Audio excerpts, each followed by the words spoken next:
Hi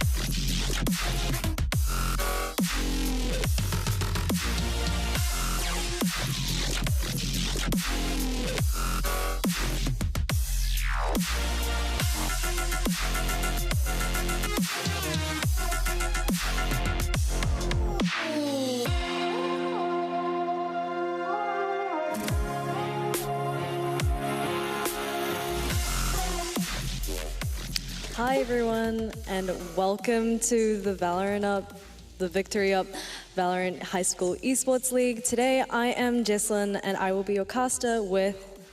Yeah, I'm Karen, and we will be watching 3 high school teams compete for that national title for Valorant. Yeah, teams consisting of Westlake, McLean's, and One Tree Hill. Yeah, we've seen these teams play all year through the season, every week meeting up for matchups, and we've been there every step of the way, just casting games every week, and I am so excited to be here, Karen. I am. I'm so excited to see these teams play, and yeah. Yeah, something about these 3 powerhouse teams are just like, they're just fascinating to watch. They verse each other, and yeah. Let's have a look at the schedule for today. So kicking off at 10 a.m, we will have the High School League Westlake Boys High School versus the Prem 1 McLean's College. Yeah, and then at 12:30 after that, we'll have Don't Blink versus Waikato Draughts playing in the New Zealand HyperFibre League. Yeah, and at 3 p.m, we will have a little break from Valorant, and we'll be watching the Rocket League High School Rutherford College versus the loser of semi-finals from yesterday, which was McLean's. And after that, at 3:30, we will see a continuation of our high school esports league with the loser of our first game versus One Tree Hill College. Yeah, and at 6, we will continue on the Hyper League competition, which will be DNC Gamers versus the Sussy Men. Yep, and then tomorrow, we'll have such a big day, finals day, man. We'll have, starting off pretty early in the morning, 9:15 a.m., sorry, High School Rocket League final. So the final teams for Rocket League battling for that first place. Yeah, and at 12:30, we will have the High School Valorant final. Before that, at 10 a.m., we'll be seeing the High School League of Legends final. And then after, at 3 p.m. and 5:30 p.m., we'll be seeing the conclusion of the New Zealand HyperFibre League with League of Legends at 3 and Valorant finals at 5:30. Yeah, and at 8 p.m. will be the award ceremony where we'll be congratulating the finalists. And just closing off the day and this entire tournament. Well, I think, what are you most looking forward to, Karen? I'm just looking forward to see these teams play. Like, we've seen them play, and like, I can't wait to see what they bring out today. Yeah, I'm so excited to just see the absolute hype this has been about. We've been following these teams for so long, and it's just all come together in one big event. And the high school Valorant bracket, let's have a look.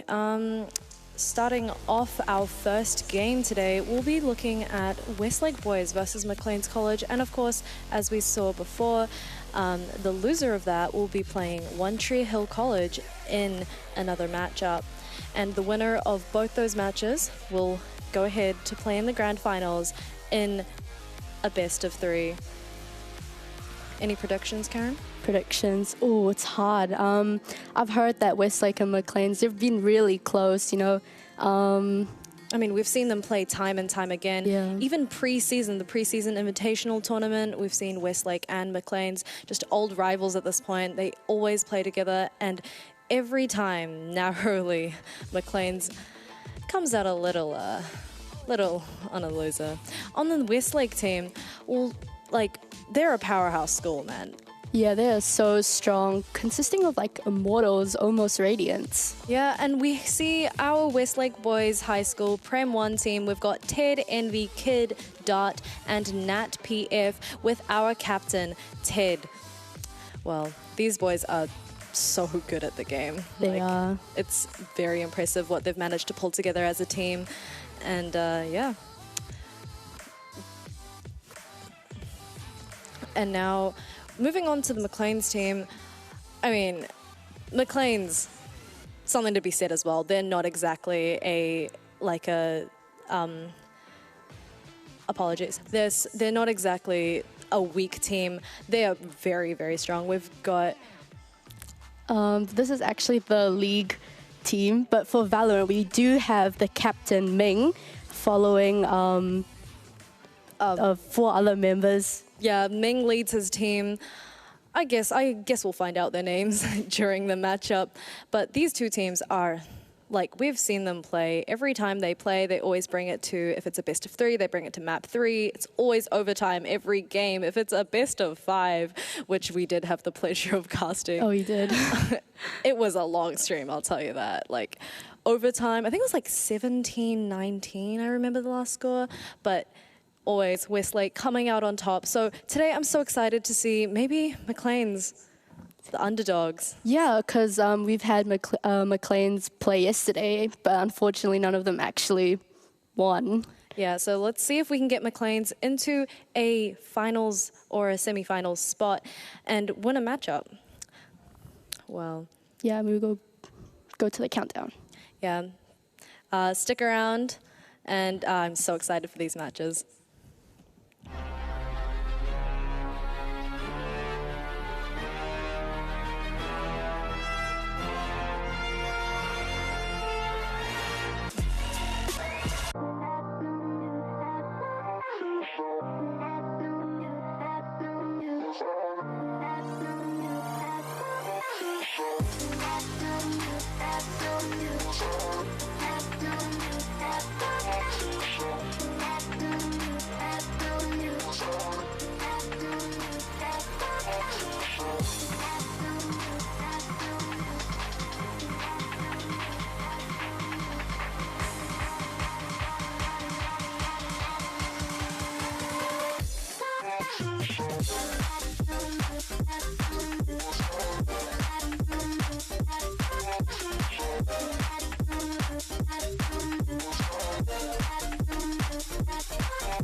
teams from across the country have battled to be here. The time has come to see which seat of power will reign supreme.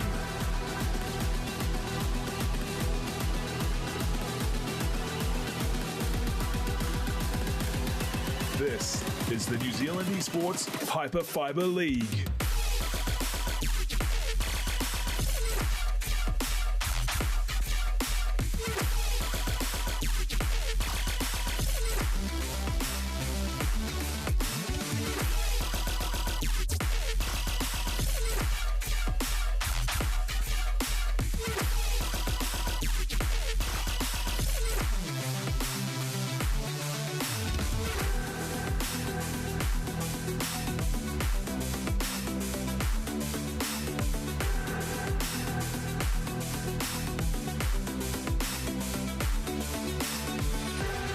Welcome, ladies and gentlemen, to the New Zealand Esports HyperFibre League. Several weeks of grueling competition has brought us to this point, kicking off day 2. We will be looking to run through the Valorant, a little bit of Rocket League sprinkled in as well. We've got some very big competition stepping onto stage today with the High School League and, of course, the HyperFibre League itself. We've got some competitors who will later on this year be representing the nation in the collegiate competition and the best out of the High School League, looking to be the future of Valorant in our region, of course. So it's a very exciting time to be tuning in, so make sure you stick with us throughout the day to see just how all that action will be kicking off. And we have the theatre here in Sky City in Auckland filling up slowly, so there is a crowd that will be brewing throughout the entirety of the day. It's going to be exciting to see how those vibes are going through and closing out the day, you know, having the full crowd in to cheer everyone along. But starting off the day, obviously kicking things off with a bit of the High School League, some Valorant action as well. It's definitely going to be very, very exciting to see what these guys have prepped coming to the competition. We've got 2 teams starting today who have had a very, very successful run in the high school competition, both undefeated. So it will be a bit of a test of what they're capable of coming into it. And joining me on stage, our first team in our opening match, Westlake Boys High School, coming in with a record of 7-0 through the group's competition. And as they make their way out and take their seats, they are looking to book themselves that spot in Championship Sunday tomorrow.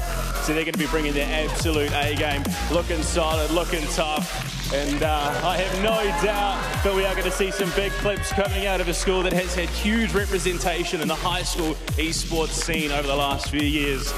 But in all honesty, their opponents today, no slouches by any stretch of the imagination. The team with the most representation here this weekend, with mixed levels of success. Hopefully the Valorant team can be the ones to show up and find that spot in the semis and grand finals. It is, of course, Maclean's College looking to come out and join them on stage.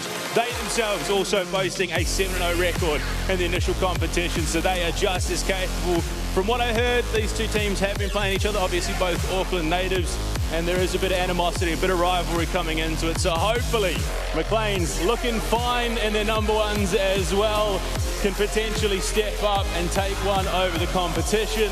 Very excited to see what they're going to be bringing. Hopefully this will be their chance to book that spot in the grand finals next week, of course. And of course, it wouldn't be anything without a sportsmanship. Can we get our 2 captains out from each team? Gonna get the handshakes going, but first, I mean, like, how you feel? You can take these guys? Yeah. Competition, or is this just gonna be a breeze? I reckon it's competition. They're pretty good. Okay, handshakes, gentlemen, before you take your seats. Excited, go sit down, get yourselves ready, get yourselves prepped. Love a bit of banter, a little bit of trash talk. Of course it is esports, wouldn't be it without it. But I'm definitely excited, and I know who else is excited. We've got 2 young casters up in the booth, ready to run us through it. Girls, how are we feeling coming to our first land? Just like these guys, you excited for some Valorant? Billy, I am so excited. You don't even understand.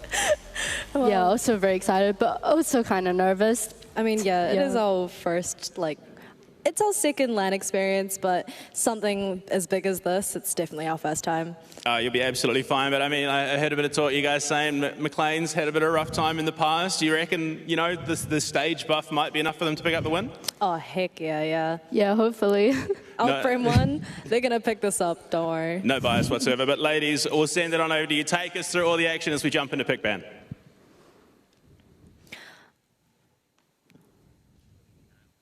All right, so jumping into our matchup, I guess we're going to see 3 maps. Well, I mean, with the new patch, of course, what's going to be pretty interesting is that if we have Fracture come up, I mean, we've seen the map changes. It's going to be quite a different game to what we're usually expected to watch. I mean, of course, towards B-side arcade, we've got that area opening up a lot more, allowing for attackers to actually defend against these really good set pieces, usually done by those top teams, and that combination of utility is so hard for the attackers to defend against. But with these new changes, of course, we'll see this, change a little bit.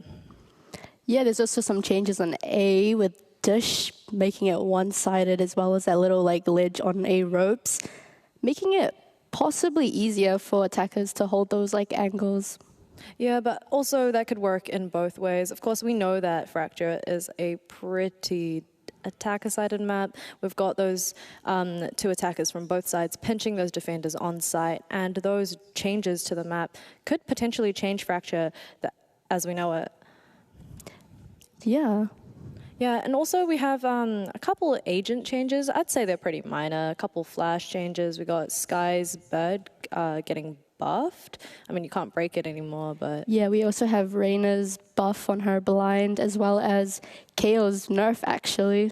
Yeah, and as we know before, we've seen Reyna a surprising amount in this tournament, and, I mean, considering how she's actually supposed to be quite a self-sufficient fragger, she's got her own kit, it only benefits herself, and it's surprising to see her in such coordinated play. All right, let's jump into our first map. Wow, we're already in Agent's Leg. Wow, Bind. I mean, not the map we were talking about, but... Yeah, no, Bind, really, really, defense-based, It's a map where attackers actually also have quite an upper hand because they've got the TPs available to them. They've got those teleports. They can basically rotate to the other side of the map in a flash, All right, a couple locks coming through already. We've got McLean's Prim 1 starting on that defender side. We've got Sassy on that Phoenix. I mean, an agent that has only recently come back into the meta. Yeah, that's actually pretty interesting to see. But we do have Pundi, which is Raze. That's a good duelist on this map. I vouch for that. Yeah, I think Raze is such a good agent. All of her utility does damage. It clears all those tight corners, and it has so much potential and value on this map. For smokes, it does look like we are going to be seeing a double smoke. I actually like that, yeah. I do like the Astra and Viper. That could be such a good combo. I think Viper is quite a hard agent to solo smoke on, so with the support of Ted on that Astra, I think this is going to be a very, very competitive game. Another thing about Bind, of course, is the potential that Viper has on this map. She has that wall, and as we see a lot in pro play in VCT, we've got Nats from Gambit using that lurk wall to his best advantage on A site for attacking. And yeah, it's just such, Viper is such an agent that you can play mind games with. So yeah, and her lineups too, they're such a menace. Yeah, so much value from one agent. And of course, wow, I am just so excited to be Something I did notice is that McLean's actually doesn't have very strong flashes here, except for Phoenix. Yeah, I mean, I think Phoenix, to be fair, his flashes are pretty good, but we're going to have to see them put to really good value if he has to make up for the rest of his team not having those flashes. Yeah. All right, starting off this first round, it does look like we have quite a lean towards A for attackers. Yeah, Razebot coming out. The fade, catching a bit of the members there. Couple, I think 2 marked there. That's really good info. And we see first contact taken by Pandey. Yeah, looks like it's pretty slow. Trying to see what's happening here. Yeah, it's a little bit of a stalemate, but we do see this two-man flank coming from McLean's. I don't know if Westlake is going to be expecting this. And Oh. They know that they're there. response from the Flash comes out. First blood comes out from MVP on Alec there. Sassy left alone in this 1v4. Gets he one, but actually it's manages to traded. pick up one. That's, I think the best he could make of that situation when with 4 attackers on him. And Punde trying to get a timing here. I think he's going to be able to get it. Yeah, looks like there's a fast execute onto B. No defenders on that side, actually. Yeah, plant going down. Yeah, 3 defenders actually sandwiching from Hookah and CT, just trying to get this retake off, but looks like all 3 attackers towards this long garden side with a really late lurk towards A. This flank is going to be detrimental. McLean's trying to get something done on that spike. Oh, lots of utility. The lineup's up. Kid gets 2. And Ted is there to finish him off. And Ted flanking from a beautiful pistol round going towards the side of Westlake. Yeah, first round to Westlake there. That's a really good start for Westlake. They've got guns now. They're gonna play this anti-eco, and McLean's just got pistols. We're starting off with a 4-man stack on a site, and Chamber alone to defend B. Unfortunate for McLean's. I think they've gambled the wrong site. Yeah, that's actually kind of unfortunate there. But that stack can be good though. I think, yeah, they play together. You got worse guns. Can't really do much. But immediately you see McLean's immediately rotating towards this B site. Alec is alone, trying to get something done. And gets that nice headshot to Ted. A beautiful first blood that is already really good. Nade comes out. So much. Westlake trying to hold down the entrance. What a shot! Oh my goodness! And Kid playing off that, getting another pick. Yeah, not much McLean's can do, especially with the gun disadvantage here. But as I say that, Sassy actually gets a kill with the Sheriff. Yeah. McLean's can't get anything done. Make it taken down, and Kid picks up a 3rd for the 2nd round. Yeah, really nice round from Westlake. Not too bad of a round for McLean's. Getting 2 picks there. That's actually kind of good for... Yeah, they take away 2 guns for this round. And now we see McLean's buying up those rifles. And hopefully they can get this round on the board. Yeah, it's a very crucial round to win, because if they do lose this, then it's pretty... That's the momentum starting to build. That's the economy starting to build for Westlake. And it does look like we are seeing a 5 members of Westlake towards the side of the map. Yeah. A little bit of util goes out, Skydog. Not much happening, just trying to get those little picks, you know. Yeah. Util does come down onto A a bit. Oh, it does look like they might be cutting noise. Yeah, possibly. Nope. Still a bit of presence on A, but we do see 2 members of Westlake creeping up towards that B site. Yeah, we do have Alec holding that long. Not sure anyone's holding his hookah though.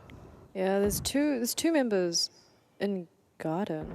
Yeah, look, they're like slowly creeping onto B here. All 4 defenders actually on the A site. Will they rotate out? Oh, Alec jumps gets down one. and Alec picks him off. He takes another before Sassy trades back onto Dart. And Sassy picks up 3 for the 3rd round of the game.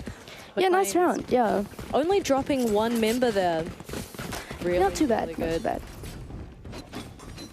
Also denying that, of course, Westlake, not the best round. They didn't manage to get the plant down, which is quite, you kind of need that money. But I guess, but they won. They were expected to lose that round anyway, so. All right, starting off another round. We see all 5 members of Westlake towards this short side. Yeah, both teams are actually on a full buy here, I believe. Very Seals important Phantoms and round to Phantoms. win. And McNor tries to anti-flash, but Nat times that. Manages to catch McNor when he's not looking. And Westlake have cut noise. I think they do this every round. They like make noise on A and end up kind of like rotating to B in the end. Yeah, they're keeping McLean's on their toes. McLean's, they don't have any sound cues to go off. They don't have any info. They don't know if Westlake have rotated. Yeah. Looks like we do see Westlake creeping onto the A main there, the A short. Gripping up Yeah, for smoke's a coming out. Smoke's coming out. Should be able to get something done, but Ming looking a little lost. Gets picked off by Nat. Yeah, Plant is coming down from start here. Sage was up. And McLean's 3 players left to play this 3v5 retake. As we say that, Sassy picks up Dart. Now it's a 3v4. Westlake giving them nothing, nobody peeking. Yeah, holding those angles. Holding very well. All this useful coming out into play here. Oh, Sassy, Sassy does beautiful get one, shot. along Monday with also one. picks up 2. Ted trying to get delay on that spike. Yes, gets one He on. gets 1, he gets 2, he gets 3! Oh, that is a win for Westlake. With the 1v3 clutch. That is our Westlake team captain putting in work. Yeah, that was... my heart rate, man. I got goosebumps, I'm not gonna lie. Wow. Beautifully played from that Smokes player from the Westlake team. Yeah, really good round to win and, you All know... of that util on the spike, pulling them off and managing to land those shots. Yeah, even with the Astra nerf there. Well, yep, Astra is still in the meta, guys, and Ted is here to prove it. Looks like we do see a split coming out here. Some going showers and some going B. Yeah, looking at more of like a 1-2-2 default, leaving A short open. Oh, Ted manages to pick off Sassy. yeah, it's Toxin screen down. I think Alec trying to trade back there, but can't get anything. looks like members are rotating to this A site here. Smoke's coming down. Regrouping for maybe an A hit when they're ready. Yeah, possibly. Yeah, Astro comes out. Oh, that piff is tonight that all. Oh, with the 4K. Will it be an ace? Ace. Let's see. Does he know? Envy 25 HP left in a 1v3. He's only got a bulldog and 8 bullets. Yeah, he's so trapped and so low. Spike is not on his side. Yeah, he's... What can he do in this situation other than Not much, I think. maybe get some damage in? 30 seconds left. Oh, And Punde manages to clean that up. McNor, the Smokes player. We're seeing our Smokes player pop off. Yeah, a so lot true. This game, putting 4 into the round, doesn't manage to get the ace, but you know that is a beautiful round by McNor. yeah, we see that support from McLean, so, you know, love to see it. Yeah, love to see all this team spirit. And heading into our 6th round, I think Westlake actually forced onto a little bit of a light buy. Only got a couple sheriffs. Yeah. Let's see how they played this actually. They're blind with fear. Ooh, I think the chamber ultimate comes out to play. Yeah, not much happening. Sassy and Alec playing this backside B, but don't Might know get if one off Westlake if they is- decide to peek. Yeah, I don't know if Westlake's gonna give them anything. 3 players of McLean still on that A side with heading towards B. Oh my! Sassy Gets one, and gets it's the dink and Punde with the nade. with the nade through the teleporter. Ming gets another on that there. And Westlake have just been decimated.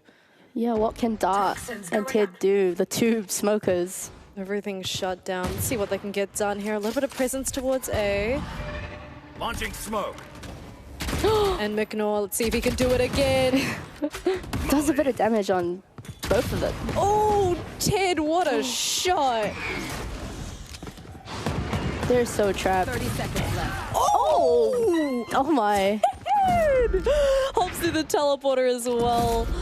And we see McLean's just managed to get to the A site, but nope, they gotta rotate back.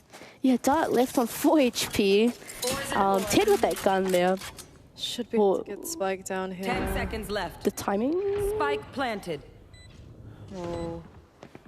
Slowly creeping up Puka and oh! Ted tries to go into astral form and Dart falls. Really well played eco there by Westlake. I think they got 2 guns down, 2. and they got palm money. Yeah. It was a pretty well played round. Beautiful shots coming from Ted. Yeah, those sheriff shots. Unfortunately falling after catching a little bit of an awkward timing, going into astral form there. Yeah. Score is now 3-3, both teams in a tie. Oh my goodness, this matchup is going to be so close. Well, it does look like Westlake, after that save, do manage to buy up rifles this round. And starting off with more of like a default setup, I guess. There. Yeah, I'm gonna try and get some picks. Okay. 3 players towards the short side, but they're not pushed up very far. I think just waiting for any McLean's aggression. Yeah, Fundy trying to get those shots in. Yeah, but 2 players sneaking up this B long. Is Alec gonna be able to get anything of value? He's holding a very, very unexpected off angle. What is... Oh, Sassy comes. Oh, yeah. Beautiful flash. Oh, gets 2 of the members down long. Yes, What a nice play. Well played. The synergy between Alec and Sassy, just absolutely winning that duel. Yeah. You will not Looks like kill Kid my does ally. res Ted there. Yeah, they've gotta get one more onto their team. Hopefully they can win this 4v5. All 4 members grouped up towards this B long. Looks like they are going to be looking for a B 30 seconds execute. left. They've got 30 seconds on the clock. We do have 2 defenders, Sassy and Alec here on that. I've got your trail. Oh, the Sky ultimate comes out. They do detect that there are 2 players here. Should be able to get Spike down though, because there's no... Oh, wait, the Brim. that, the Brim ultimate comes out. The Viper comes out. 7 seconds on the clock. 5. Should be able to get Spike down, but Trade's just coming out. Ted no picks time. up 2. What is going on? Oh, Ted can't get anything done, and Punde puts 3 on the board for that round. Beautifully played by McLean's. Just the amount of util trying to deny that plant, and yeah, no, they're all everything. Westlake just ran the timer down. 10 seconds, the Viper ultimate comes out, trying to get Spike down, but there's just nothing they can do in that situation. Yeah, we do see a bit of a light buy coming here from Westlake, Stinger, Spectre, Sheriffs. They do have that Astra ultimate, so maybe they can get something done with that. Looking at a really fast A take. Yeah, very fast. Catch them. All this util coming out. Look, they're already like on the side. Goodness, should be able to get Spike down if they don't get pressured here. Yeah, Pundy holding this angle here. Oh, Pundy actually managed to pick up one. Manages to satchel out there. 32 HP, has to give up U-Haul control. Launching smoke. Stim beacon here. Yeah. 4 players McLean trying to Stinger salvage this. 2 flanking from a short. And Ming, beautiful shot. Yeah, all these kills coming out here. Oh, what a shot, Envy! Viper Molly is coming out. I think Trying to buy some time. Yeah, left in a 1v2. I don't think there's much he can do. Yeah. Good. Deciding whether to pick up that skin or not. Yeah.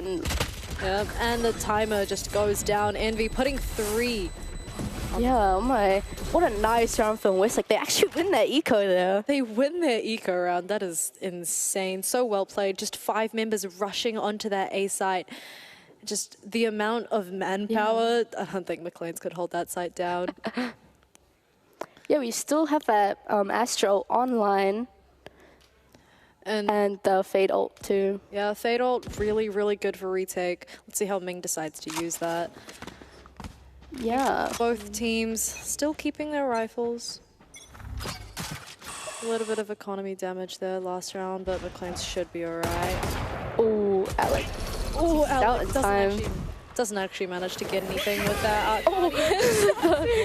The flash. Sassy gets a kill onto Envy. Actually pushed out.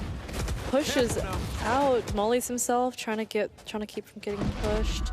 Yeah, just hops through the teleporter. He's out. Yeah. Beautifully played there. Just getting a pick and then just backing out, going back to his team to group up. A little bit of presence towards B. Smokes do go down, so McLean's are aware of this. And oh, what a nice shot from Alec there. Guardian. Pretty nasty. the power of the chamber coming out to play there. No trades allowed. He TPs away way too fast.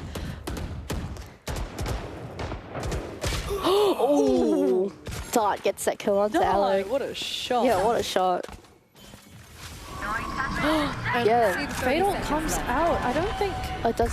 Oh, I think it does catch someone. Dart trying to save life, but Ming is just too fast. Yeah, Kid manages to catch McNor there. Sassy getting one on Kid. And is there to finish the round, getting that. Ooh. Sassy getting 3K that round. I think beautifully played, actually. Really well really played. Nice. He gets a pick first early round. I think it was first blood, and then he just hops through the teleporter and runs back to his team for safety. Sassy the Sasquatch, 12 and 6 on the board. No, yeah, we do see that champion knife glowing. And we have Westlake yet again pushed onto a lighter buy. We do have. We did see them play the eco really well. Yeah, so you know we can't exactly count them out of this round. But it does look like, in contrast to their intense... Oh, McNor actually wins that fight! Oh no. It does a little bit of damage there, but it's just not enough to kill. I think the Stinger, man, the Stinger, even after being buffed, still not any match for McNor though. Yeah, it looks like we see a bit of it rotate coming onto this B site. Pretty quiet. Yeah, they lose one member towards that Showers side, and they're just backing off. They're going to try regroup, hit this B site. I don't know if they're going to expect 2 players here, though. Ming is aware of their presence, catches it. Members there, and Huko. Gets one. Almost picks up a second. Dart is so low. Sassy the Sasquatch. Oh, the nade! Putty with a 3K! With the assist of the nade. Insane. I mean, the value of that raise, come on. All her util does damage. Yeah, Raze is so good in this map. Like, I just can't. Yeah, and Dart was just so low. I mean, getting that assist, just managing to tag Dart down so low there. And he falls very easily to that nade. Because of that, I've actually leaves him top on the board here. 12 and 6. Pundy and Sassy just holding hands at the top of the leaderboard. It looks like we do see a bit aggro play and Showers from the defenders. I think every round has been quite similar. We've got 2 members towards this B, 3 towards this A. McLean's do take Showers control, but it doesn't really matter for Westlake because they've got all 5 members towards this B site. The Sky ult comes out. They are on that side. Oh, Ted catches McNor and Lamps. Oh, the Astro Wall comes out. And Sassy. Yeah. Oh, what a shot. To Envy there, yeah. Envy was expecting him, but still fell. Oh, so much kills coming out. One enemy remaining. Sassy picking up 3. Yeah. And all that's left is Dart, who is defender spawn. Now he has that lineup. Oh, he's got those rotational lineups. This is what you call a Viper nerd, guys. Yeah. Actually, time is ticking. I don't think they get it. Let's get this. Yeah, oh my. And that is no time for McLean's. And that's actually a win for Westlake. Dart, what a play. Just runs away, somehow goes through defender spawn. Come on, you're telling me that they have cross-rotational lineups? Oh my. Well, McLean's Sassy trying to get something done in that round. 16 and 6. He gets a 4K that round, but still McLean's don't manage to get that round on the board. Interestingly enough, we've got the economy looking quite unexpected. Even though Westlake pick up that round, they... No, but like, it was only one member left. Yeah, So- they lose all their guns. 3 players forced to buy Spectres. And what an... Ooh. That was such good info for McLean's there. Yeah. Alec gets one with his ult there onto Nat. And Faye just... Oh, yeah, we see that res on Nat there. Kid reses that.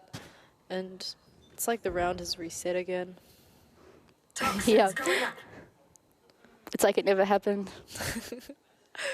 Westlake just absolutely cutting noise, keeping McLean's guessing. Teleport's ready. Yeah, we do see that Viper ult from Dart here, which will probably come into play. Does look like 2 members of McLean's they've cleared showers. They've got such a ratty angle to Yeah, I don't know if they will check Sassy here. I don't know. Oh, he moves! The flash on! He's picked off by No, but I Nat. don't think they expect a second. McNaw, Yes, McNaw gets trading one. back, trying to get something done. Oh my goodness! Envy and McNaw here taking that 1v1. Ooh. And Nat just circles around showers. Dart trying to get the spike down. Should be able to. And Yeah, oh, these Nat picks up fights. another. It's actually a 2v4 now. Nat puts 4 on the board. Is he going to go for the ace? Are they going to set him up for the ace? Possibly, I mean, Ming 42 here. HP. Nat is left with 6 HP. Balls. Ming now left on 26 HP with Viper ult. Time is ticking. Don't know if he can do anything here.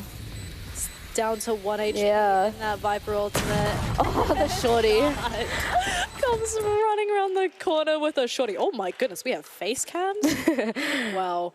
Beautifully played by Westlake there. Yeah, it's actually a 6-6 half. That's pretty good considering, you know, defense is so strong on Bind. Yeah, I think Bind is a more defender-sided map. And, I mean, for Westlake, managing to put 6 on the board. Yeah, actually quite an advantage. Yeah, Ted, top of the board, team captain. He's going 10-10. Sassy, the Sasquatch, the Sasquatch, 16 and 7. Well, a little bit higher in the numbers, but it's because He's a duelist, yeah. you know. Well, McLean's, as you mentioned before, not many flashes, but you know, let's see how they do their executes. All 5 members regrouping after a little bit of noise towards showers. That Sage Wall actually just slowing the round down so much. Yeah, they have to break through so much. They have to break through so many pieces of that wall.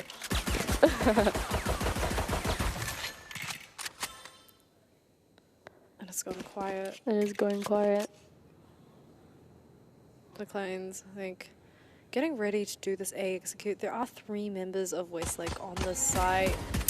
Yeah, no, we do see that Astro Util coming out into play. I think there's like a suck or concuss that can be used. Yeah, the suck comes out. So much util, just delaying this push for as long as possible. Yeah. Oh, okay. Gets one there. Manages to pick up down 1, A. but It's Victor traded. trades back. Kunde also takes U-Haul control there. Rotates, coming to help Ted. Stuck alone on this A site. 30 seconds left. Spike is not down though. Yeah, it's not. Pundy left so low. Oh, yes, that catches Pundy. Yep. Ted gets sassy there. What a good campaign. McNor is just Strong defense well coming out played. from Westlake. Defuse the spike. I feel like that was a very good retake. I think It Kid was. being patient, waiting for his team members to come and help him. I think Sky, so much util, so Yeah, many Sky is such a good agent on this map too. You know, you have the flash, the dog, the everything, the ult, yeah, all those the heals. pieces. Yeah, I think Sky is a very strong agent overall. And that from that round alone, we see Punde getting concussed by that Sky Dog and Dart just taking advantage of that. And of course, McNor, full blind from that Sky Flash, just gets swung and dies. Yeah, we do see a buy from Westlake now. Yeah, McLean's grouping up, playing numbers. They've got worse guns. I think it's crucial they play as a team here. Try and get like trades out. Oh, wait, that's Sky Flash. Didn't get anything? 4 members on this B long. Getting ready to execute onto this A Dart. What is this angle? Oh! Says he actually catches Dart there with Envy trading though. Gets another. Ming trades back. Nah, trying to delay as much as possible. He's 11 HP. Solo. And McLean's pick up. 2 members on B. Yeah. It's actually not too bad. It's not too bad, yes. And now they've just cut noise again. Yeah. 3 members of Westlake just sitting in their spawn. They've got no clue where McLean's is. They've given up so much map control. Look how deep they're sitting into their own spawn. Like, the mind games. Yeah, Ming does 30 get a gun seconds there, actually. Yeah, the eye doesn't spot out anything. That should Yeah. be a pretty good plant here. I mean, we have seen the retake from Westlake here. Really strong. Yeah, and Oh, Player standing. they just hold down left click. the Aries. The Aries, man. Kid, suddenly the tides have turned. Yeah, no, left on this 1v2. Both members on that long. Playing from Got long, him. they're just playing the spike. Time is slowly ticking down. We see that Kid trying to get anything done. Yeah, no, time's ticking. Well, this util comes out. Taps the No. spike. He's Oh, he gets one. But yeah, the time. Not Sky here. Will Pundy do it again? He does! He swings! It dies with the gun. Bundy picking up that Aries and just holding down left clip. Getting no. that thrifty for McLean's. That's so crucial. That's like, that is a crucial round. It's, some would call it pivotal. I mean, Westlake losing their anti-eco. Now they've got shorties and classics. yeah, no, we see that full buy from McLean's there. Vandals, Phantoms. Trying to build up some momentum. And Nat holding this Yeah, hookah with Shorty. the Shorty. Yo, all that util will catch him out. Well,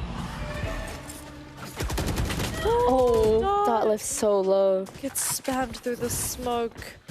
And this Viper wall delaying Yeah, actually, yeah. as much as he can.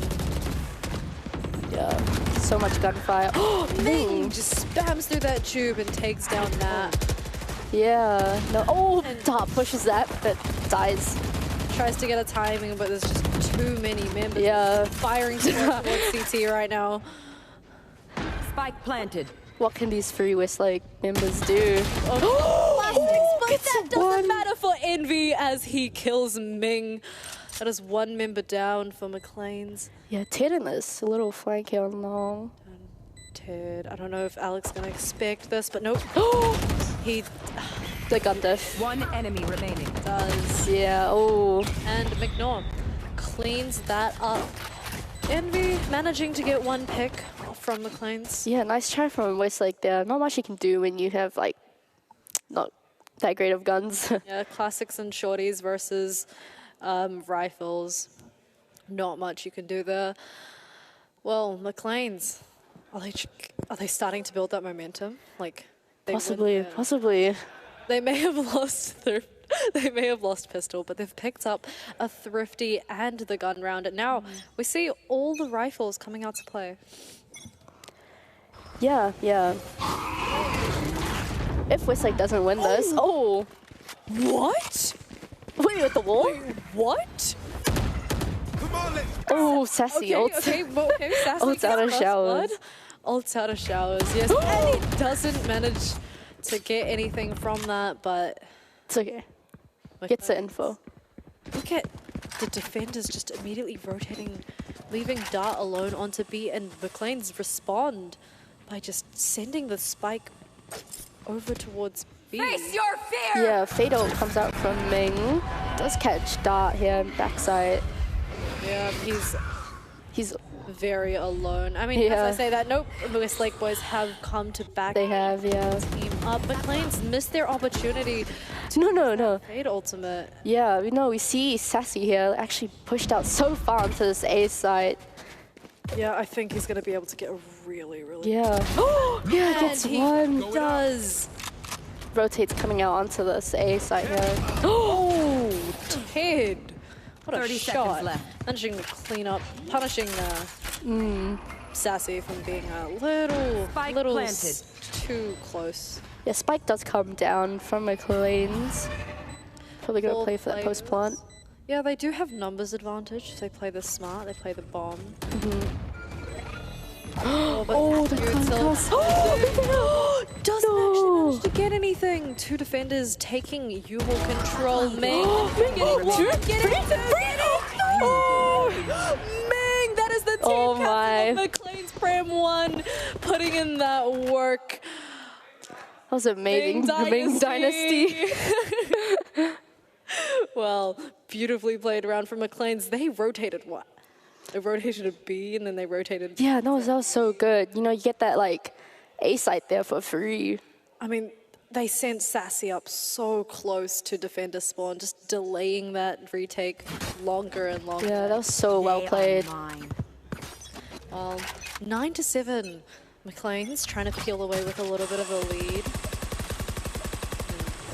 Let's see. Yeah, bit of Yuto here coming onto this hookah position. Pretty aggressive. Yeah, Oh, I've seen this ult before. I love that cheeky position. That is such a ratty position to be in. Nah, trying to delay this push as much as he can, throwing a lot of util out. And McLean's backing off a little. Oh, What a shot by now. yeah, what a shot. There's one member down from McLean's. Bit of a quiet round, I must say. Does look like they are going to be trying to explore this A side of things. Yeah, no, but Dart, I mean, does have that Viper ult.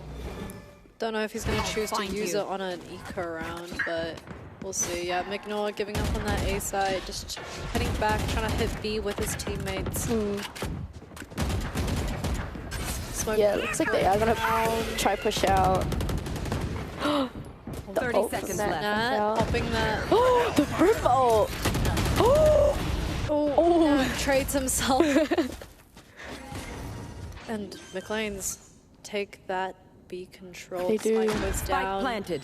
And 3 members of Westlake, Two. 2 members, sorry. They've got, Yeah. Ted's got a stinger. He's trying to get something done. But all this util is just delaying the retake further and further. Yeah, they can't exactly push onto the side here with all members holding Player that. standing. Sassy puts 3. And Alec cleans up 10. 10-7 to McLean's. Putting another round on the board. Every round is 1 round closer. Yeah. I wonder who chose this map. I don't think we know. Oh. Oh my goodness, Sassy, 22 and 10. That's actually insane. That is definitely. Might actually hit that 30 bomb. Do you reckon Sassy's gonna get 30 on this game? Possibly. Possibly. Possibly. I mean, here's his ult here. Yeah, Sassy has his ultimate again. We've seen so much of this ult, I'm not gonna lie. We're gonna walk him into this A site. He just Runs in, yeah. Along with Pundy here with his He's ult. got that ultimate. He's Yeah. take defender spot. Yeah, they're pushed up so far into this site. Oh, he's gonna get pushed. Oh. Yeah, Sky ult comes out. Oh no! Alec gets caught. Gets shot in the back. Magno also trades back though. Yeah, Astra War comes out for this retake here. Tar with that killer Ming. Envy on that killer McNor. Sassy blinds manages to clean that up. And And there's a 2v1. Both members in showers. No, not showers, lamps. oh god, Ted, you're gonna have to get something done. Oh, Okay. You know, when I said get something done, I did not mean that. You know, it was something. And oh, wow, we see that pressure onto Westlake. McLean's Yeah. pulling away with a 4-round lead. I think so, yeah. Westlake, they got to call that timeout. They got to stop this momentum. You know, regroup, step back, try to break McLean's momentum. Look how happy Ming is. He's happy. Well, No, their attack has been so strong. I know, and because Bind is supposed to be a defender-sided map, Yeah, yeah. clearly McLean's is not putting that to... Oh, it's a tactical pause. Wait, is that what I just said? Yeah, like before. Okay, wait. They're gonna try and Yeah. figure out some strats on how to eventually win this game. Because it's like 11-7 now? I think it is. Yeah, they've peeled around. McLean's have peeled away with a little bit of a lead, and I think Westlake is just, you know, sweating a little. Thank you.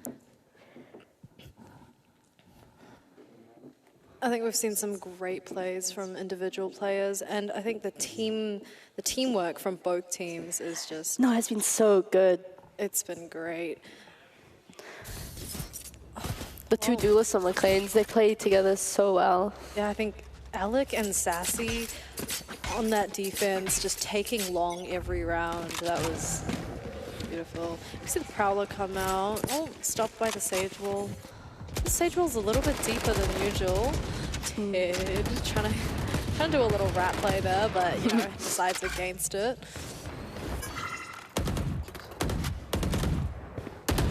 McLean still looking to hit this A site maybe.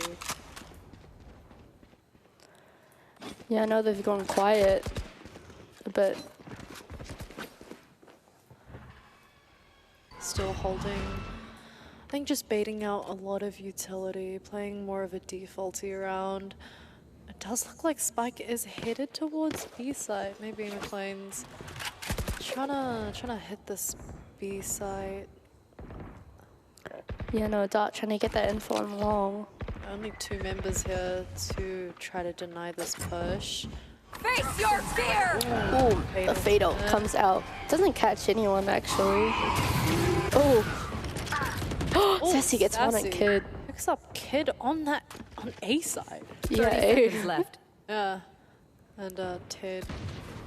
Still paranoid that there's another push, there's another lurk here. Spike goes down, and that eye actually reveals. That's a good start. yeah. Pundy catches Envy. McLean's playing together so well, just ready to trade each other. Oh, Dart trying to get some shots in there. Oh my goodness, Nat spam down the 3HP, walks through that smoke. Oh, Ted gets that kill on Alec with a stinger. Is that a gun? Oh, Oh my, no, not the knife. no! Oh, the trolling. Oh. McLean's the disrespect. For real. Yeah, Westlake do not look happy. Yeah, no, I wouldn't be too. Oh. McLean's, man, peeling away with a 5-round lead. Yeah, no, it's been so strong. Their attack has just been surprisingly good. Like, Yeah, I did not expect it, I'm not gonna lie. I think Westlake trying to change it up a little. Just maybe looking towards fully taking this shower control. He shuts that down, Kid trading back, but Alec Bring them down. picking up that kill. Prepare for hellfire. Yeah, ult does come out from Brim here. All this util coming down.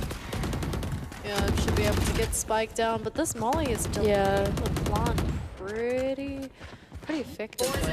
Yeah. Oh, Envy waiting for Spike that tap of the down A. spike. Yeah, yeah. Managed to spam that. Oh, just running it in and getting two. Running and cutting into U-Haul. And suddenly the tides have turned again. What was once a 4v3 has left Alec on match point in a 1v2. If he wins this, he wins the game. Is this one for the highlight reel? No, they're holding that position. No one actually holding that spike. Oh my. That was a bit close. All right, Nat, cleaning that up. And Westlake breaking that momentum just a little bit. Yeah, just a little bit. Denying that win. Yeah, but, you know, they're not out of the clear yet. McLean's is still on match point. Yeah, still Rich has those guns. Yeah, I mean, Westlake, their economy, it's not the best. If we do see, like, a light shield and a judge on Ted, going to be playing in that U-Haul position pretty close. And, oh, Dart. Yeah, Dart probably gonna ult the site. Ready with that Viper ultimate. Don't know if McLean's will push it. I don't know, maybe No, but there's cycles who do push Viper ults. maybe they are, maybe they are. They've got all that fade util, hopefully. They Yeah, they that do. to try clear Viper out, and it does actually spot her. Yeah, I think they're trying to shoot this. I don't know, maybe. Wait, Envy is actually left so low there. Yeah, On 3 HP. spam through the smoke. I don't know if McLean's is going to keep trying to push this. They've drawn one defender over from the A side, leaving only 2 on A. But it doesn't look like they're looking to rotate. No, they're gonna push this. No, they are Launching ready. smoke. They're gonna... Stim beacon down. Oh yeah, the bolt. Oh, Ted. Oh, Ted gets free. Oh, targets one with the shorty. The The shotgun. The shotguns. This is... Well, that didn't go very as planned. 30 seconds left. You know, Oh, being in God. Sassy in 2 different positions in B. Cutting some noise. Ted and Dart holding that. Such a close crossfire. Last player Sassy picks up one. Dart gets one. 9 seconds on the clock. Oh! And Envy splashes through, swings that. Yeah. 3 HP, but it's okay because he has a dream. That was interesting. I didn't know they were gonna push that. Like, Oh yeah, I think McLean's is expecting less defender presence on B because, you know, you've got Oh, that yeah, you've Viper got that pit on Viper there. ult. Usually when you have a Viper pit on a site, that means you like put more pressure on the other side. oh yeah, that makes sense. But no, No, 3 members actually on that ult. yeah, and McLean's a little bit Poor A actually. little bit poor. McNaugh's got that the light shield. Alec does pop the chamber ultimate though.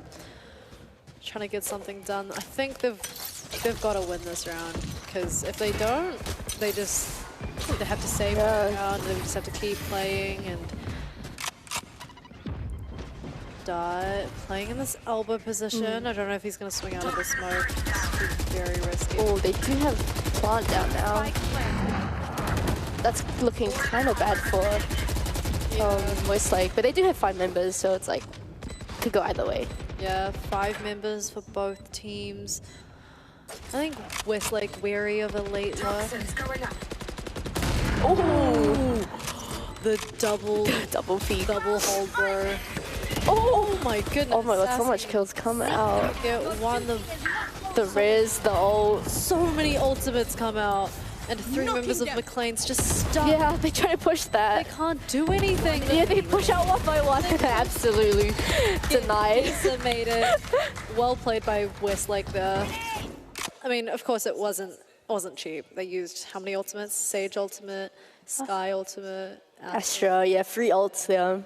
but you know, anything for that round, man. I mean, it is a crucial round to win because that was actually McLean's buy. So this round will probably force him into a light buy. Yeah, I think they've just got to, what's the scoreline? 12-10. Save this round. And buy for next. Buy for next. Yeah. I mean, they've just got to do everything to keep this from going into Bring overtime. them down. Looks like it's another B execute here.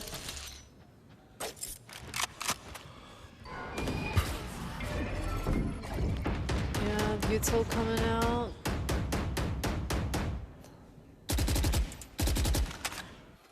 I mean, we see a lot of presence on this B site, but nothing. Yeah, nothing much going on. They're not very aggressive with this. Yeah, no. I mean, it is their buy. I mean, it's for... Let's go down, a little bit of Util out, and I think Westlake's actually, they're not fighting on the site. No. Flames. I think they'll be playing for the retake. And it worked well last round, so... It did work very well, and they've got that gun advantage. Yeah. Like, does go down. I think I might see a replay of last round. We'll see how this goes. Westlake very patient. All 5 members waiting to play this retake together. Oh, what is going on? Alec and Ming pick up 2 each. Napier gets that nade kill. It's now a what a 3v3. shot. Oh, Rickno gets one with a Trading stinger. back. One enemy remaining. Oh, McLean's Wins the first game. They take bind. Let's go, McLean's. Beautifully played. It was really close. It was really close, you know. Really close. Westlake actually managed to break their momentum a little bit, but not entirely. Yeah, clearly not. And first map, going to McLean's, I mean, it was so close all throughout the first half. And wow. I mean, McLean's managing to peel away with, I think, a 5-round lead just before Westlake actually decides to break that. And, you know, that was just an insane... Yeah, no, Bind was McLean's playground. Yeah, I think They absolutely, like... they just... Their attack was so strong, just the amount of utility. And I think their defense as well, we can't, you know, ignore that. I think just the control over B long, I'd like to highlight. I think it was Sassy and Alec, most of them. Yeah. They held that real... All right, we're gonna go to a break and we'll see you around for game 2. So stick around and, you know. Yeah, see you soon.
Hello and welcome back. We've just come back off the hot matchup between Maclean's and Westlake.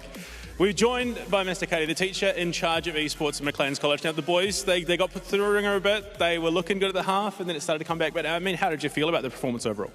I think it was great, obviously, to start off a win, particularly on a LAN environment, just getting that confidence early on. As you can see, they're a team that really thrive off that confidence. They know this matchup well. We've played Westlake a couple times in the past, and they're a really, really strong team. So being able to get an early lead on them and put that pressure on, perfect for us. I mean, you guys have a huge amount of representation this weekend. You've got a few teams. I mean, what sort of goes into it? What's Maclean got cooking in terms of the esports? Yeah, we've got a pretty broad program, which is awesome. We started up about 3 years ago, and we're just fortunate, really, to have so many talented young people that are ready to compete. But yeah, hopefully we can continue that progress into the following years as well. But yeah, full credit to the players. We have a lot of really great ones in there, so yeah. I mean, one final question before we let you boys get back into it. I mean, look, you guys have had a bit of history in the competition. You've been 3 years, you said there. What would you say to, high schools out there that were thinking about getting into esports but weren't quite sure about whether or not to pull the trigger? Oh, just get involved. Really, the entry level is not too difficult. It's pretty straightforward once you get kind of into the program of things. It's well communicated and well run. And yeah, it is open to anybody, and our students love it. Yeah, it's huge for them, so please follow and get involved, yeah. Awesome. We'll let you get back to the boys. You got a big match to close out. We look forward to seeing whether or not you can close out the series or whether we get the full distance. Go give the boys some words of confidence. But look, it was a banger of a first match, 6-6 at the half, and then Westlake started to bring it back. Let's get our casters back in here. Karen Jezelin. It was an interesting match that could have gone either way towards the end of it. What did you make of it? Do you reckon we're getting the 2-0 or the 2-1? I don't know. I mean, as a Maclean student, I'm hoping for a 2-0, but Westlake is a good team. I mean, so Yeah, they played really well that game. I think realistically, we're looking maybe at a 2-1 to Maclean's, Possibly. Actually, this next map will actually be Maclean's pick. Yeah, so Maclean's actually picked the first map, but back to you, Billy. What are your thoughts? Look, I'm just keen for some good old Valorant action, and you guys are the experts, so we'll throw it over to you. Let's get on into map 2. Woo. All right, map 2. I think we've heard that Maclean's pick. It is Maclean's pick. All right, we actually have map vetoes. Let's go. Maclean's, Westlake boys banning Fracture, Maclean's banning Icebox, and then Westlake boys picking Bind, which is, Maclean's decided to win that. Damn. All right, and then second map we have Maclean's picking Ascent, and hopefully Westlake boys can pull it back, even though it's Maclean's pick. Yeah, and our decider map will be Haven, actually. I want to see that Haven play. I want to see that third game. Yeah, I was really excited to see some Fracture gameplay, but unfortunate, we'll take it another day. Westlake, I'm sure they're a little bit nervous right now. They've got a plain Maclean's on their pick.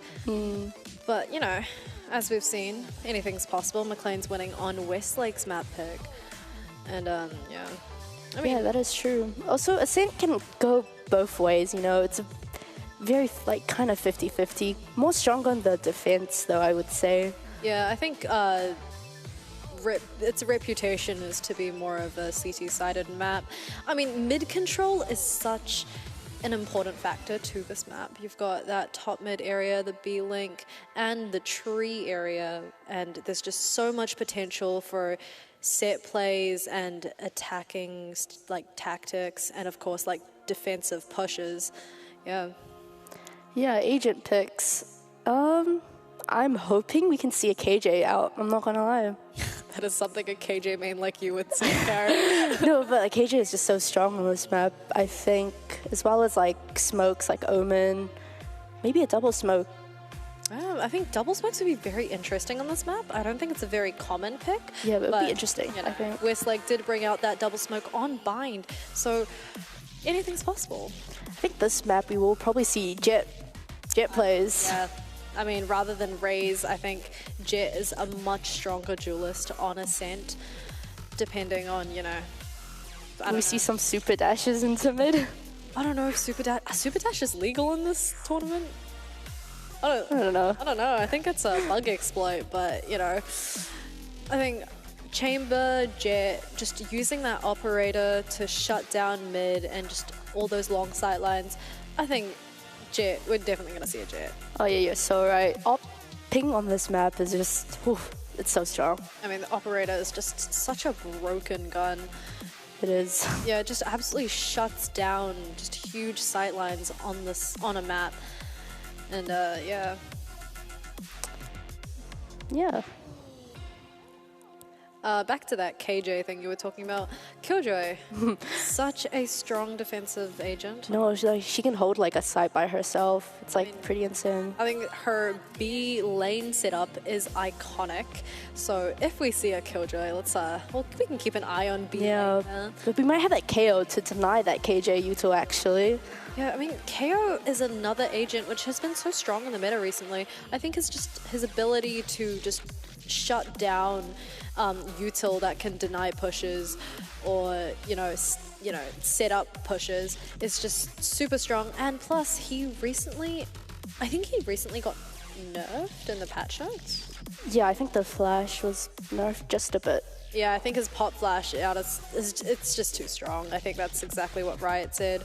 They were like, his pop flash is a little bit too strong. Like, oh, he is really strong. Yeah. Yeah. Attacking, I would love to see some aggro play actually. Yeah, I feel like from both these teams, what we've seen is very, very slow plays. I mean, we do see a couple 5-man just to run it down a short. Yeah, especially on ecos. Yeah, especially on ecos when you're playing numbers rather than angels. And I think it's like set plays for attack is just like, I'd like to see some more aggressive pushes. I feel like both these teams are very defaulty. They bait util, which is good, of course. But it's a lot more interesting when we just see them run into a site and start gunning each other down. Yeah, I'm not gonna lie. I wish we kind of saw Pearl. I don't think we've seen any Pearl plays through this season. Yeah, Pearl is such... But it's kind of like it's a new map. Yeah, you know? I think the meta has started to settle in a little bit. I'm actually glad we're not casting that, Karen, because I have no idea what's going on in Pearl, man. I'm pretty sure I know like one call out and that's it. Yeah, less homework for me. Interesting we don't see Icebox. I think that's been a pretty popular map. Yeah, I think we've seen actually a lot of Icebox from this tournament. So many teams actually enjoy playing Icebox. I personally enjoy playing Icebox. I mean, it's an attacker-sided map. It's just got so much potential. Yeah, it's Viper's Playground. From a Viper main. All the players. Oh. Top of the board for McLean's from last map, I think was... Sassy? Was Sassy? I don't remember, but Sassy, lots of fragging potential there. put him on the duelist and he just popped off, man. So, what was his... I don't know, I wasn't paying attention to his KD at the end of the game, but... It was high. Don't know if he hit that 30 though. I don't think he hit that 30, but he did a lot there. I mean, I think other individual players, I remember seeing Ted hit a bunch of nice shots. That, of course, I think that 1v3 clutch, playing the bomb. Even as an Astra, still being top of the board, just, you know, team captain. I think we've also seen a lot of highlight moments from Punde. Yeah, one that raised. That was actually insane. I mean, on Bind, lots of potential for Raze, lots and lots of close corners. So much value out of that nade and that boombot, and just his movement. We saw that, man. Like, that guy was satcheling places. He was. Yeah, when he gets in a sticky situation, he just whips out a satchel and just gets out of there. I think really, really well played last game. Yeah. So, Ascent. Yeah, like I said, hoping to see that KJ. Maybe that Chamber. I think the Chamber versus KJ debate is actually like, I don't know. I feel like Killjoy has just so much value, but Chamber is so good for your team's economy. No, that's true, yeah. I think it is. He's also a very strong, like, attacking agent, I believe. Yeah. Some say he's, like, basically a duelist. Yeah, I mean, like, is Chamber classified as a Sentinel or a duelist? We've seen him, like, nerfed so much to try fit him more into that Sentinel role, but I think he's still very strong. Yeah, and as, like I said, KO, really strong agent on that map. For Smokes, we'll probably see some Omen plays, I think. I love Omen plays. Like, Omen players are just massive IQ. Like, you've got to be so smart to play Omen, and like good Omen players, you know, love to see them. Yeah, especially with the TP and like the flash. Yeah, I think. But considering last game we saw Ted on that Astra, maybe we'll see an Astra instead. Oh, maybe. I love the Astra and KJ duo. They are so good together. Especially on this map too, I think. I think Astra's ability to just delay pushes and then like combined with Killjoy's mollies, turret, lava, like that's just so much damage. That is a very hard defense to get against. It is. You know, especially a strong but attack too, I think. If you have the ult, like the two ults together, that can be really strong. Yeah, I mean, ultimates, I think KO. I feel like KO's ult, yeah. I personally love KO's ultimate. There's like something about the fact that he just shuts down an entire area. Everything's just like gunplay. And he just, yeah. Yeah.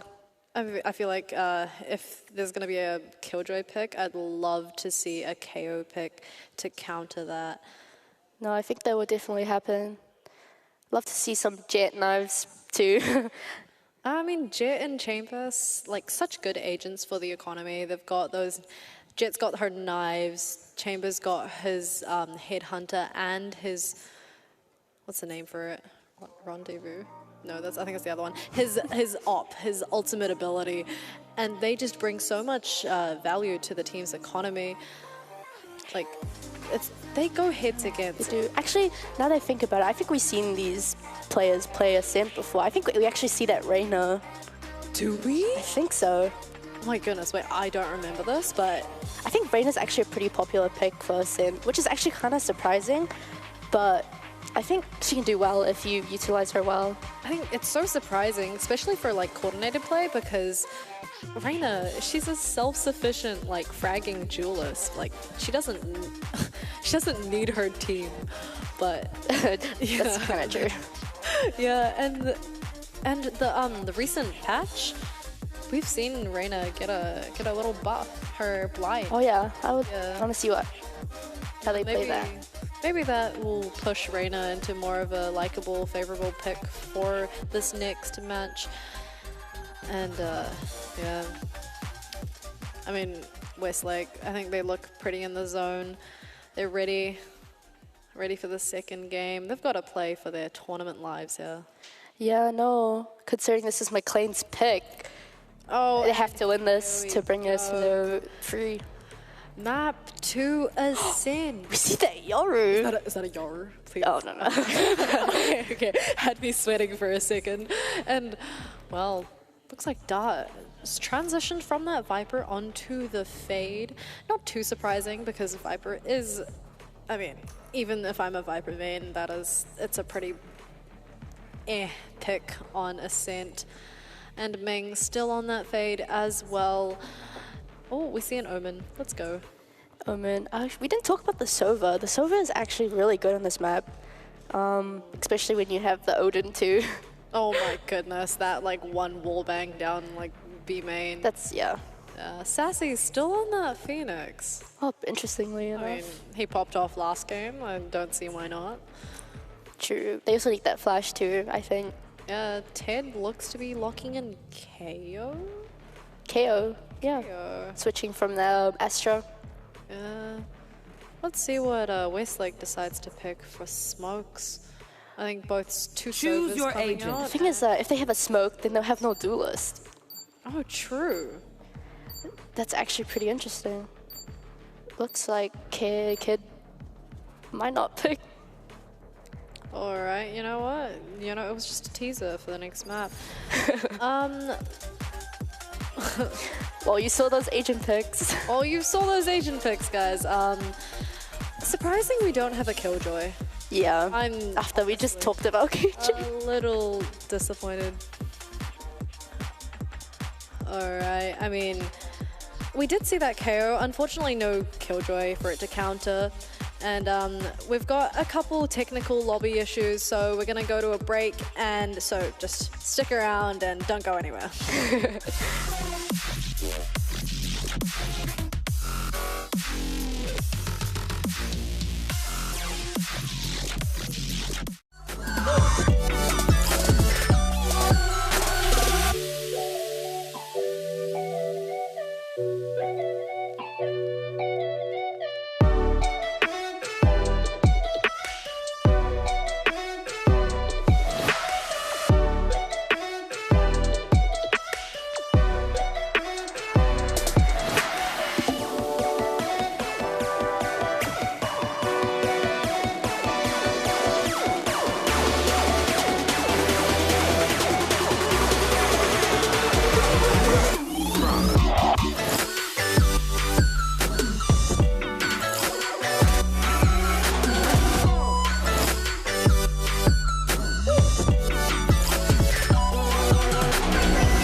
welcome back.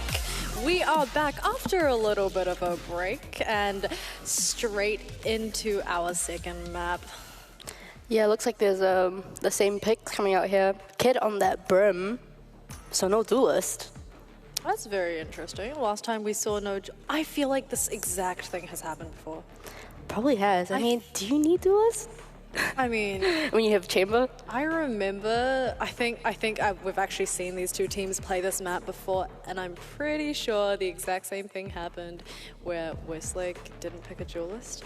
I don't know. This is just going off my very faint memory, which is probably incorrect. Yeah, surprisingly enough, there is actually no Jet, which is really surprising to me, I think. Yeah, I feel like Jet is just such a really good duelist on this map, but I mean, maybe Phoenix is creeping back into the meta. Yeah, maybe. I mean, we did see Sassy, like you said, pop off with that Phoenix last game. Yeah, those flashes, so much value from them. I think they're so fast and they're really hard to react to now. So it's just another layer of just really good utility. And ooh, starting off, we have Westlake on that defense. yeah, Westlake starting defense for Ascent. That's pretty good. Good start, yeah. Yeah, I mean, this map is supposed to be quite defender-sided, so yeah. Yeah, and then we have McLean's on that attack. Looks like it's kind of a split right now. I actually think they're looking to maybe put some pressure on mid. Yeah, that's always good. It's always good. Yeah, we've seen how important mid presence is, and McLean's take full mid control very early on into the round. Yeah, really quiet. Not much of a push presence. Ooh, Mignor takes first contact. Smokes do go down, just stopping that push in its tracks. McLean's, I think, regrouping a little, just slowing it down. Maybe headed, chuck a smoke mid. Maybe headed into the market side of things. Yeah, utility does come out. It doesn't actually catch. The flash comes out. And can't really get anything done. All players pushing onto that side. Oh, Ted gets the first blood onto Sassy. Mignor trades back onto that. Pundy gets a kill on Ted. Pundy gets another on Envy. Dart there to get Mignor there. Ooh, and Pundy. And Ming sitting backside. Alec so low.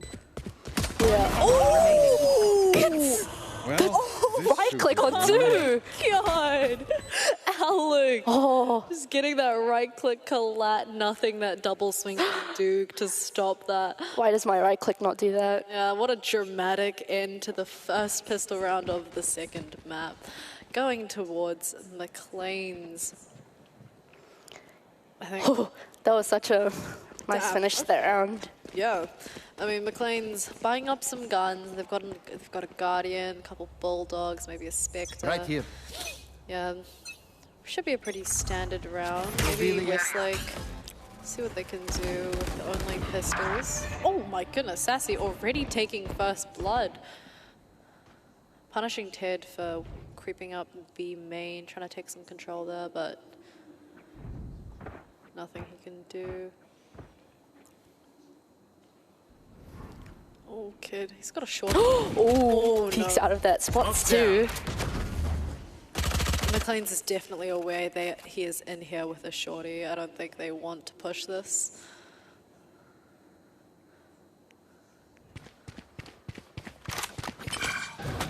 Oh, come on! Denied for that, it's punished.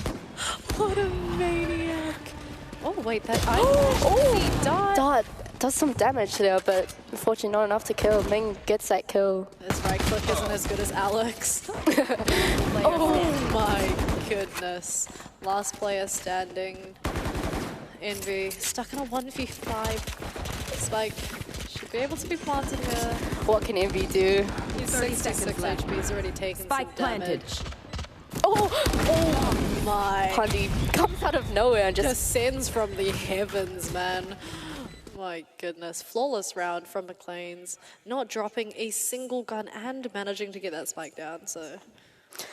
yeah, no, we see players from West like pushing out of smokes just one by one. Yeah, nothing. Not much they could do against way better weaponry there. Well, rifles coming out. Kid, however, with a light shield, a little bit, I think needs to buy up that utility, sacrifices Launching smoke. that full shield instead for the full util. Ooh, Dart peeks into that. Oh my goodness. Wait, jump! Oh my god, Nat gets that kill into Alec. While jumping a little bit, I think. Okay, you know what? We don't question it. Oh, look Shock start come out. towards this tree side. I think McLean's maybe trying to sell like an A split here, but I don't know. They've got attackers trying to go to this B side. But a util comes out, and that does suppress Mings. That's a lot of. It's a bit of info. Yeah. Oh, Sassy gets that kill onto Kid there. Oh my god. In Venus position. Gets one. Spike down B. Only a trade out. I mean, trades are always, you know, good for the attackers, I'd say. Still waiting. Oh, the recombo actually gets one. Manages to tag Dart. And 3 members of Westlake here for this retake. Yeah, Pundy in that position. Pundy. Ooh, gets caught up by Nat. That is so low though.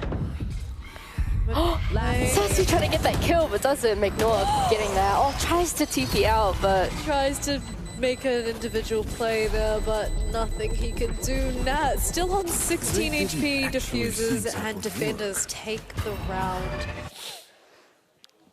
yeah, I mean, as expected, it was a buy. Yeah, it was their buy, and I think McLean's did make it quite expensive. They do get spiked down as well for a little bit of extra money.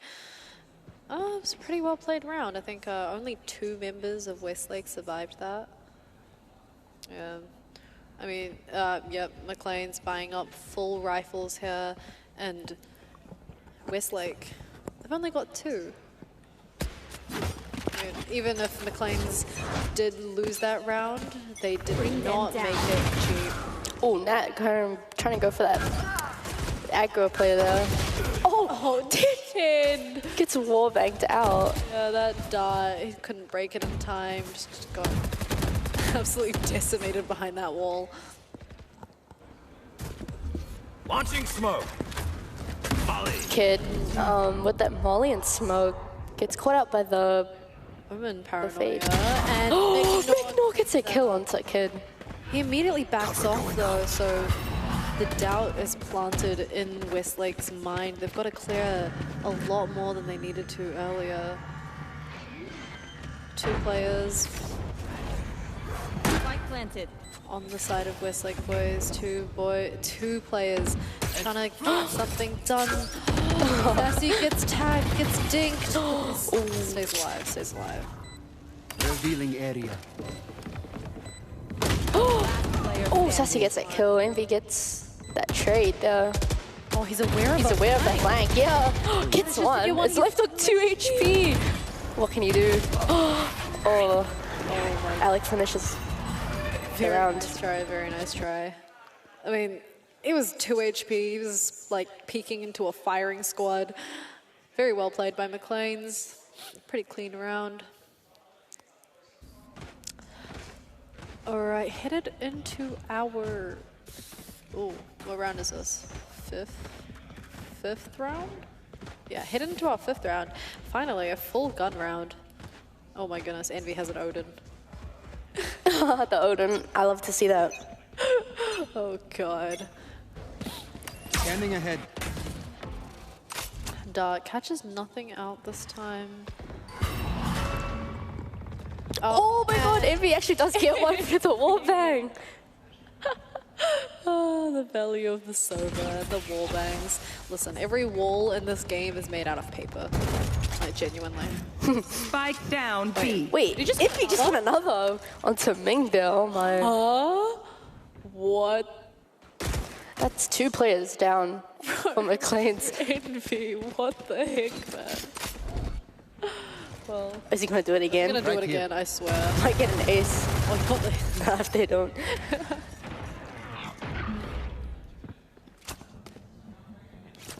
I mean, McLean's only 3 players left alive, 2 fallen to Envy and his Odin.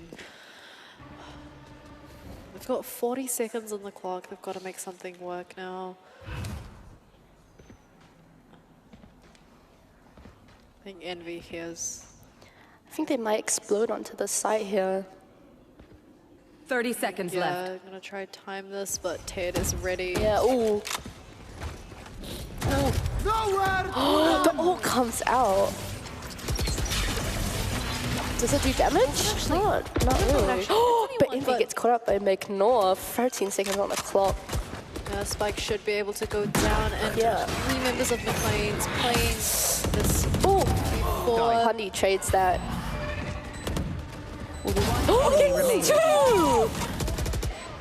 Oh my, we'll get the third. Sets himself up with a pretty good flash, actually. Oh, Manages Ted to gets catch out Pundy. Ted.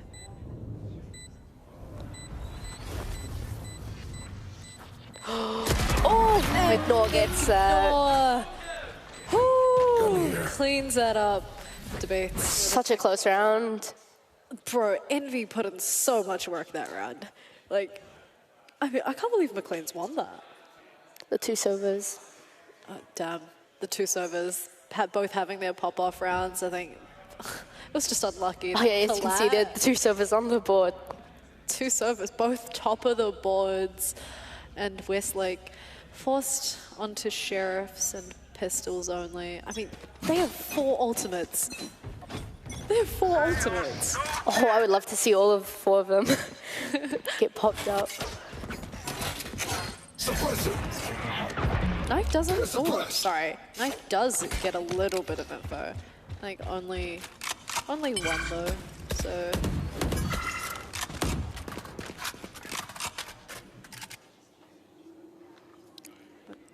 Really, really quiet. McLean. Oh, sassy. Ults in. Will he get? Ults. Will he get any? I'm trying to get something done. Yeah, but no one's actually on site. Yeah, I think Westlake opting to play for that retake instead of. Oh, Ted gets that kill. McNor gets another. Spike down B. Nah, also trades back towards this mid side. I think that was Spike, yeah. I mean, now Westlake know that they just need to watch this B main here. Oh, the silver ult will come out. It probably does damage onto Nat there. Hits him once.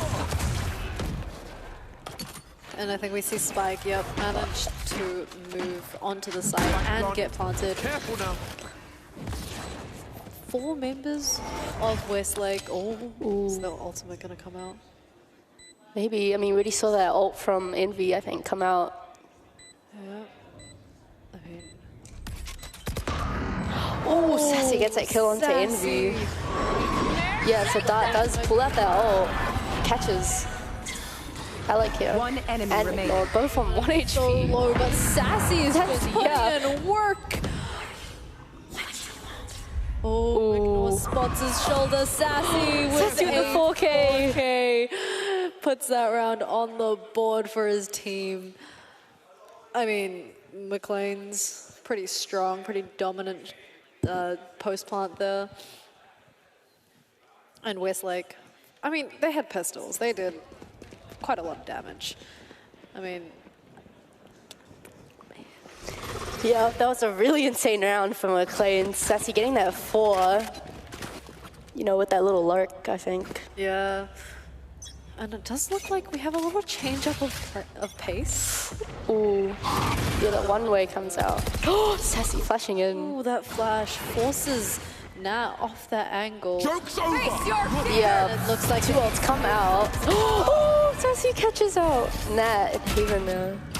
That is full block. So much util. And trying to get some. But Alec gets that. Alec, I don't think he expects Alec to be that close to the catwalk.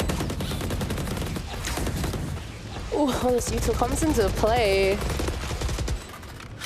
And 3 members of Westlake just trying to get this retake, but that's gonna be tough.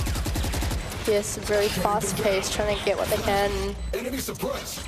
Kid gets one. Oh, the timing out. Who gets that on Alec? Punny gets one on Envy. Sassy gets one on Ted. Kid gets one on McNabb. Sassy gets Kid there, and that's the round over. 3 kills for Sassy. He's just putting these multi-kills on the board, man. Like, my goodness. He's popping off with Phoenix. A really, really good agent. I mean, we saw the value of that flash. Like, early round, that one-way was just... It was there to try slow down the push, try set... Nat up for a little bit of an early pick, but no, Sassy just flashes around the corner and forces Nat off that angle. It looks like, oh, Envy trying to play that position. Tid pushes out, but is punished for that. What a shot! Oh, interesting flash from Sassy.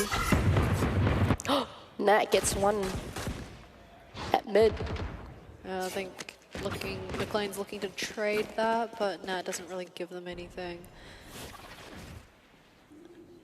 It's gone very quiet again. Pundy catches one with the silver drum there. Yeah, he's playing the solo mid position. I think it's still very defaulty. Does look like they're gripping up though, trying to look for something to execute. They've got 50 seconds on the clock. They have, like, they can go anywhere they want. That's true. Oh, the fade. I actually don't think anyone there. McLean's playing this very quietly. About to explode onto this. Oh, Dart is so blind. Oh, yeah. Nothing he can do. Oh, but Kid trades. Spike down mid. Kid trades back. I mean, this should be free sight for McLean's. 3 defenders left. Trying to play this retake. It is a 3v3. Molly. Yeah, a bit of a gun diff though, so. Planted. Does look like McLean's has set themselves up in their post-plant positions, and let's just see how this plays out. Probably waiting for all 3 members to push onto the side. Oh, Brim, comes out. It comes out and That gets one on Pundy. Oh my. That's a win for Westlake. Westlake picks that round up. They do. Is that a thrifty round for Westlake? It was. Beautiful retake. Such, I think, they managed to decimate that crossfire in hell. That's That's very impressive. That is such a hard setup to play against, and Westlake. They did it. Wow. Oh my gosh, on the board, we see Sassy again, 16-5. 16-5, man. That's this guy. Oh, that's like basically double of the other team. Yeah, keep an eye on Sassy. This guy's, he's feeling himself. That works. Scoreline 2-6. McLean's up 4 rounds. A little bit of a lead. So Westlake just looking to break that. Ooh. Nat tagged out by this over drone. Trying not to give up mid, but Oh, Pundy gets that kill onto Nat. what a shot. No one there to trade him. Over.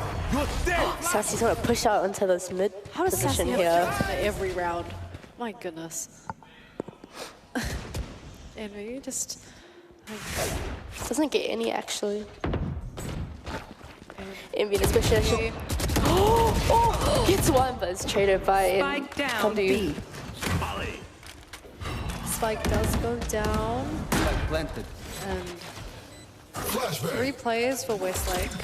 The flash. Oh my! Oh, the Silvo actually comes out. Oh, gets one. McNabb gets one. Oh, and Sassy gets Kid there, and that's the end of the round. McLean's pulling away with a lead, 7-2. Westlake, we gotta get something done. I mean, McLean's, yet again, their attack is so strong. No, it is. I think both teams really have like attacking agents, you know? And Westlake, I think, forced onto another light buy here. Maybe. No, but they did win their eco there. Yeah, they surprisingly did. enough. That was good. McLean's starting off this round with another pretty defaulty round. Oh my goodness, dart. Gets darted. Get it? I'm sorry. McLean's playing this pretty quietly yet again. They do give up mid though, which is quite interesting. They don't really know if anybody's been pushed up mid. Yeah, I mean, the rounds have been pretty kind of quiet, like at the start, and then they just like group together, explode onto a site. You know, that's pretty good. Yet again, very, very quiet. Both teams not really wanting to give away too much util. Ooh, Sassy got to hop into the site here. If he lifts so low. Players trying to group up, ready for this retake. All 10 members, sorry, are actually looks like the two chambers here will have this 1v1. No. Long win. Oh! Alec left him 4 HP after getting 2 picks there. Yeah, Kid there to trade that back, and my goodness. 2 members, Ted and Kid. Kid gets another one, so Sassy. Last player standing. McNor catches out Ted there. Oh, Kid with the 3K there. Getting McNor. They've finished, 1v2. Though, but time. We'll probably opt to save. Yep, the time is just too low. There's not. Oh my goodness. There's not enough time for him to defuse the spike. So, and Ming actually falls to the spike. I think a pretty good eco from Westlake. I mean, they do pick off 4 guns? 3 guns? 4, sorry, yes.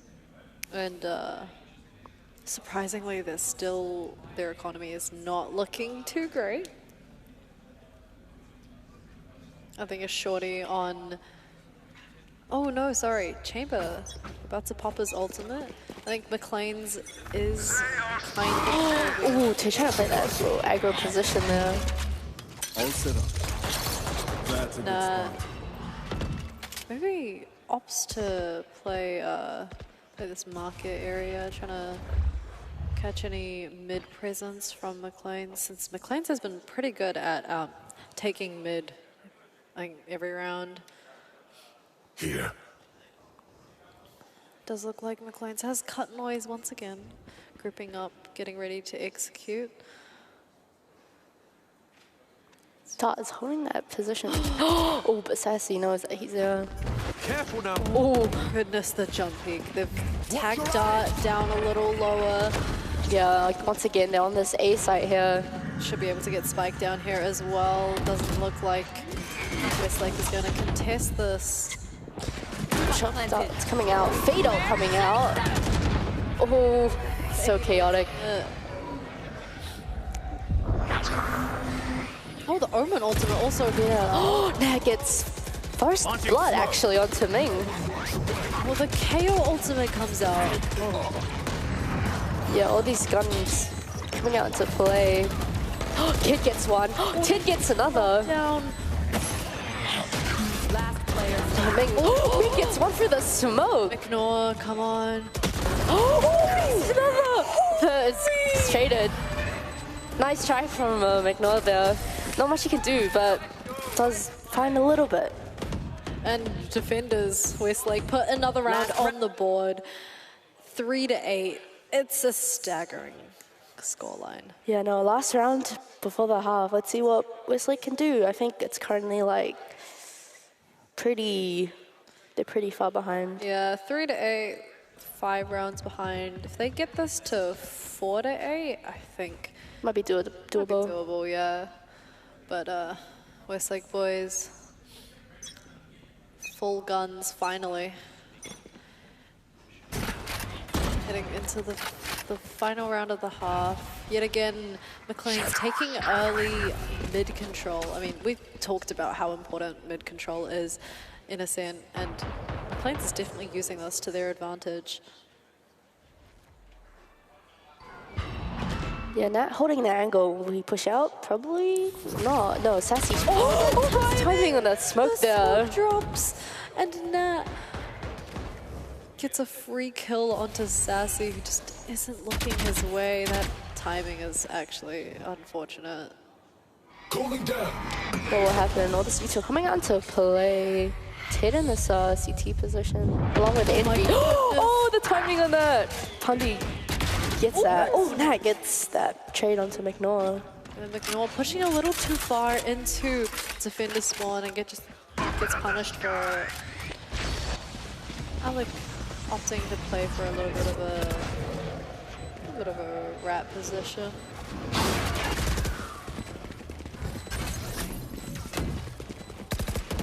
Let's see what I can do. Oh, Alec tries to get that kill, but kind of whiffs. Alec trying to find that 1v2. Oh, it doesn't find Janatza and Pundy. It's okay, it's okay. Yeah, he finishes that with a 4K. Pundy save the day and switching sides. Wow. My goodness, what a half. McLean's very dominant on that attack side. I mean, this is McLean's pick from the map, so it makes sense that McLean's is quite strong here. Sassy. You know, what a crazy round from Pundy. They're getting 4 kills. Yeah, the Sassy's 17 and 8, and Pundy's not far behind on 16 kills. You might see a bit of a little bit aggro play from Pundy here. Yeah, Pundy and Sassy. I think McLean's just plays around Sassy so well. Like, they set him up for success. Yeah, no, fast execute onto this B side. Oh no, Sassy gets caught out. He gets caught out in the open, and that dart also scans Pundy. There's nothing he can do. Westlake. What a fast B-take. Defenders haven't even rotated over yet, and they're ready for this retake. 3v5. I'll find you. See what they can do. McNair's gonna push out of that smoke. Westlake holding them angles. Oh, Nat PF getting a kill on McNair. Ming on that 1v5, and yeah. Westlake, flawless round to start off our second half. A very good start for them. I mean, they were down 3-9, 9-3 curse. Ooh. Right here. Oh, okay. Westlake managed to pick up that pistol. Very, very good start for them. And they force up all. They all force up some guns, and you know, see how this game goes. McLean's. They've got this beautiful set piece. Yeah, trying to do that push onto a but wrong side. I mean, it's a gamble that you just have to take, especially when you have worse guns. You just gotta. Spike planted. What?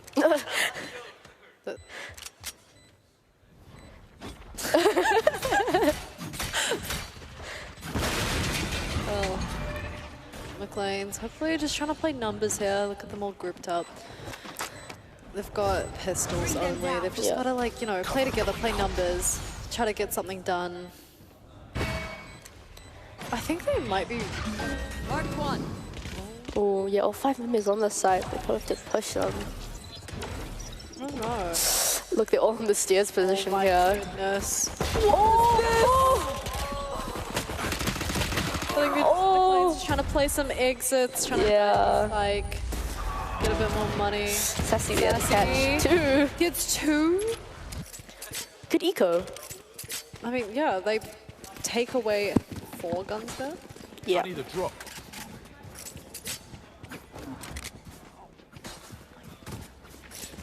pretty good round from McLean's. Yeah, no, that was pretty, like a really nice play from Westlake there. I think, but did you see the potential that set piece on A had? Like, that would have been... Yeah, that would have been insane. Unfortunate, it was the wrong side though. Yeah. Scoreline closing up a little bit, 5-9. Only a 4-round difference now. It was like bringing it back. Oh, wait. They make lots of noise B. I think they're just... You have to try to bait out that B, I believe. Bring them down. Even putting a neutral in this. Yeah, I think it just... Ooh, the fight coming out from Ming and that. Catch them. Oh, the volley catches out. Ming, Kid getting that kill on McNor. Oh god. That PF on his position here. 3 members from McLean's. Oh, almost gets that shot, but Doesn't actually hit that, my goodness. oh, Sassy gets done there. Kid gets one on Sassy. Oh, oh my. Planes. Westlake win that eco, I think. I don't even know, bro, because Ming had a sheriff. I don't know what's going on. Well, Their bonus, I think. yeah, I think so, yeah. Yeah, 3 rounds on the board for Westlake. They're bringing it 9-6. Yeah, and... Is this a 9-3 curse? Oh god. Well, I never thought Ascent would be attack-sided, but here we are. No, but you see, like the teams, the agents here, they're very good for attack, so I'm not that surprised. I mean, I feel like we should be more surprised though, because of course we mentioned before, what a knife. That's, yep, 3 defenders, yeah, no, they're gone. I mean, we mentioned before, oh, what was I gonna say? I forgot. It's a defense-based map. Yeah. Alec in this off position! Gets one, but it's traded by Nat. He manages to pick up 1. Sassy on the little flank there. Bring them down. Oh, that fade util, a lot of stalling potential.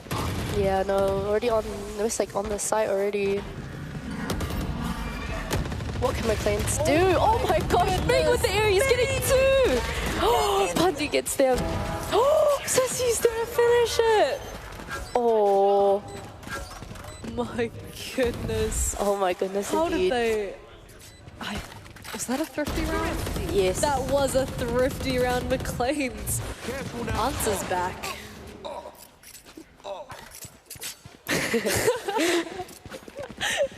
No, we've seen the Aries pop off Yeah, quite a bit, I think. The wall bangs, man. The wall bangs. Fade and Sova, both agents, both really good with just wall bangs, you know. Out of charges.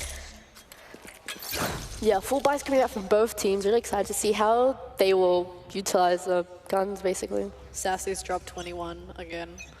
Ooh. Oh my goodness. Cover going out. Does look like both teams looking to contest mid here, though. Yeah. Oh, Tay gets first blood onto McNor. Yeah. Now Westlake backing off a little. McLean's still pretty mid-heavy, though. They've got a bit of control. Just trying to clear out B-Link with a Prowler as well. And Westlake, they're really... Spokes come out. No one on site. Bundy trying to get some shots there. Trying to maybe get something done, but... Oh, Ted is caught in that. Gets caught in... Oh, Kid gets killed on a Bundy. Spike should go down here as well. A 5v3. Oh my god, Sassy gets that kill on Envy. Ming getting that kill on Nat. Kid getting that kill on Alec there. Ming trying to fight that. Ming and Sassy's. Standing. Ming pushes that, but is denied by Dart. Oh, the dink! No! Oh, and Ted is there to finish the round, getting Sassy, Westlake. leaving another win for Westlake. Yeah, it's like putting another round on the board, and the timeline is starting to, the scoreline is starting to almost even out. Almost. Almost. They are 3 rounds away from being equal with McLean's, so McLean's, they gotta keep their lead. You know, they're 3 rounds up. They don't want to go into OT. Yeah. I'm not gonna lie, I really hope when Westlake does win this, love to see a front map. Oh my gosh, Ming on that Odin. B. Unfortunately can't achieve the success that Envy did. But, you know, he's made his presence known. Getting ready to explode onto this B side. Flashes come out. Yeah, Ming holding that position. Gets Oh, caught out God. though. Will the Odin do anything? He's spamming that. Gets one! Honey gets one. Ted there to trade. Envy The door gets Ming. gets closed. I think Spike should go down pretty easy here, and McLean's 4 members alive, ready to play this 4v3 retake. Ted is 22 HP. Oh. Fatal does come out from Dart. Doesn't catch anyone, I believe. Oh, no, it does, it does. Oh my god. What? Sassy gets 2 there. Kid pops his gets 1. Gets 2. Oh, almost gets 3 and it's not enough. Oh my goodness, that was so close. And McLean's 11 rounds, they're 1 round away from match point. And the pressure must be building, man. This, what a round. Yeah. McLean's so close to victory, and Westlake, they've just got to hang on, man. What a nice try from Kid. I think it was a 1v4? Yeah, 1v4. Yeah, it does actually manage to get 2 there. Hits 2 nasty shots, but unfortunate. Heading into another round, it does look like a little bit of mid presence from Oh, Westlake. Mick was already caught on this shout. Enemy tag. Oh, what? Wait, Pandey actually tags 2 people with his dart. Very interesting. I seen Alec in this position here. Yeah, they've got, I think Westlake have pushed up mid a little. They've got some control. Now it's just up to them what they decide to do with it.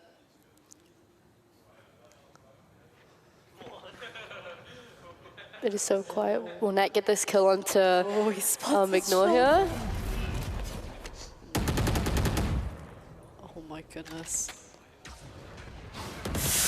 Oh my no! Heavy catches McNaught. Alec getting 2 actually. Sassy getting another one. Ted. Sassy better. Oh! Just denied that ult. Oh! My goodness. 2 members of Westlake 30 seconds left. alive. Oh, if he gets one onto Pundy with that Odin. Will not get Alec I there. think he's aware that he's stuck in a little bit of a predicament. Yeah, time is ticking. Where's the spike? Goes down out of the Oh! open. Oh! Ming gets one. Alec there to finish around, getting that kill on Planta. Alec gets a Match 3K that round, and that brings McLean's to Match point. If they win this, then they win this entire game, I think. They do. Yeah, they do. They win this best of 3. And lucky for McLean's, it does look like Westlake. Oh yeah, that light by. Oh, yeah. I mean, Westlake, we've seen their thrifties. Like, we've seen them play their eco rounds, and it's honestly it's like pretty impressive. Oh! What? Oh, 5 members in this position. I think they're just hiding from Oh, Sassy actually does go a bit aggro, but is punished for that. Yeah, they don't expect all 5 members. Yeah, look, fast execute onto this B. Silver comes out. That gets Ming. Ignoring this boathouse position. Gets 2 to get in that. Is now blinded. Oh my goodness. Ted there to catch him out. Oh, it's turned into a 3v2. McLean's 2 players left alive, Alec and Punde. They got to win this 2v3 to win their team the match. What can they do? Oh, he gets tagged. Oh god. Oh, he does get expansive, but even Envy pops it out actually. But he doesn't actually manage to get him, but that buys so much time. Players stacked up. Last player standing. Yeah, Pundy in this 1v3, all 3 members in this boathouse position. This is rough. Time is ticking, what can you do? Not much. Kid cleans that up.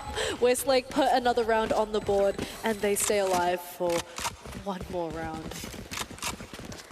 1 more round. No, it's like really pressurizing though. Dude, Match point, 8-12. They need to win 4 rounds in a row to secure that overtime. Yeah, and that's not even like they win. They have to go into overtime and then win again. Yeah. McLean's just trying to get 1 more round. They just need this 1 round. And if they don't, then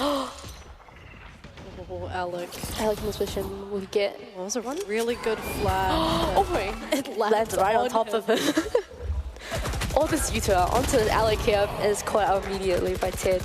Dude, so much util onto Alec. Nothing he can do in that situation. That's 1 member down for McLean, leaving it at 4v5.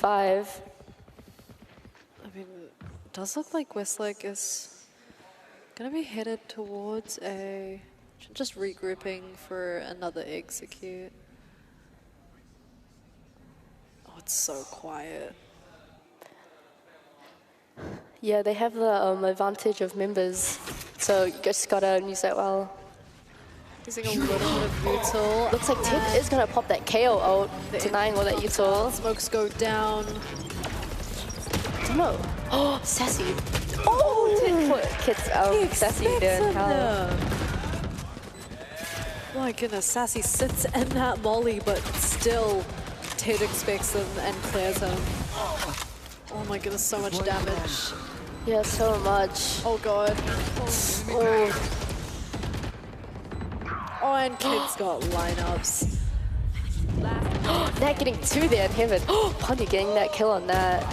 First traded by MV. Westlake, 1 more round on the board. McLean's is not looking too hot. Oh my. They're on fire. Yeah, they're breaking that momentum and they're maybe starting to build one of their own. 2 more rounds.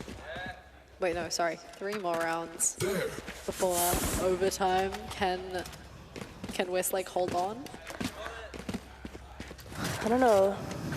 I think it's a light buy kind of from both teams, especially for McLean's here. Yeah, I think McLean's, they've lost that momentum, they've lost that economy that they built up, forced onto a little bit of a save. Yeah, and you see that they hit an A, but, you know, there's only 2 players here trying to hold down Pundy the and McNor in this position, will they get some? Oh, McNor pushes that, gets 1. Pundy gets another. That spiked down. Nat there to trade. Pundy in this totally blind. Yeah, Dark gets that. Actually, McLean's, though, do manage to take down 2.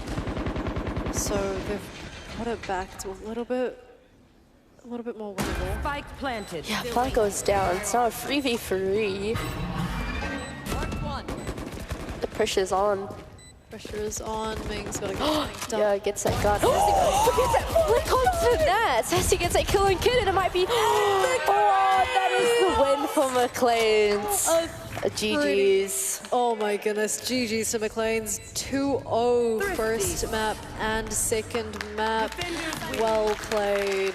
Well played. We were just talking about how they've managed to narrowly lose to Westlake though. Yeah, but they actually managed to bring that out. Finally after matchup versus and matchup, like McLean's and Westlake, they've finally, McLean's has won a matchup against Westlake, and it's been probably the most important one. Yeah, no, they secure that position for the finals for Sunday.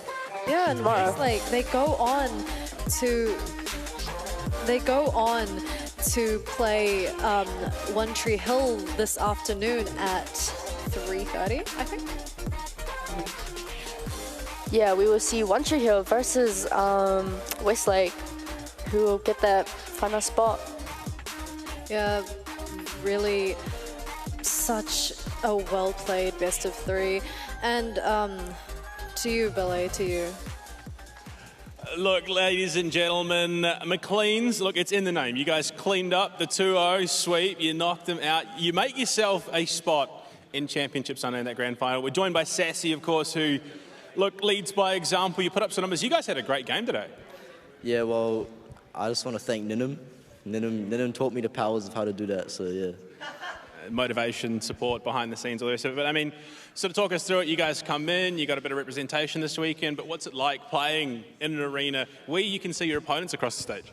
Oh, it's way better. Like, the PCs are like, they're pretty good, but yeah, nah, it's gonna take a while to get like used to it, but nah, it should be good.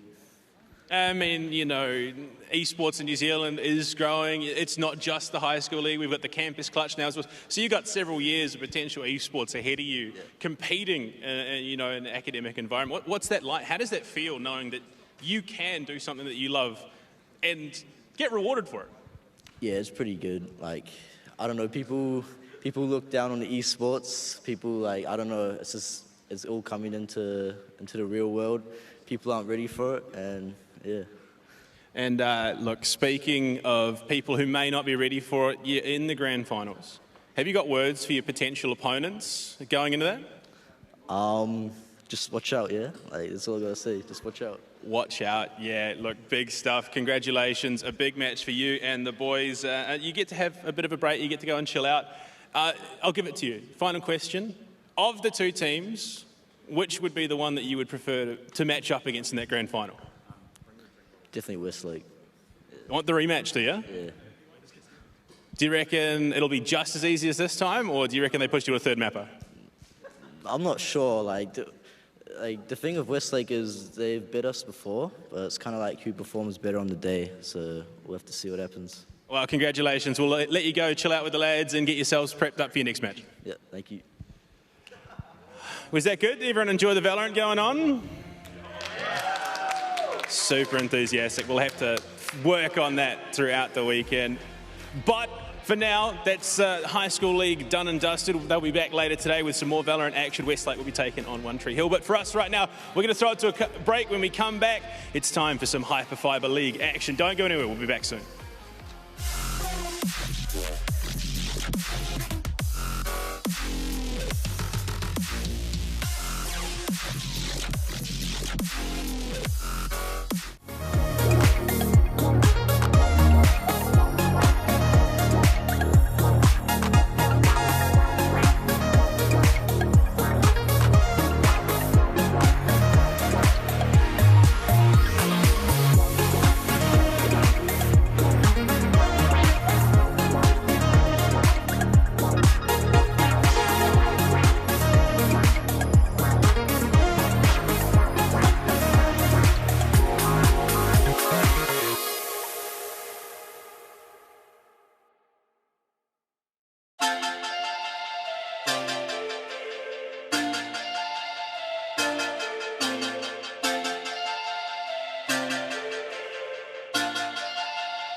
Hello and welcome back, ladies and gentlemen, to the New Zealand Esports HyperFibre League here at the Sky City Theatre in Auckland, New Zealand.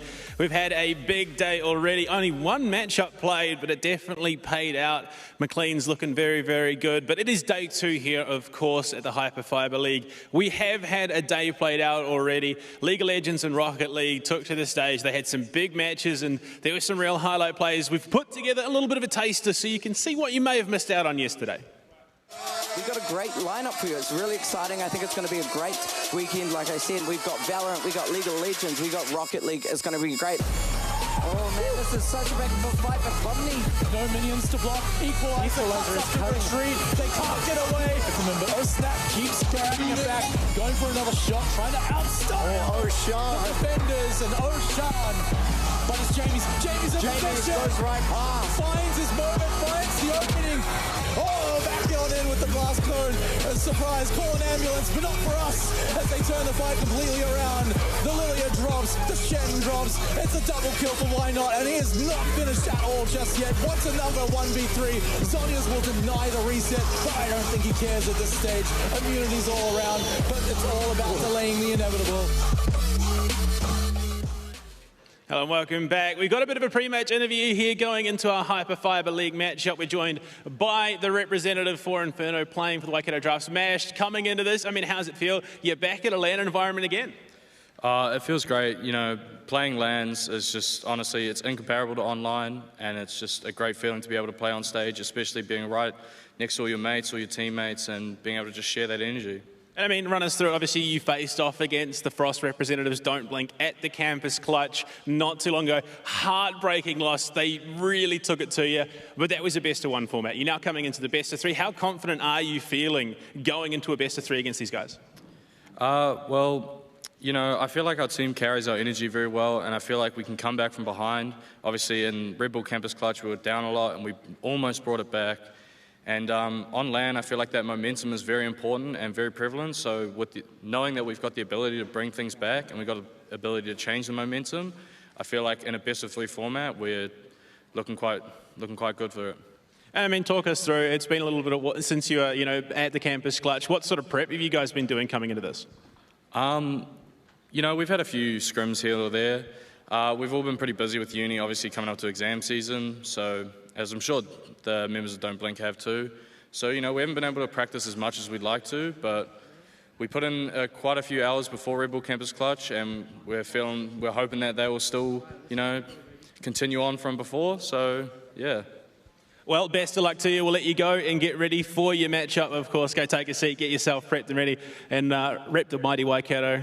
No bias whatsoever. I'm a Hamiltonian myself, just saying. But yeah, go on, get yourself ready, and we look forward to seeing you in the server, mate. Sweet as, thank you. Well, ladies and gentlemen, it's gearing up to be a pretty hot match, but we've got some pretty hot casters as well who are ready to run us through all the action. Up in the casters booth, it's the wonderful Mr. Rochester and Opera. How are we feeling, gentlemen?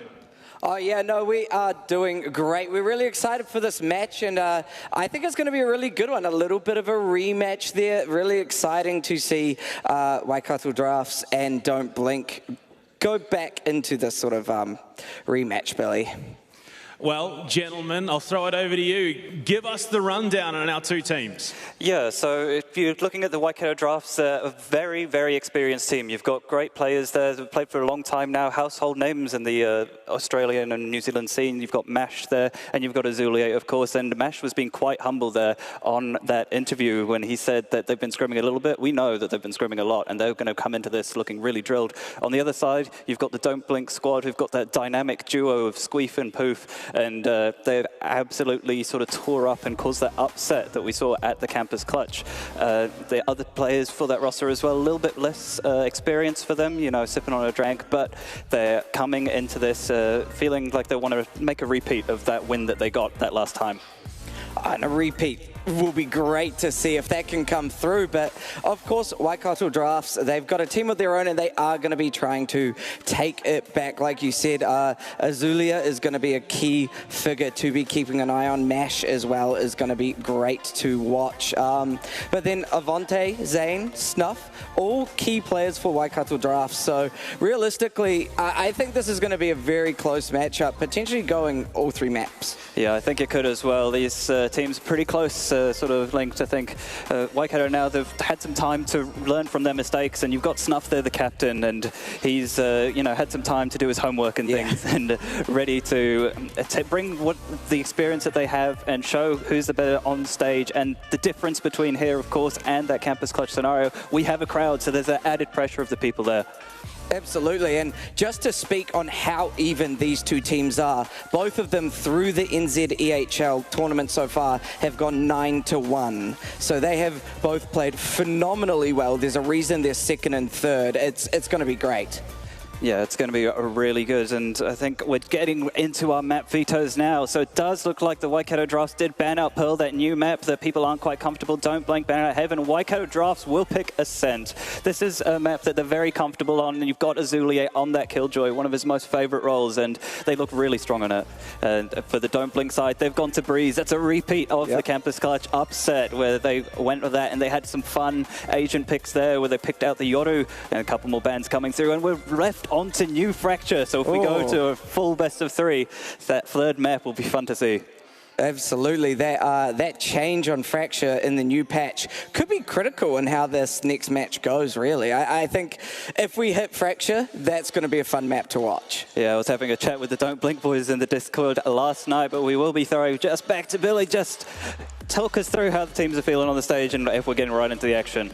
Look, we couldn't have set the stage for a better matchup, of course. It's a battle of fire and ice, so to speak. The Inferno representatives taking on Frost on this stage, of course. Not to mention the history that's already come in out of the Campus Clutch. Both these teams have a bit of a vendetta. For the side of Don't Blink, they're looking for that rematch against DNC Gamers in the grand final. For Waikato, they're looking for a bit of redemption, of course, after suffering that loss in the best-of-1 format.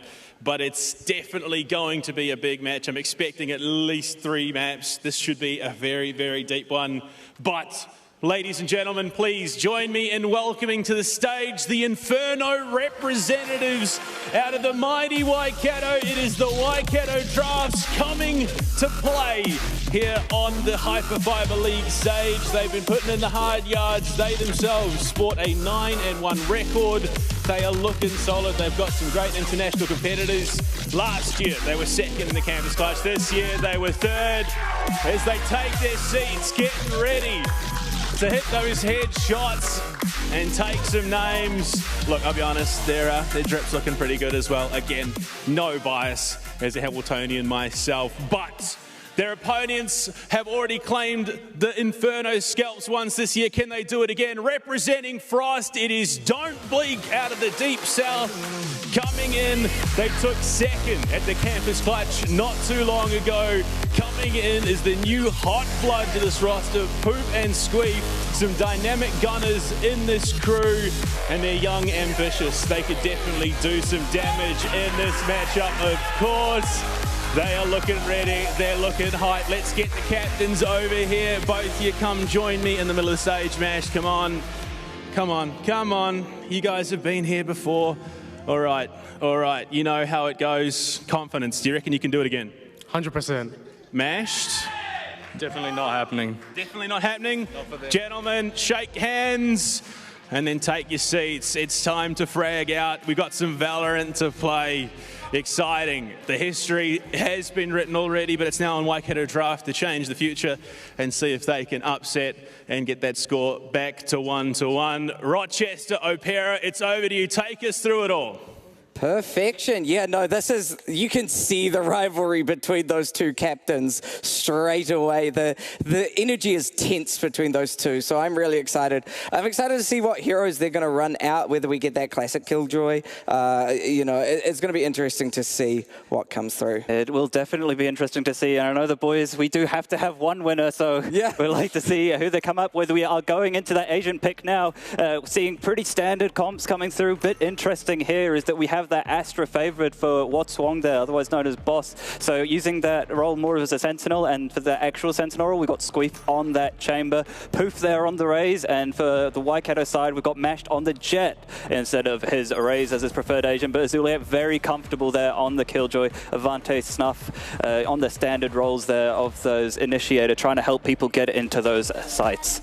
Now, the only mirror matchup we have in terms of heroes is going to be that KO. So disabling those abilities, I think it's going to be crucial to try and shut down some of the plays with that utility that these agents have. So it'll be interesting to see how these two KOs are going to probably be a bit of a game changer between the matches and make or break some pushes. Yeah, I know, Jess, and Karen had talked about that change in the 5.07 patch, saying that there were some changes. There were some changes to KO as well. He's now more of a supportive agent, helping out his teammates and less around playing for himself due to the change that they made to the flash timing is how you do that. So be interesting to see how they're wanting to change up things. We will be getting our way on the pistol round. We do have the Waikato Drafts starting on their attack, and Don't Blink have picked the defense.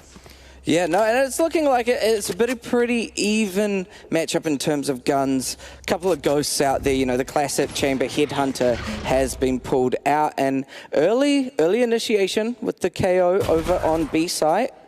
Yeah, Chamber just taking the contact there. Poof, though, will they check him out? No, Vante does get taken out. The frenzy on the pistol around such a strong weapon. Poof getting the paint shells out. Mesh hiding away, managing to see if he can get out. Has the tailwind ready, but Squeak getting another one, supporting his teammate, and that Boombot chasing down Mashed. Oh, Mash nearly got away, but there we go. Snuff following through with a headshot onto Poof, and now they want to slow it down a little bit. Snuff gonna go for a little peek here, but Snuff finds Squeef. No headhunter kills for Squeef right there. Yeah, beautiful stuff there, just taking the dry fight and managing to win that one out. And now we're into a 3-on-3 situation, so time to play the mid round. Waikato just deciding to cut noise, poke and prod to see where they want to go. We do have that dark cover coming through that mid position, and I like Waikato here. They're being very diligent using the utility in order to help clear some angles for them. Sippin will get smoked off here, and it seems like we'll be setting up for a 3-on-3 retake. Yeah, straight onto point. They just want it quick here. Astra is up on this high ground waiting. We'll see whether they're ready to push in, but it is going to give them the plant right now. What's wrong? Just sitting on the high ground. There we go. A headshot from Mash onto Sippin, but Dark Magician's not going to let them get a double kill here. And now it is just Zane, all that's left on site here, trying to find a way to push through. They popped the gravity well, but he wasn't in it. But then What's Wrong gets that kill. Yeah, nice trading out there from Don't Blink in that 3v3 retake. You know, Mash getting that one into the door, but they just play things well and together, and with plenty of time on the clock, managed to take the pistol round. And that's always huge. You know, you want to take those early rounds. You want to build that momentum. Now you're going to have a bit of economy to buy some decent weapons. You know, maybe a Stinger, maybe a Spectre. So, you know what? That's putting them into a really nice position and showing Waikato Drafts that actually we are here to play still. Yeah, they definitely are. Speaking of, we do have 4 Spectres coming out, and of course that Chamber will be using his Headhunter, that ability, those one-shot sheriff shots. For the side of the Waikato, we do just have some light pistols purchased. Yeah, you don't want to purchase too much. You know you're down, so you're going to just wait it out. Headhunter checking for anyone peeking right now. Squeef just looking. Nobody quite visible at the moment. It's just a slow push, waiting for information, trying to see whether anyone's going to get aggressive or not here. Squeef just looking. Yeah, I like this from Waikato. It's a lot of patience shown by them, and just shows the discipline that they have, and they're waiting for a mistake to be made from the side of Squeef here. If he overextends slightly, there's Azuliate spotting him out, and take a couple shots, using that rendezvous to get back to safety as Squeef, and seems here Waikato will just decide to regroup. Yeah, you may as well. Now that it's sort of been called out, he's fallen back. Oh, good headshot through from Squeef. Headhunter definitely working well for him there now. Squeef still holding it locked down, trying to push through. Dark Magician can't quite connect those shots, but Squeef is a monster right now. Poof pushing in onto Zane. The Spectre working well, and that is that gun diff. Mashed is going to get the plant, but I don't think we'll be able to survive for too long in a situation like this where all 4 of them, that's one though, could bring a second through. Just need a headshot with the Sheriff, but no, Sippin ain't going to let you do that. No, he's not. But regardless, it's still a good round for Waikato Drafts. You know, getting 2 picks in there. Some lovely shots hit by Squeef, though. And, you know, that's good. Great to get up the confidence to hit those shots on that eco round. You see the side of Don't Blink there, looking focused. And they're hoping that they can take this bonus round as they'll be coming into it. Yeah, absolutely. If they can now take this next round, even though the gun diff is obviously now going the way of Waikato Drafts, they'll be feeling pretty. Don't Blink are going to, I guess, have to play a very smart defense, considering that their guns aren't going to have as much range as these rifles. You know, the Vandal, the Phantom, much better range here. So it'll be interesting to see how they play this defense. Yeah, I'd like to see maybe a bit of aggression coming out to do that, and that's exactly what we're seeing out of Squeef. He's pushed through at that position. Poof as well, getting some space on the map. I like this from Waikato, just taking their time slowly, methodically. You've got Azulia obviously always towards that B side of things, locking that push down, and the rest of the team working their way through the middle position here. It is. They're really just trying to play default right now, find that first pick, and then be able to rush in aggressively here. But Azuliate might be the first one trying to initiate here, trying to find a way to push through, not quite noticing someone. There we go. Dark Magician has been caught out, has to hide around the corner. throws out the Prowler. Prowler gets taken out early, but that's good information. Now we know that Azulier and Avante are there. Avante going aggressive. Poof isn't going to let that happen, though. You're going Poof when Poof is around the corner. Azulier falling so low. Poof's going to pop the paint shells, and even though they've been blind by the paranoia, they do fall. Mesh, though, using that tailwind, dashing in, does convert onto Dark Magician there, and now we're into a 2-on-3 situation for Don't Blink. The Dark Cover's going to come out. Squeef spamming away some shots with the Sheriff, trying to see what damage he can do through there, but now Waikato looking comfortable here in the post-plant. Zane managed to get the plant, so now getting a bit aggressive, going up onto slightly that little bit of high ground here, so it's going to just make their push a little bit harder for Don't Blink. Don't Blink are going to have to keep their eyes peeled to try and find where everyone's hiding, and with that recon bolt, makes it a little bit harder because you're the one that's caught out, but Zane gets taken down. Squeef, really good headshot with the Spectre there. Oh, the shock bolt from Snuff, perfectly lined up, and that is going to be 4 to Snuff. Yeah, great stuff from Snuff there, just closing out. There was a lot of chaos going on in B main, but he manages to pull through for his team, and that's Waikato taking their first gun round. A little bit of worry there, but, you know, managing to close it out convincingly. Yeah, absolutely. Now that they've got that sort of responsive momentum going on here, they might be able to start really building a little bit of pressure onto Don't Blink. Don't Blink, however, you see what Squeef's running? Oh yeah, he's picked up the big green. He's got that operator in hand, so he's looking to punish those dry peaks. So let's see how he wants to do this. In the meantime, though, it seems like we've got a fast B coming through for the Waikato side. Early paranoia comes out. They've taken B main control fast. Couple of smokes used as well. The Seas comes out. Squeef taking some shots through. Dark Magician coming through the smoke, taken out onto Mash. Zane's going to use that shrouded step up, but Squeef taking another shot through the smoke. And now Waikato, they're bruised and battered, but have made their way onto the side. Yeah, no, they have managed to take site presence here. The question is, can they keep it when the boom bot takes out Zane? That's going to make it a lot harder. They do recall the Killjoy turret here.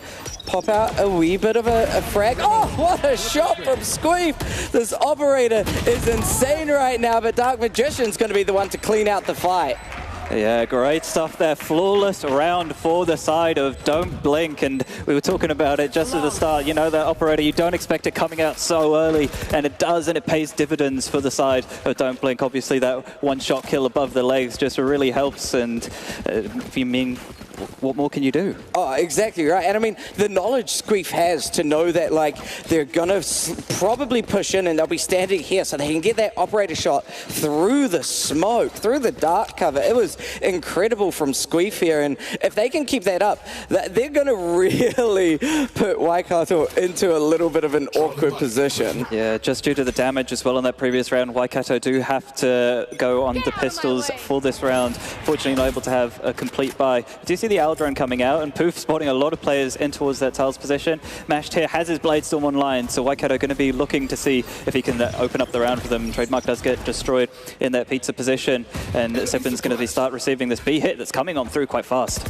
Yeah, they are just rushing in. It's good. They are checking all their corners, you know, classic. Make sure you check them, and it's working out well. But currently, B-side's held by Dark Magician. Azulier felt that pressure. Bladestorm does take out Sippin, but Dark Magician taking out 2. Now it is all going to come down to Poof, and oh, Poof manages to get the kill onto Mash. Squeef finishes off Zane, and what a round. What a spray transfer there by Dark Magician, just tucking under that lane position. Manages to pick off 2 before getting taken out by Mash, flying over the top.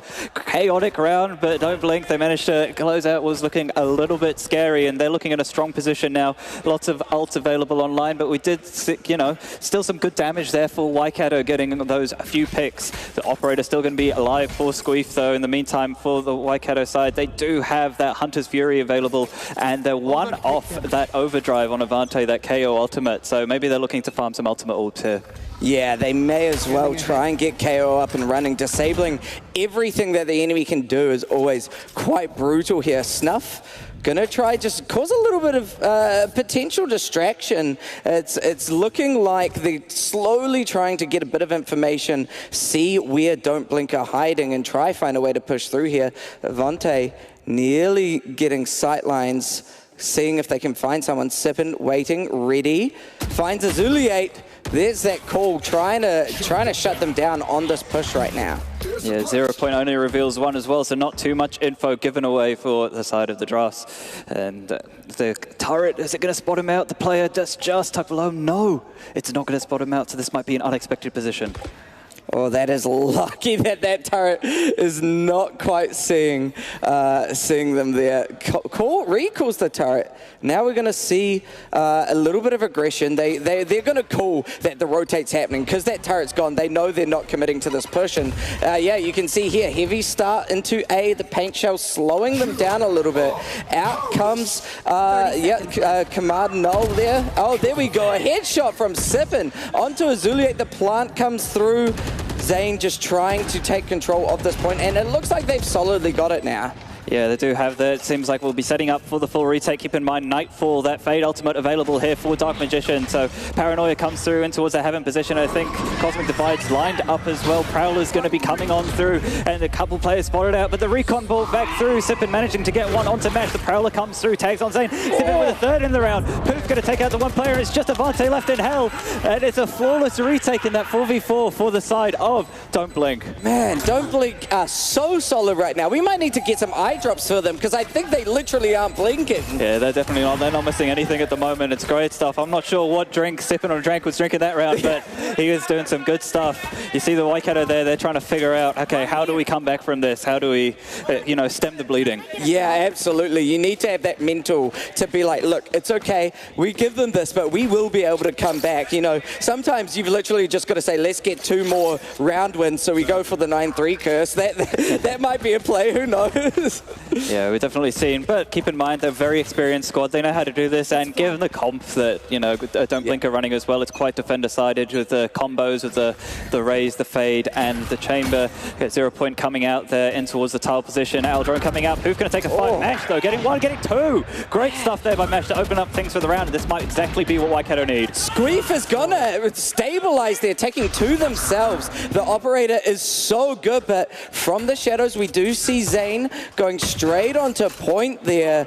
Now, Squeef gets paranoid, can't quite play aggressive with that op when you literally cannot see. So that is going to give Waikato Drafts the plant now here, as they're going to try and set up and hold this point. Out comes the Sova ult here, trying to burn through, trying to get a little bit of information. Can't quite connect onto anyone. And Astra now setting up a couple of stars, but Snuff's so good. Oh man, Snuff is going off. What's wrong though? Taking out 2. You like to see that, and Squeef finishing it off right there.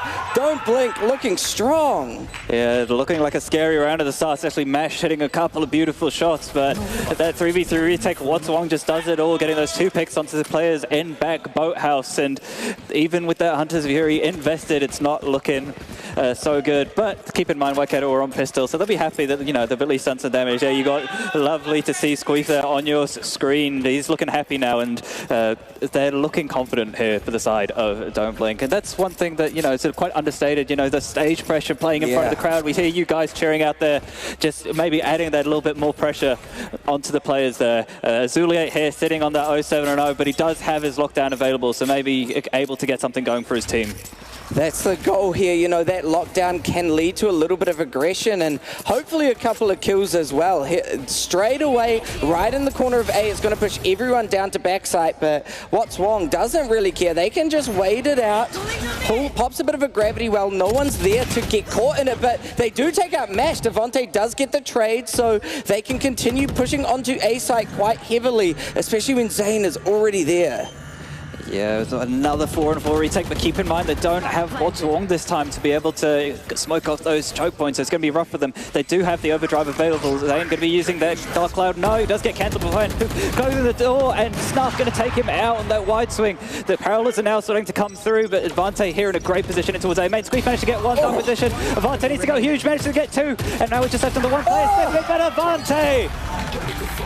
4K on the round and putting his Waikato Droughts, doubling up their scoreline. Beautiful shooting there by him. There we go. Sometimes that's what you need. You just need that one player to just go off, and that's exactly what Avante did.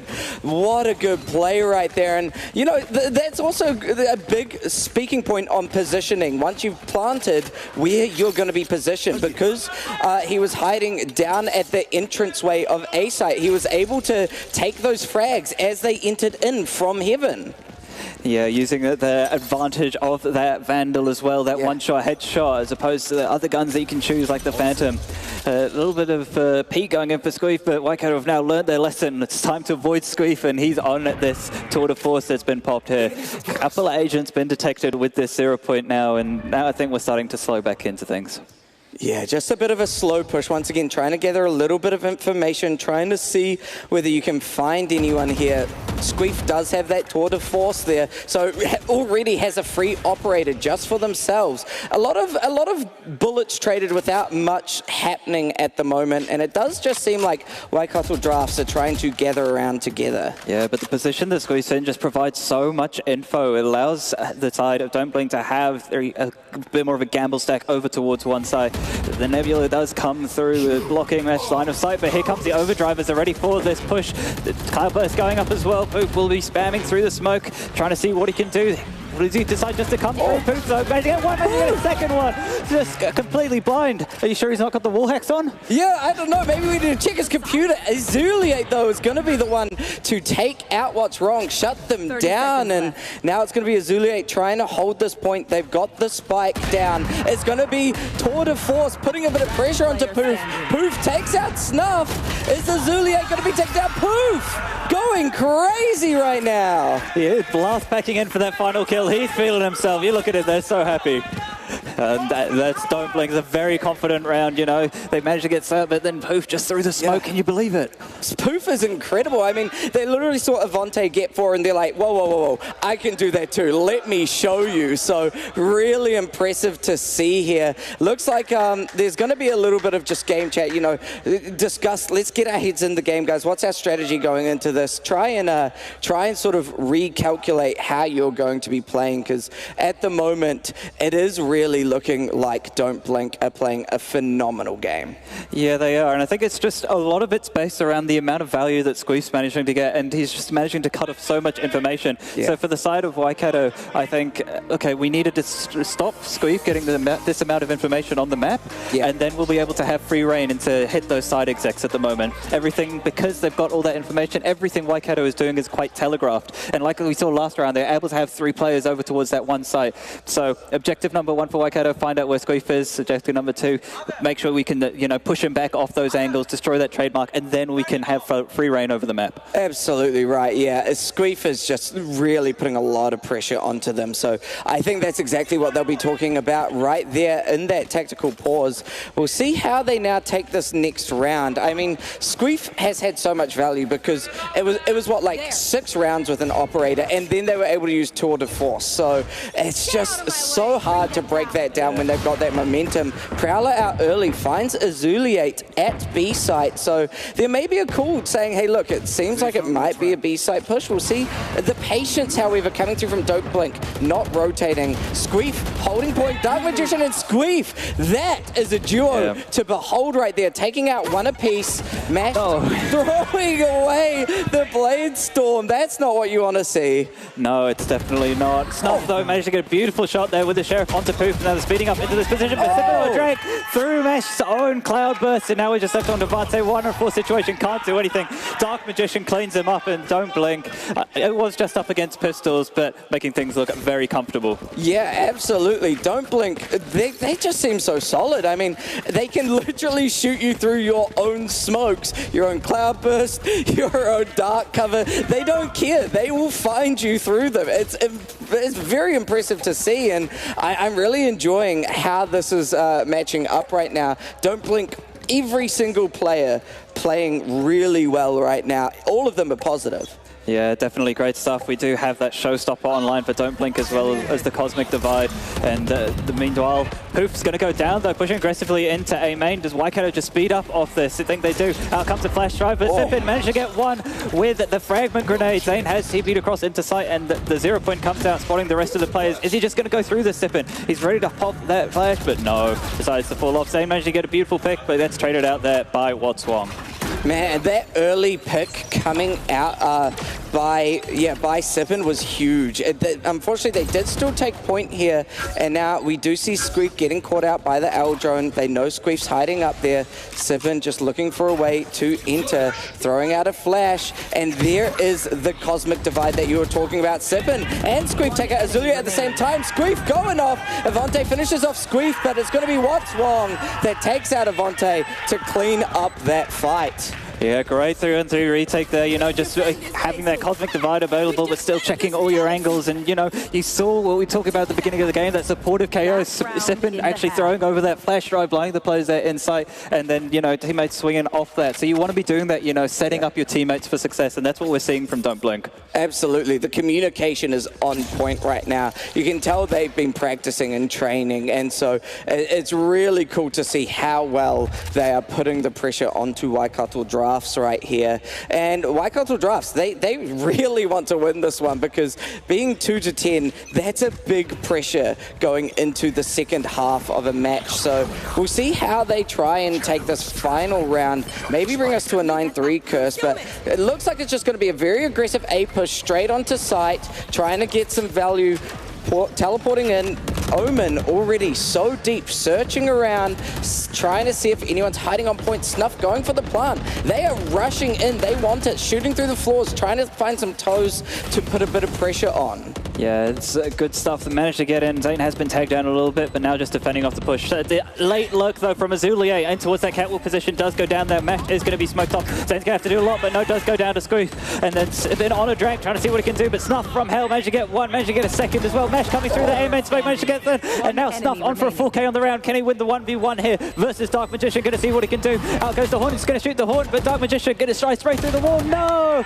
Snuff cannot close it out, and that's Don't Blink putting themselves up at 10 rounds. Oh, wow. Don't Blink. They just played phenomenally that first half. They were on point pretty much the whole time. It was very impressive to watch. And I mean, Poof, Squeef, both just performing to a phenomenal level. And you can see that on the scoreboard right there. They are up high. So now it is going to come down to can Waikato Drafts hold a defense that's going to shut down Don't Blink's attack? Because, I mean, if they win the pistol rounds, then all it is one round to win. Yeah, it will be really bad. So I think for Waikato, though, the saving grace for them on this defense side, we've got Azulia on that Killjoy, you know, such a good agent for holding down those sites. You know, it wasn't getting too much action there on the attacking side, but on this defense, we expect him to show up if they get the opportunity to. Yeah, exactly right. That's what it's going to be all about. What kind of opportunity are you going to get here? We can see Don't Blink playing very patiently right now, just trying to find any sort of aggression, any sort of value that they can get from this early pistol round.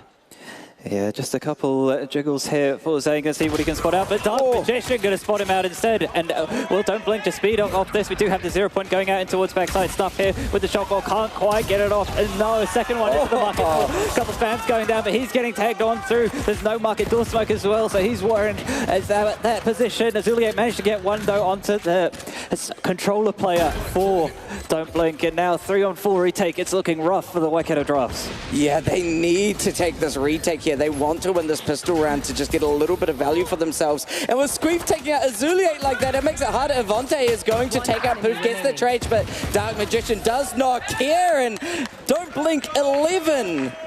Oh, man. He pulled the right Yu-Gi-Oh card, and that's still around there. And they're looking primed to take this map. I feel like for Waikato, you just kind of have to force here at this point, right? There's just the gap in the scoreline is too big, and that's exactly what we see. The Stingers are coming out. Bucky as well there for Zane. Couple Sheriffs there. We saw Mash hit some nice ones earlier.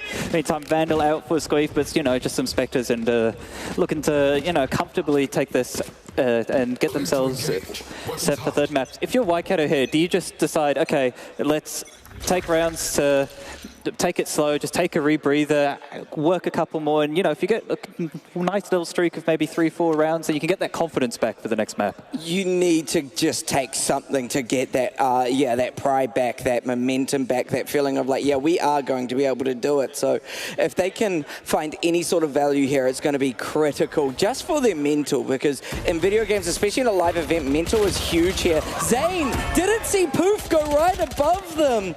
Oh no, that is devastating. The satchels from Poof were just critical in making sure that Zane fell early, and now they're going to rush straight onto A site, shut that door, make sure nobody gets on, the plant comes through, and now it's going to be retake. Got a late look as well, though, from Squeef. Look at him taking some pot shots here in towards this garden position. Does have the Vandal, though, so doesn't want to give that away too much, so just going to play his life. Azuliet's trying to hunt him down, but Squeef's just playing so patient here. He's not giving anything. The door gets broken. Waffle managed to get one, and there's Squeef swinging out from that position. Managed to get two. And Don't Blink putting themselves on map point on the draft map pick. And you feel good when you bought the Vandal and don't give it up as well, because now you've got the Vandal for your final map, where usually when you buy Spectres, you're kind of locked onto them. So Squeef is looking pretty right now. Meanwhile, because Waikato Drafts bought, they can't buy the Vandals. They have to buy the Judges, the Stingers. This is devastating news, and they're going to have to find something out of nowhere to be able to take this map. Yeah, they need a big play here, especially looking towards that duelist role that Mash is on. Hopefully he can pull something out for his team. Meanwhile, Don't Blink just speeding up here and towards this catwalk position. Mash here in a good position, but the Prowler's going to spot him out. He's just going to use the Cutlass trying to get him down, but his presence been detected. Squeef will take him out, put himself on 20 frags. Poof just flying past, staying there with the Bucky. Poof cleaning up onto Zuliet, though, who did manage to get a couple nice Sheriff shots in. It's a good confidence, but 3v2 situation. Don't Blink looking prime now to take the map. Poof is just insane with it. Just going right, it doesn't even care. Takes out Avante. Snuff has to take out Poof, but Sippin is going to clean that up. 13-2, and I think that's going to be a literal let's go back to the drawing board. What are we going to do? Because Don't Blink has come out in force. They are really showing us that they're here to play. They want that victory. You can see them there. That's Sippin on Drank there, close to you on the screen. He's looking very happy, very chuffed with the performance of his team. They're quite happy about that scenario, and if you're Waikato Drafts, okay, maybe a little bit of on-stage jitters, maybe just something to shake off, but you want to be going back home and wanting to reset mentally for the next map. Yeah, you need that mental reset after something like that happened. I mean, you're on stage, you're feeling the pressure, so you just need to go back and say, hey guys, look, what happened? Let's see what our flaws were there, and then reset and go again. But Don't Blink just looked phenomenal. So I guess, yeah, what are your thoughts so far? They're definitely not blinking. You guys are home. Don't blink as well, because we will be throwing to a short break, but stay tuned because we'll be back for map 2.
Hello and welcome back, ladies and gentlemen. We're here for a quick post-match interview after our first match, joined by the Frost representative from Don't Blink, Squeef. Look, coming in, you guys have already taken down the Waikato Drafts once this year, and you absolutely smashed them, let's be honest, 13-2 on Ascent.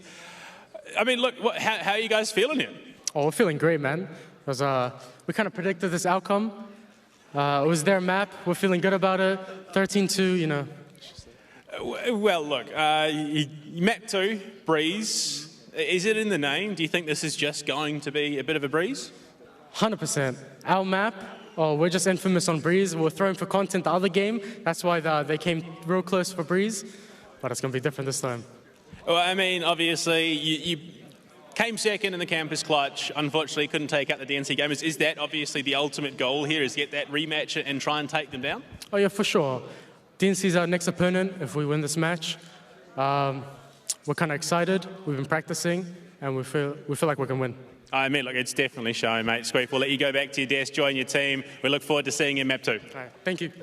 Well, look, confidence is key, and I think overflowing with confidence is probably the best way to describe Squeef at the moment. The Don't Blink crew looking hot. Casters coming back in. We'll have a bit of a chat. I mean, Rochester, you and I got to witness it firsthand, this matchup last time, but this is a completely different affair. Don't Blink in charge the entire map. Yeah, they were. This is why I've got the scarf on, Billy, because it's definitely very frosty looking out there. And we just saw just complete domination. They had so much confidence. It looks like they're comfortable on the stage environment using that crowd and, you know, just feeding off that energy. And Waikato, maybe a little bit of first crowd experience jitters. And Opera, you were there. You were watching along the whole way. We'll give it to you. What do you rate it? What are the odds that we see this go to a map 3? Listen, I think there is a slight chance, but they're going to really have to encapsulate that name of Inferno if they're going to bring it to them, because right now that was a devastating loss, and considering we're now going to Breeze, it's going to be an uphill battle. Well, I mean, gentlemen, we are going to Breeze. It's sunny, it's hot. It might get a bit too hot. We'll see if Inferno can bring it back. Gentlemen, take it away for map 2. Yep, we're looking for Breeze, and we've seen some funky picks coming on through for the side of Don't Blink in the past as well. They like playing some off-meta agents, especially we've seen Squeef in the past on that Yoru, an agent, you know, that can cause a lot of havoc and chaos around the map. Yeah, oh, absolutely right. So, I mean, considering Yoru can absolutely just, you know, go from one side of the map to another, it's going to be devastating here. We can see we are going to Breeze. Of course, Don't Blink took Ascent and they got to choose Breeze. This is their map. The fact that we saw Chamber and now they're moving on to Yoru, that speaks quite highly on their level of skill. Yeah, it means that they're flexible on a lot of agents. And, you know, for up and young coming players and stuff, you don't want to just be, you know, what they call a one trick, where you just, you know, used to only playing one agent. You want that flexibility to be able to throw people off guard, which is maybe what we see coming on through. A bit of a change up, actually. So this time we're going to have Poof there on the Chamber instead of Squeef, and Squeef's going to go over to that Jet. So we're looking to get the stuck amongst it on that duelist roll. Dark Magician going off that Fade here onto that KO, and for the meantime, it looks like pretty standard comps coming through. What you'd expect. Yeah, absolutely right. It's a complete mirror match on both sides this time for Breeze, and I wonder whether not having that Yoru for Squeef could either make or break the game. I mean, Squeef said themselves last match, apparently they were throwing for content, so we'll see whether them now being on Jet is them playing seriously. Would you like to know a fun fact? Yeah. So, fun fact is that the Don't Blink side, 2 days before this, have decided to switch up their comp. They were initially playing with a Fade instead of that KO, and Dark Magician say, hey, can I play KO? And they're like, yep. So they've completely changed up their comp. So maybe something that no one's seen in scrims quite as of yet. So bit of an unknown element as well. That's exciting. I mean, when you're bringing an element of surprise to a match like this, it can really once again break that mental. Because, you know, if you're expecting this is what they run in scrims, this is what they've seen, what we've seen them do, and then they're not doing that anymore, you don't know how to counteract that. You'd be making plans plans to counteract their strategy, and they don't have that anymore. Yeah, they definitely don't. But keep in mind that still, you know, mirror matchup. So you know somehow how you like to play because, you know, you've got to take areas of the map, and because of the what abilities just available to you in your util, you'll be doing the same thing. All right, it seems like we're getting away here. Waikato will be starting on the attack side again. What's wrong here? Going to hold off that push, going to use that poison cloud, and getting ready with that snake bite to stall out the hit. Azuliate, though, getting a beautiful shot there onto Sippin into his mid position. It's been opened up, and What's Wrong's second pyramid here. He's got a lot of players coming his way. Gonna get blinded by that flash drive. Managed to get one with the jumping classic, but Mass trades him out.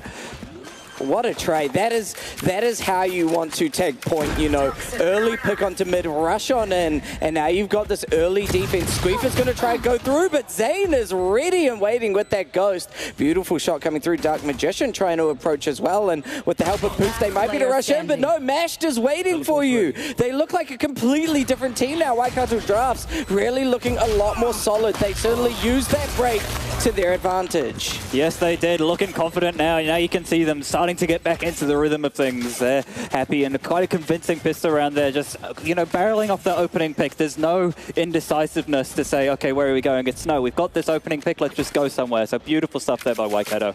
Yeah, and now that they've got that momentum, now that they've proved to themselves, you know, we can take this, they should be feeling good. Interesting choices for Waikato Drafts here, especially coming out from Mash. I'm guessing Mash is going to want to get really aggressive with the Vandal. Yeah, you're looking to him to make a lot of space on this duelist role. And that's, you know, typically what Jets do is that, you know, they're going to use that tailwind to dash into sights. Squeeze, though, going to get smoked off with that poison cloud and had popped that tailwind, but that'll extinguish. Trying to see what he can do with the Marshal. Mashed, just trying to slowly sneak on up here, see whether they can find anyone hiding on site. Poof catches them out though, Mashed and Poof clashing, but that Vandal, it's really scary. You don't want to take on that fight. Here we go, Poof now continuing to search out Dark Magician, trying to get in behind, but Azulier is there ready and waiting, and with Zane taking out Squeef early, this is going to make the defense just slightly harder as they're now going to do a full rotate to A. The L-Drone does catch out Sippin on a Drank, so Sippin is going to have to play a little bit more safely, but Zane taking them out early. Dark Magician does get that trade onto Zane, and now they can start to stabilize and try for the retake. Yeah, really well done there by Waikato. They realize, okay, there's a few more players in towards that B position, so they get that pick onto the rotating player, and then they're able to just fight the one player on site that we saw with Sippin. Snuffgo going to see what he can do with this Marshal, going to tag What's Wrong there through the box. Move here in towards this back yellow position, has that Headhunter available, so that one shot, and that's exactly what comes on through, but can't quite get the second onto Mash. Okay, What's Wrong going to see what he can do, but Mash now using that Vandal, like you said, to his advantage. Finally, Mashed is living up to what we were talking about with how good they are, you know, showing us their full potential on the Jet, got the Vandal, they're ready to go, and now it's just playing for time, trying to make sure they don't get the defuse, but Azulier will finish that off, and they're up 2. They're looking a lot better than before, and they're looking a lot happier on the cameras as well. Yeah, it's all about that confidence and that momentum. We will be seeing them going into that bonus round for the next round. But look, they still have a couple of rifles. They've actually managed to get 2 Vandals up. So you got Mash obviously saving that one through. And Snuff's decided, okay, we want to win this round and make this convincing. So he's brought up that Vandal as well. Still got a Ghost, a Spectre, a Bulldog here and there. So not the worst buy in the world, but, you know, definitely doable. Absolutely right. I mean, I think even with a Bulldog, you can take some names if you're really good at just confirming some kills here. We do have What's Wrong really trying to shut them down, and from behind, Mashed is gone. Snuff does finish off What's Wrong and takes out Squeef as well, so now they do have B site. They can go in and plant if they just confirm the site is clear. Snuff using the L drone, they do manage to notice that we've got Chamber hiding down in the backside here. Poof now popping in a bit of pressure, not letting them plant just yet, but finally going to get that plant off. Yeah, so we see this Sippin going to see, spots out the gun barrel, managed to get a great shot there onto Snuff. A beautiful flick onto Zane. Spray's going a bit awry. Avante here back in this ladder position, just with the Spectre trying to see what he can do, but Dark Magician cleans him up, and that's Don't Blink converting the gun round. They managed to get that gun round for themselves, and now White Castle Drafts, they bought some Vandals. They might not be feeling as good in terms of economy at the moment, so that could be a little bit devastating for them on this next push, but if they just play it smart, you know, utilize the Vandals that they are going to have, use them as their sort of initiators, they should be okay. Yeah, they should be okay. Keep in mind that for the side of Waikato, they do have that Hunter's Fury available, so with typical things that you might see in maybe ranked or home, or especially in higher level play, you'll see using that Hunter's Fury when they're pushing onto a site in order to create some space for your team. Seems like Waikato, though, happy to play this one a little bit slower. Just going to do a wee little bit of a recon bolt there, taking out the opposing Sova's recon bolt, and they do actually manage to find Squeeze early and mid. So because of that, you know, they have the upper advantage. They can't quite rush onto site yet, and a little bit of a fight in tunnels goes to Zane as well. Poof, their head got poofed right there, and now it is going to be a 5-3 matchup here, but they're still playing it very slowly, considering. I like that, though, just the discipline. They're just waiting for a push, and that's exactly what Sippin gives Azuliate. He's managed to deter that. Now it's just left on to the two players for Don't Blink, trying to see what they can do. Snakebite in front of him. What's one going to see what he can do? Does manage to get one with the Sheriff, but going to be taken out soon. Dark Magician taking one there onto Mash, but has a tall task ahead of him. Yeah, that's a hard fight, you know. Two players managing to take out one each, but then they had no health left. I think it was like 20 apiece. So realistically, you know, they managed to do pretty well for the uphill battle that they had, and you kind of have to just say, yeah, White Castle will get it, but let's try to get a little bit of dignity from there. Yeah, keep in mind, Don't Blink, though. They know that money last round was in a sticky situation, so they did have a couple of Sheriffs able to get a full buy now. Watswong as well does have that Viper's Pit available, so maybe going to use it in towards this A side of the map here and lock it down. In the meantime, Waikato look like they're ready to set up A, so a bit of a contest going on early. Early Viper's Pit right at the entrance of A, like you said. They don't really...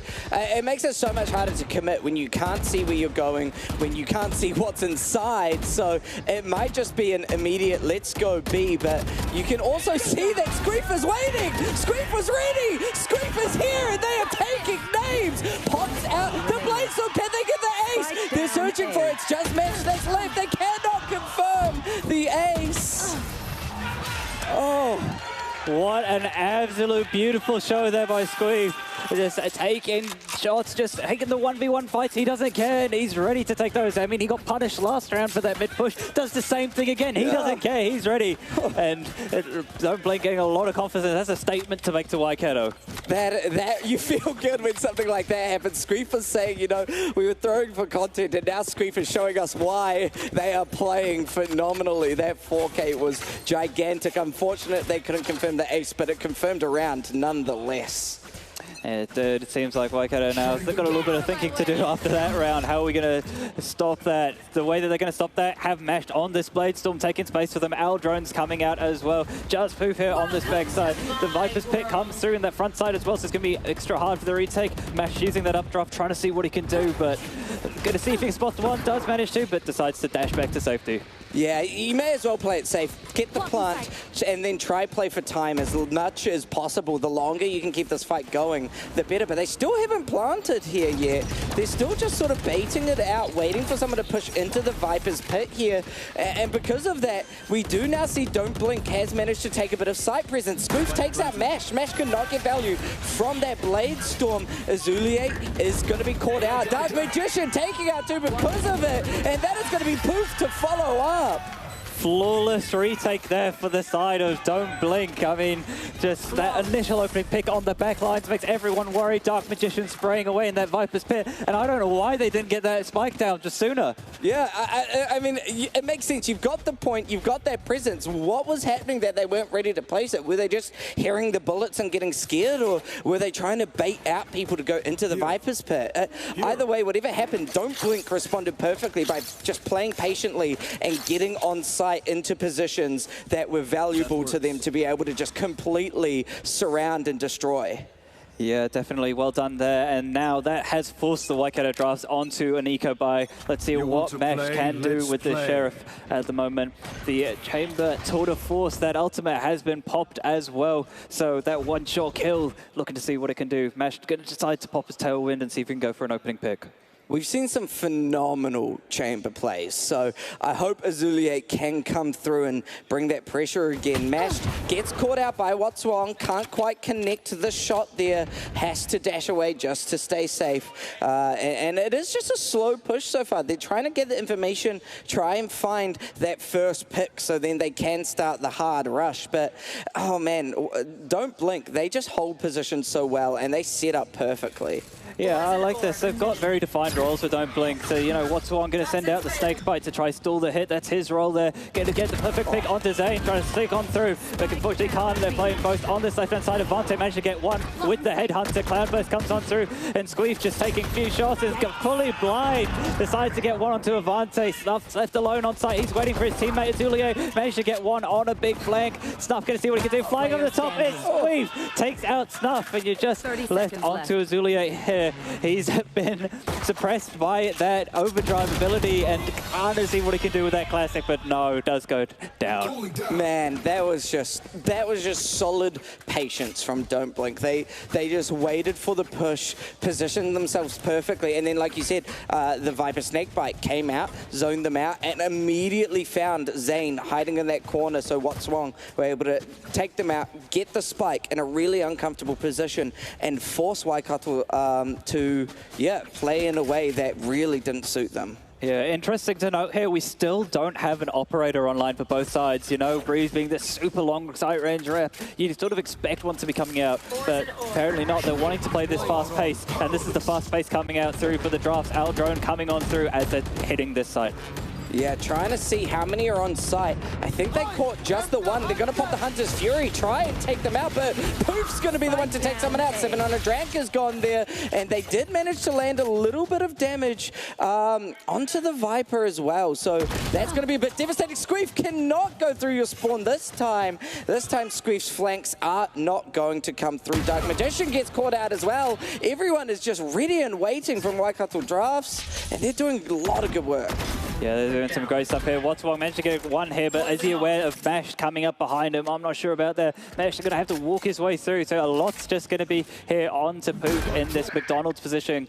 Going to see what he can do if he can get an opening pick. No, Watswong not ready for that. And now coming out through those archers will be Poof. Going to see if he can take one.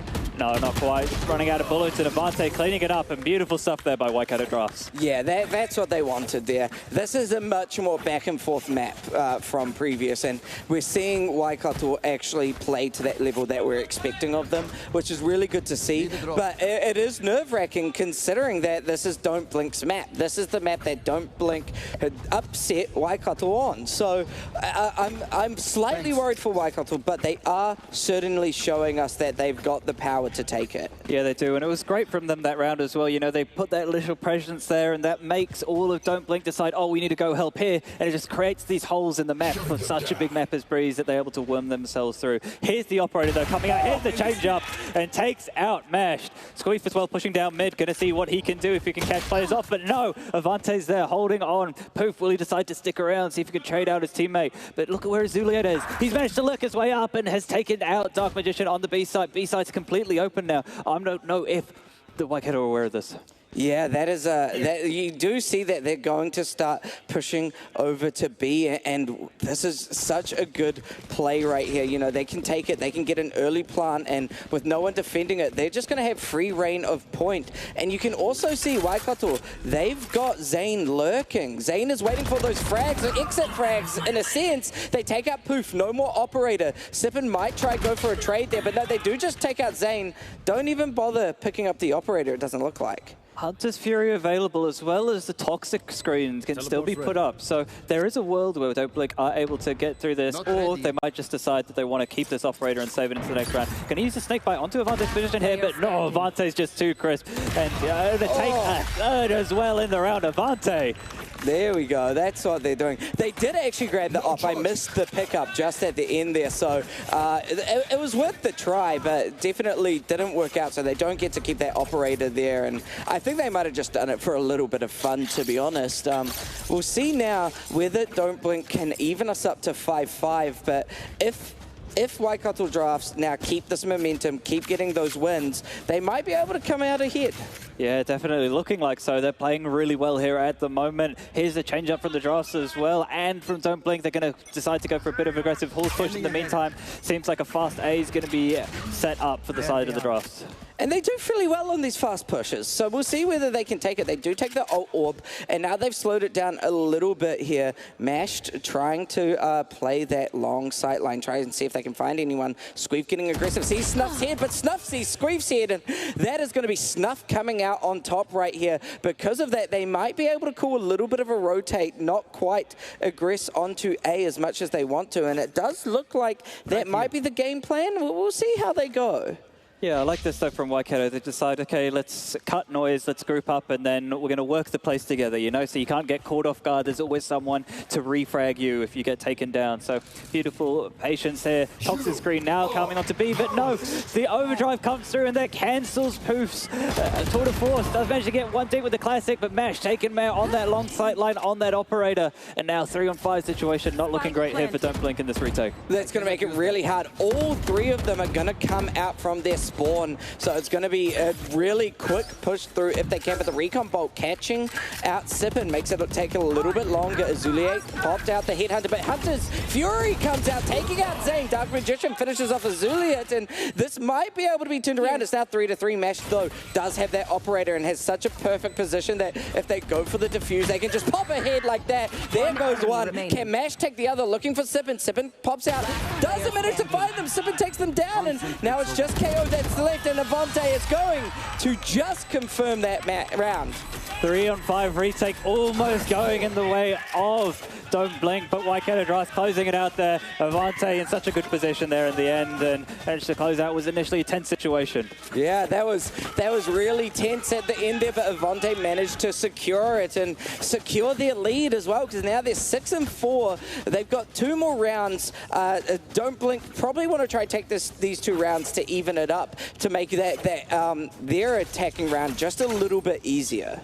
Yeah, for Don't Blink, I think what I'm looking for from them is actually reacting. They're doing a lot of proactive stuff at the moment, you know, just deciding where they want to push at the start of the round, especially with Squeef, but they're not, you know, reacting off the information that they gain about areas of the map that are lost and how we push into other areas. Speaking of pushing into other areas, Mash going to be pushing it through this door in the horse position. Pops the tailwind as well, flies up, trying to see what he can do on Squeef with this Bladestorm, hanging away, but no, can't quite get the kill. Dark Magician getting one, getting a second as well. Zane here in this front yellow position, he's weaseled his way in here somehow. I don't know if they're aware of this. Yeah, Zane is looking really good. And because both Jets popped the Bladestorm, they've only got pistols. The classics means that Zane comes out on top. What's Wrong does get a trade onto Azulia.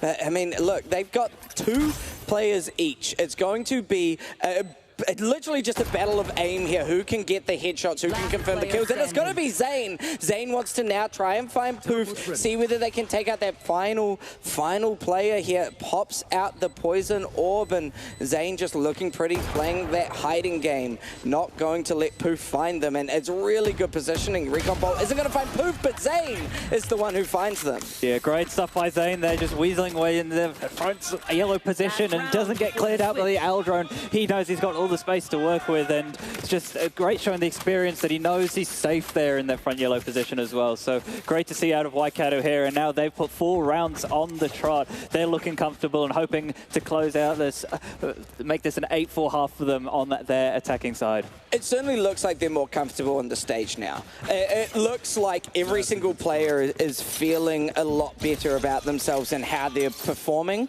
It seems like Breeze is also one of their maps. Azulia now has the op, is ready to use it, and a Viper Pit's been thrown onto B site, so you can't enter onto B, and Mashed recognizes that.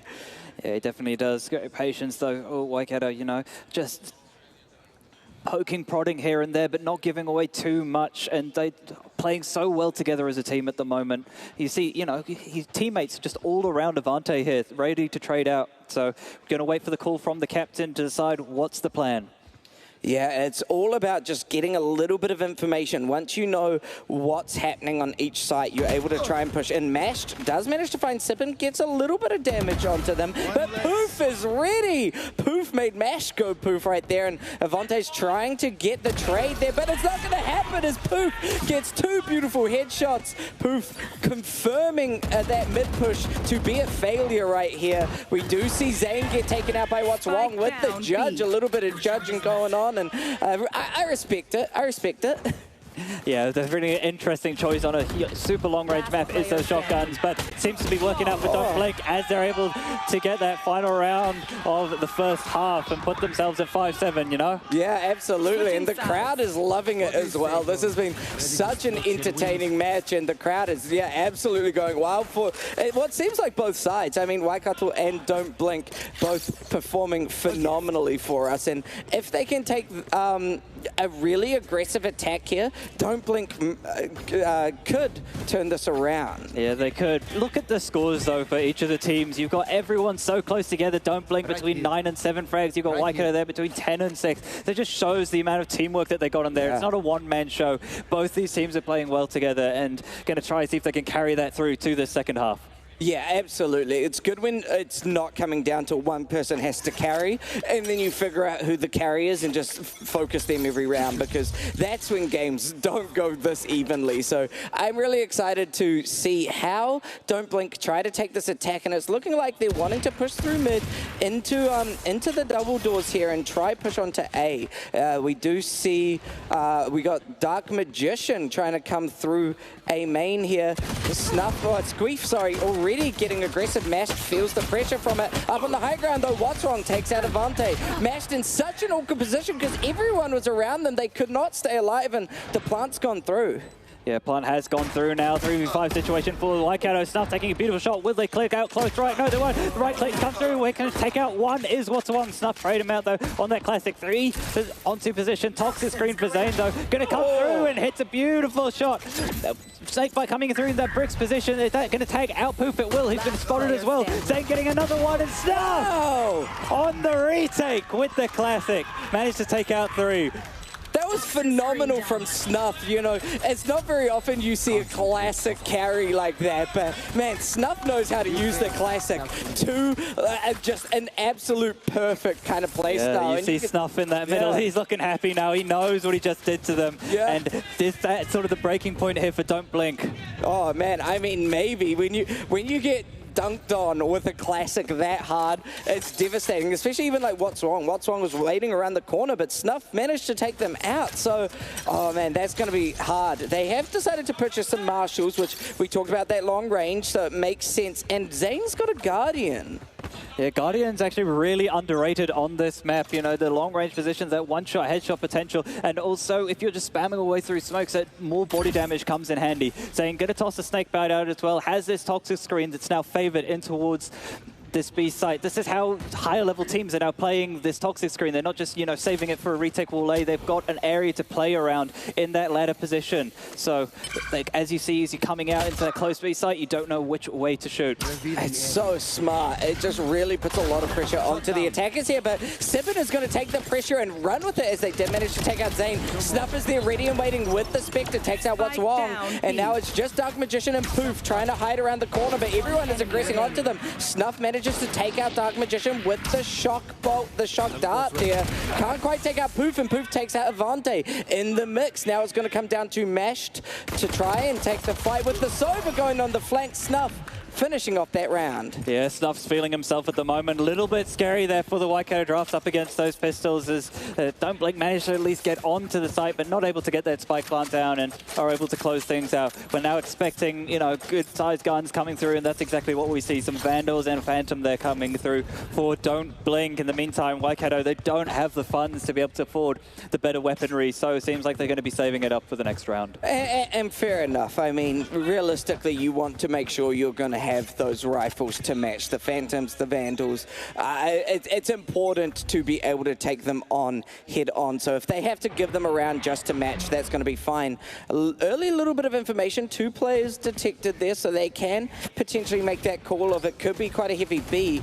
We do see a little bit of a lurk coming through as well, but Screef's taken out early from Zane. Zane getting a good headshot.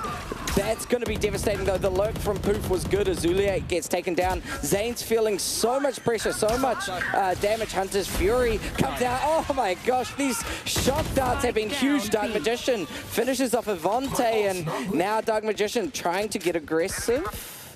No, I think he's happy now. They still have to get the spike down in the situation. Doesn't matter if Poof's hitting shot like that, though. Snuffy's having a great game so far. Let's see what he can do in this 1-3 position. But with a Spectre at this range, can you expect much out of him? No, I think it is just going to be a maybe try play a little bit like a rat, hide around a corner, see if you can get a few exit frags or something like that. It's going to be a hard-fought battle if they do take it. But hey, I mean, you know what? Maybe Snuff wants to. Sippin, though, ready and waiting, takes them out. Beautiful headshot.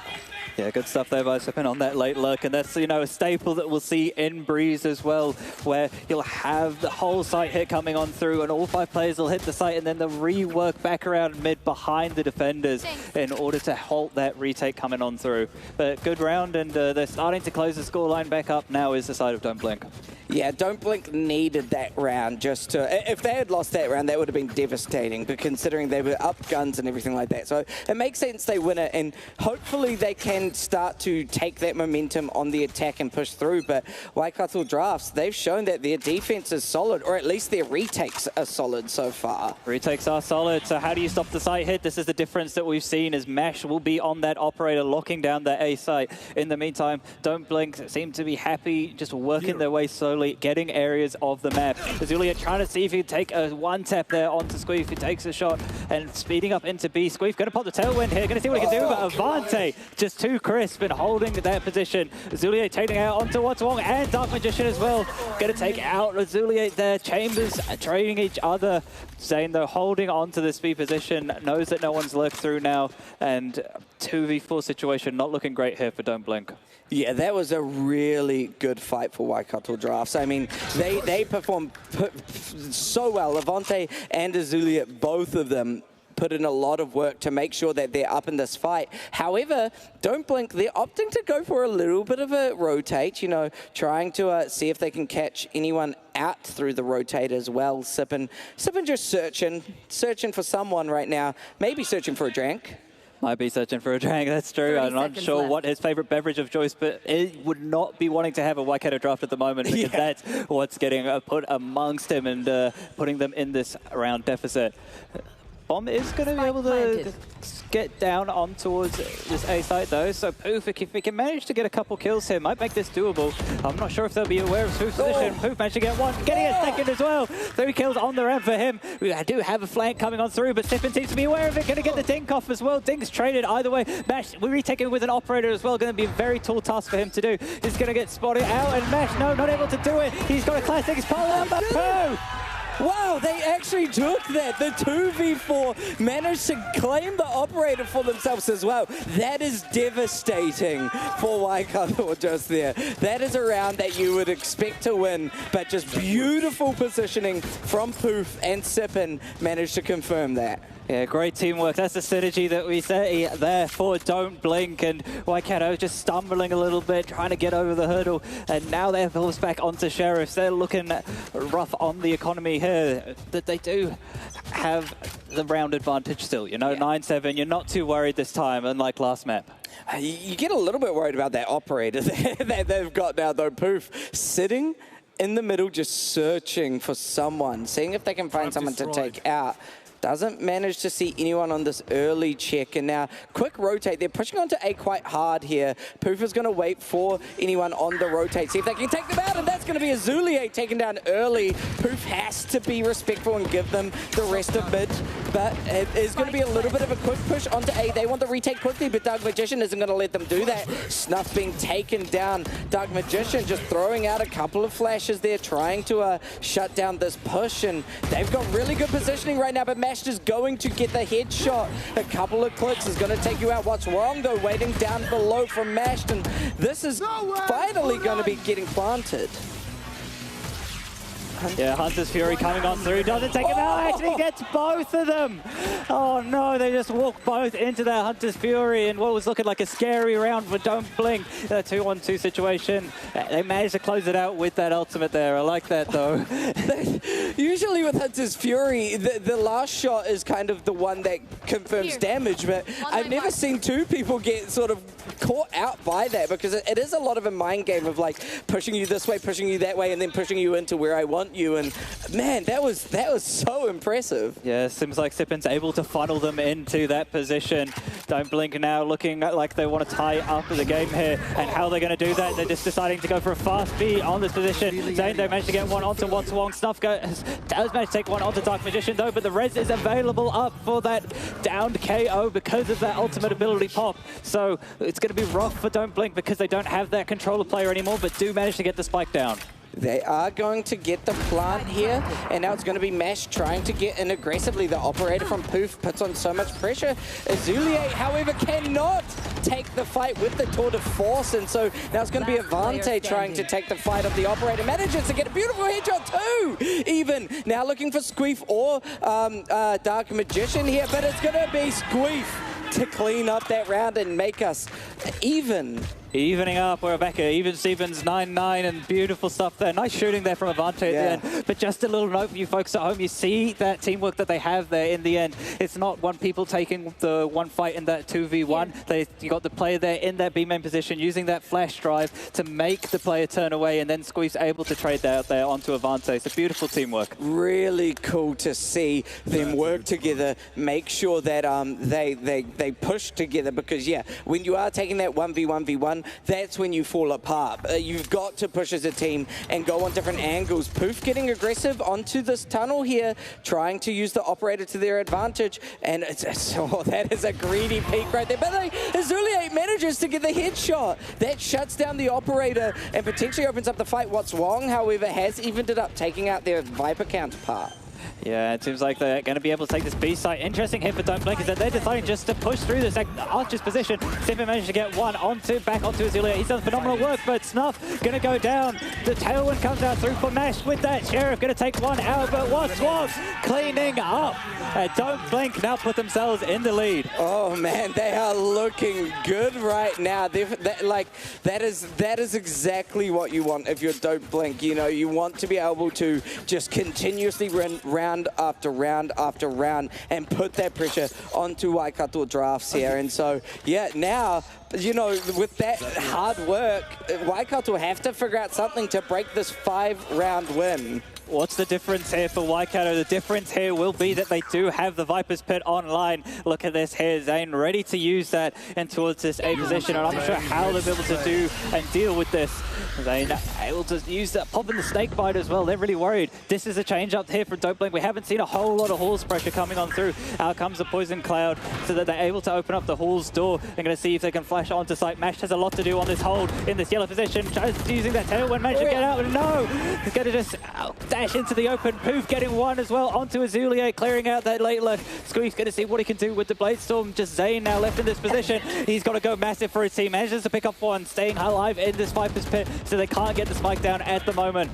The flank, however, could be big. They can't quite know that it's there, but Squeef does find Snuff. Avante gets the trade. Zane takes out What's Wrong as well, and wow. Oh, wait, so, that was huge. Yeah, huge round from Zane. He needed to be there for his team, and beautiful play around that Viper's Pit. They weren't sure which side he was picking on, and managing to convert that round. We're back to even Stevens, 10-10. It's a very tense game at the moment. Yeah, we might be seeing some overtime coming through here. This is so intense. Both teams are just playing phenomenally well. Poof wanting the operator back. They want to keep playing these sort of long sight lines and get those really easy, just point-and-shoot adventure sort of kills. I know they talk about it being a point-and-shoot adventure, but we saw Azulier just demolishing the point-and-shoot adventure as well. So, you know, you still got to be able to hit the shots. I don't know if Squeeze spotted the elbow push. They don't know they have. No, they do manage to get out, but Mash coming through the mid doors, taking out a double of his own, and cutting his team up for great success in this round. Going to see what more he can do there. Going to get another onto the round. The fragment grenade coming out, not quite taking down Dark Magician, but Mash knows he's there. He's got 7 bullets left in the chamber. He just needs to take them out. Going to see if the snake bite can actually push Dark Magician out. And yes, it does. Dark Magician's going to have to swing, and Mash on for 4. He's ready to take the ace. Will Avante take it away from him? No. Mash going to fly up, and then he get it? No! Unfortunately not, but Zane with the shorty flying in there, and Mash, great shooting from him. Man, every time we've been so close to an ace, it's been shut down, but wow, Mashed was playing phenomenally well, and now taking them up 11 and 10 Waikato drafts. They really are showing us that they're here to win. They don't want to give up this round. They want to go to that third map. They definitely want to go to that third map, and I'm excited for the third map as well. If it comes our way, don't blink. They don't want to go to the third map. They want to close it out. They want to have lunch as well. It's getting late here in New Zealand, so hopefully that they can manage to close things out. Otherwise, the players may need a little bit of a break to, you know, have something to eat and a little bit of a drink, because it's been a marathon of a game so far. Yeah, these matches have been gigantic. Azulier getting quite aggressive. Oh, but Squeef finds them, takes them out early, and that means it's going to become an aggressive push onto B-side. Zane throws out the snake bite, trying to slow them down. The shock, that was an interesting kill, managing to take out the Jet right there. What's wrong? Trying to take out Zane, but Zane manages to confirm that kill, and Waikato drafts managed to slow down the B push. They slow down the B push. They've got all players there on their side though, so they don't know how many players are on that A site for the side of Don't Blink. Things are returning now to a bit of semblance and a little bit less chaotic now, and going to see what they can do. It seems like Don't Blink wanting to group up here together and decide what to do. In the meantime, Waikato, I like this from them, just deciding to play as a team. Yeah, no, it makes sense that Don't Blink. I'm glad they didn't get fully aggressive after those first 2 kills, and they managed to fall back a little bit. Now, slowly pushing through mid, trying to see whether they can get some cheeky frags here. Sipping on a drank, searching, but now it is going to be Dark Magician entering on. Will they be able to be responded? I'm not sure. There's no one. Seems like no one's home at the moment. So 0 point coming out. Dark Magician knows that they're not going to get peeked from A main at the moment. They just have to worry about the rotates coming through from the bridge position. Mash will be wanting to go for a fast retake here. Already at the Calpus down and is dropping out. Going to see what he can do, poking around the stairs. Magician spawn out with the recon, but no, can't get the kill. Poofs there. Dark Magician spraying away in this yellow position as well. Ko makes the adjustment there onto Avante. Snuff still here, back yellow. 4 bullets for Dark Magician. Does not manage to convert the kill, but Sipping on that late flank, coming back through, and Poof taking down Zane from main, tying us once again back up at 11-11. This has been so back and forth. Waikato and Don't Blink really both performing so exceptionally well here. And yeah, no, Waikato, they're feeling the pressure now. It's evening up, and either team needs to win 2 or we're going into overtime here. So it'll be interesting to see what the call is on both sides. Do we hard rush it? I mean, Poof back onto that operator. So it looks like they're trying to play a little bit of a rush, but once again, Poof just sitting, waiting for some flanks to take out. Yeah, they'll be waiting for some flanks, but keep in mind that ultimates are available this round. We see that there's a Hunter's Fury available, the Viper's Pit as well. Doesn't matter, you don't need to use your ultimate if you just win the aim duel, and that's exactly what Squeef does there onto Azulier. And they're looking to now put themselves on map and match point at Don't Blink. And Don't Blink are feeling good about that one. Throwing out the L drone, just trying to find a little bit more information, seeing what the best way to push through is. Avante just hiding it out, waiting for it. Mashed has the Blade Storm ready as well, so they might be able to utilize that ult to even up the fight and potentially get a little bit of a upper value, but they've got to get the spike back. So because of that, Snuff is going to be taken down by Dark Magician. Can Mashed find Dark Magician? Poof manages to run it across, doesn't get the kill, manages to finish it off in the last second. What's wrong taken down, and that is going to be What's Wrong taking out Mashed, sipping on a drink.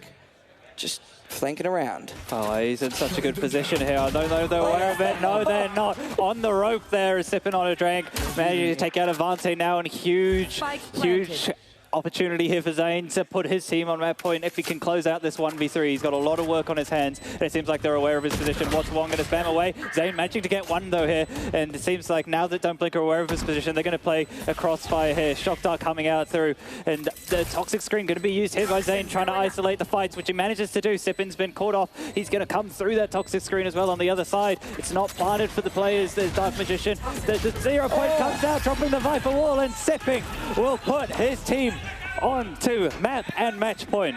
That's that teamwork we were talking about, you know, positioned so perfectly, utilizing your ability to then push the player into the sightline of your teammate's gun. It's so smart, really well executed, and yeah, no, like you said, now it's match point for Don't Blink. If they win this round, they win the series. So, I mean, yeah, it's all or nothing for Waikato Drafts. It's all or nothing, and it looks like the economy is nothing as well for Waikato. We've seen a couple Marshals as well, the Guardians available as well. It looks like Don't Blink might just close it out here if they can use that gun advantage to their advantage. Seems like they're happy to group up here, though. It's going to be a lot onto Zane, though, in this B-side push, and just happy to give up. So B-side's going to be given up for free, and we'll be in a 5-on-5 retake. It's the series decider. Oh man, and a Viper's Pit as well, just to make it even harder. Hunter's Fury comes out for Waikato. They do manage to confirm Dark Magician, trying to find another, can't quite get another kill out of it, but I mean, that's a good early opener for you to try and aggress onto this point for the retake here. Avante starting to get aggressive, throws out the flash drive there, and they do manage to find what's wrong. Squeeze Force as well, but Mash gets traded. Snuff finishes off Poof, and out comes the Hunter's Fury from Sippin on a Drank. They are ready and waiting to stall it out, play for time, and not let them diffuse. Diffuse half? Sippin managed to get one though, but does get taken out. Halfward's not there, but I think there's plenty enough time on the clock to be able to get this. So Waikato have managed to put themselves into overtime, closing out in their 5v5. We got our first overtime. This has been such an intense map, and I feel like both sides should be just having an absolute blast, because I know I'm having a blast watching and talking about this game. It has been phenomenal. They're just both playing out of their minds. I mean, now looking at the scoreboard, Poof and Sippin are sort of really stand out, and same with Zane. I mean, playing phenomenally. Avante and Snuff just behind Sippin. 2 kills to be matching up to there. So yeah, everyone's playing really well at the moment. Yeah, they're playing really well. You know, keep in mind at overtime you've got that 5k money as well. You don't have all the money in the world, and what we have to see is Poof is going to have to sacrifice in order to get that operator online. To sacrifice, he does do that by not having that armor into the next round, so you're a bit more vulnerable to shots.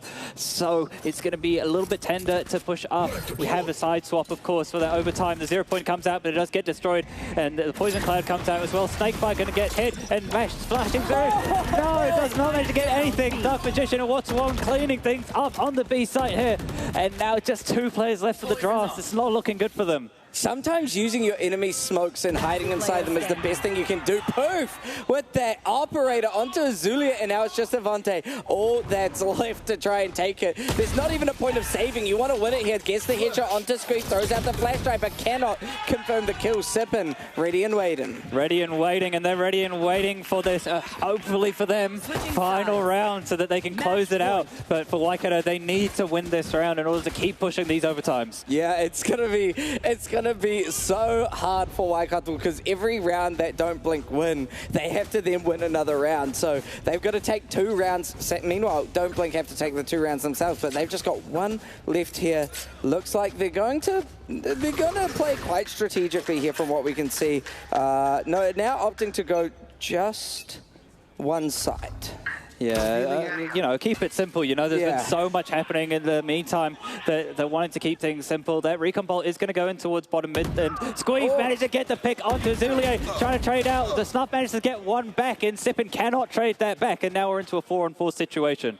And Sippin's feeling a little bit of pressure from the damage that they took. So, you know, they can't play as aggressively as they might have hoped now. Poof playing so patiently, waiting for someone to walk past, waiting to see someone in their sightline and just pop them off. Meanwhile, it's all just information gathering at the moment. Someone has to figure out a way to push through. I like this, though, for Don't Blink. They decide to hold patient, and it pays off. Patience is a virtue as Avante does go down, and now Don't Blink. They are 3 kills away from putting themselves into the grand final. Can Waikato Drafts hold on? Mash is going to be called upon. He's a lot to do. Does manage to spot out one player, but that holds position there. Not sure if anyone's there. They use that 0 point to clear out close. Spam's coming through in backside. Will he pop the tailwind here? Trying to see what he can do, but that shock dart doing great damage here. Aldrin coming on through. Flash drive as well. Mash, a lot of utility coming his way, but now grouping up with his teammate. Dark Magician will be able to get the plant down. Does plant for that front sight, so able to play from that back position. Snuff spotted out on the stairs. The toxic screen coming on through. Dark Magician going to see what it can do. Out comes the flash drive. KO fragment as well, and they're just deciding to get out with the side of Don't Blink. They're going to play for this post plant. Lineups are here. There's always a lineup, Larry, somewhere, and it's going to be what's wrong. Let's see whether it works out for them. Everyone's just protecting the lineup. Zane takes out 7, but Dark Magician gets a kill there too. Snuff going for a fake plant, but there's the lineup that they were waiting for. A little bit of damage, and with the op from Poof, gets taken down. What's wrong? Ready throws out one more. Is it too late? Oh, they don't go for it. They don't go for it. What's wrong with the operator? No. What's wrong will close it out for Don't Blink in a marathon of a map. And congratulations, Don't Blink, taking Frost through to that grand final. And commiserations to the Inferno representatives of Waikato. Great hard-fought map we hear in the crowd. That is phenomenal. And yeah, the crowd going crazy. Don't Blink obviously has some good fans out there ready and waiting to support them. What a phenomenal 2 matches. I mean, Don't Blink, they caused an upset in the Collegiate Cup, I believe it was called, and now they're, I guess it's not really an upset anymore, is it? No, it's not an upset. They're looking convincing. We saw that first map percent was very convincing, and that Breeze, such a hard-fought map going back and forth either way, but just in front of the crowd. Can you handle the pressure? And it seems like Don't Blink can handle the pressure. Yeah. They didn't blink, and they were able to close it out. Man, such phenomenal gameplay. I mean, you mentioned some star-studded players coming through. Poof, Snuff, all played phenomenally well. But, I mean, even just like Zane with their lineups and everything, it's been phenomenal to watch. Yeah, it's been absolutely great to watch, and heartbreak for the players on the Waikato side, you know, who will be getting ready for that post-match interview. So, Billy, take us away. Ladies and gentlemen, Don't Blink walk away the victors 2-0. Squeef, you've gone and doubled down and tripled down and proved that you are the better team. Look, the map may have been Breeze there to close the series out, but it felt like anything but. I don't know. We played the best we could, and we made it out, you know? I predicted this was going to happen. We predicted. We played a beautiful game. Like, shout out my team. We did fucking amazing. Oh, sorry. Yeah. Shout out to Waikato as well. You know, they played amazing. Like, they're such a good team. You know, it's not hard. It's not that easy. And, yeah. Damn right. And we'll get something from someone a little bit more humble in the team. Who have we got here? Sipping on it, Jack. Sipping on it, man, the drippiest player on the entire team. How does it feel knowing that Squeef almost led you to a map 3 on Breeze? Okay, I mean, it's okay. Everyone has a bad game, I guess. At the end of the day, we're just trying to play off each other and just do the best we can. I don't think kills means everything. It's just how well you play. And yeah, at the end of the day, it's a team effort. It's not individual. We know Squeef's confident, but we'll get it from you, Sippin. You're going up against the DNC gamers again. Potentially, there is a reality where they don't make it into the grand final, but going up against the DNC gamers, do you think you guys have got what it takes this time around? With all the nerves gone, maybe, I think we actually have a chance. We've worked a lot during our spare time. We put in the practice, so there's definitely that chance that we can beat them. Look, you guys looked good. Maybe not as good in the second map. They actually gave it to you. But look, congratulations, gentlemen. You've booked that grand final spot. We'll let you go get a rest and get ready for tomorrow. Congratulations once again. Thank you, guys. the next generation of collegiate competitors. Obviously, DNC Gamers may not be around next year, but these guys looking solid to take their place. Big stuff. They put on the show. They had us there in the middle. We thought maybe we were going to get a bit of fracture, but they decided that, you know, enough messing around. We'll close the map out. Unfortunately, for the Waikato Drafts representing Inferno, they are done for the weekend, but they did put on a show on Breeze. They gave us some absolute massive moments, but you can only walk away with one winner at the end of the day. Right now, though, it is going to be a quick break, but afterwards we jump back into the Rocket League with some more high school league competition to see who joins our other grand finalists going into tomorrow, and it's always going to be very, very exciting. But for right now, we'll throw it to a break. When we come back, more HyperFibre League action.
runaways, watching every sunrise.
Hello and welcome, ladies and gentlemen, back to the New Zealand Esports HyperFibre League. It's been a very exciting day so far, and you know, out in the crowd, it is slowly filling its way up. We thought we'd have a bit of a walk around and a chat and see who is hanging out here today. And you, young man, how are we feeling today about all the esports action that's been going on? Honestly, it has been a blast to watch it all. I mean, the Valorant competition has been an absolute just barn burner to actually watch. And with stuff like Rocket League coming around, I'm keen to see some just quality bounced goals. And obviously, with all these new opportunities being presented in New Zealand for entryways into esports, you can't help but feel like that's a pretty big deal. Oh yeah, absolutely. The future of esports in New Zealand is absolutely bright, and with all the talent coming around, with phenomenal casters as well getting on board, this is a prime time for all the development in New Zealand. And I mean, we've got a bit of Rocket League up next. You look like you are someone who knows a little bit about Rocket League. Are you expecting anything big out of what could be the last matchup for either of these two teams? Honestly, I'm keen for the full 5 maps, maybe just to see how close both the teams can get. I heard there's some good competition to be brought in for both of them, but honestly, I'm just keen for some hype. Keen for the crowd to get all rowdy. Yeah, it's great, you know, young gamers like this coming in, finding their opportunity in New Zealand in esports. But look, we've got some more action coming just up. We've got some Rocket League here. It is that Fight for Your Life matchup, of course, between McLean's and I believe One Tree Hill. So we'll throw it up to the casters who can give a bit of a deeper breakdown. Thank you so much, Billy. Yeah, we are back for some more Rocket League. We saw a bit of Rocket League on the first day, and now, like you said, McLean's College versus One Tree Hill. Simon, are you excited for this match? I definitely am, because McLean's was showing a ton of confidence before the match that they would beat Rutherford pretty much 3-0. So I can't wait to see what they do. Yes, also, thank you for correcting me. Rutherford, not One Tree Hill. And like Billy said, we have a lot of young talent coming out on the stage in terms of teams, but also we got young talent like Simon coming through on the cast. So it's really exciting to see some awesome stuff. So let's run through the players of McLean's and see what we've got coming up here, Simon. So our first, team is going to be McLean's College, and we've got LevCN, Oceania, and then Pistachio. Do you have any sort of statements about them? If you take a look at Ocean, he's actually playing on keyboard compared to everyone else who's more comfortable on controller. You have Lev, the captain. He's SSL, which means he's got to be pretty good. And then you have their young player, Pistachio, who's probably going to be the captain next year. Awesome. That's really exciting to see young players come through, as well as, some experienced teammates there.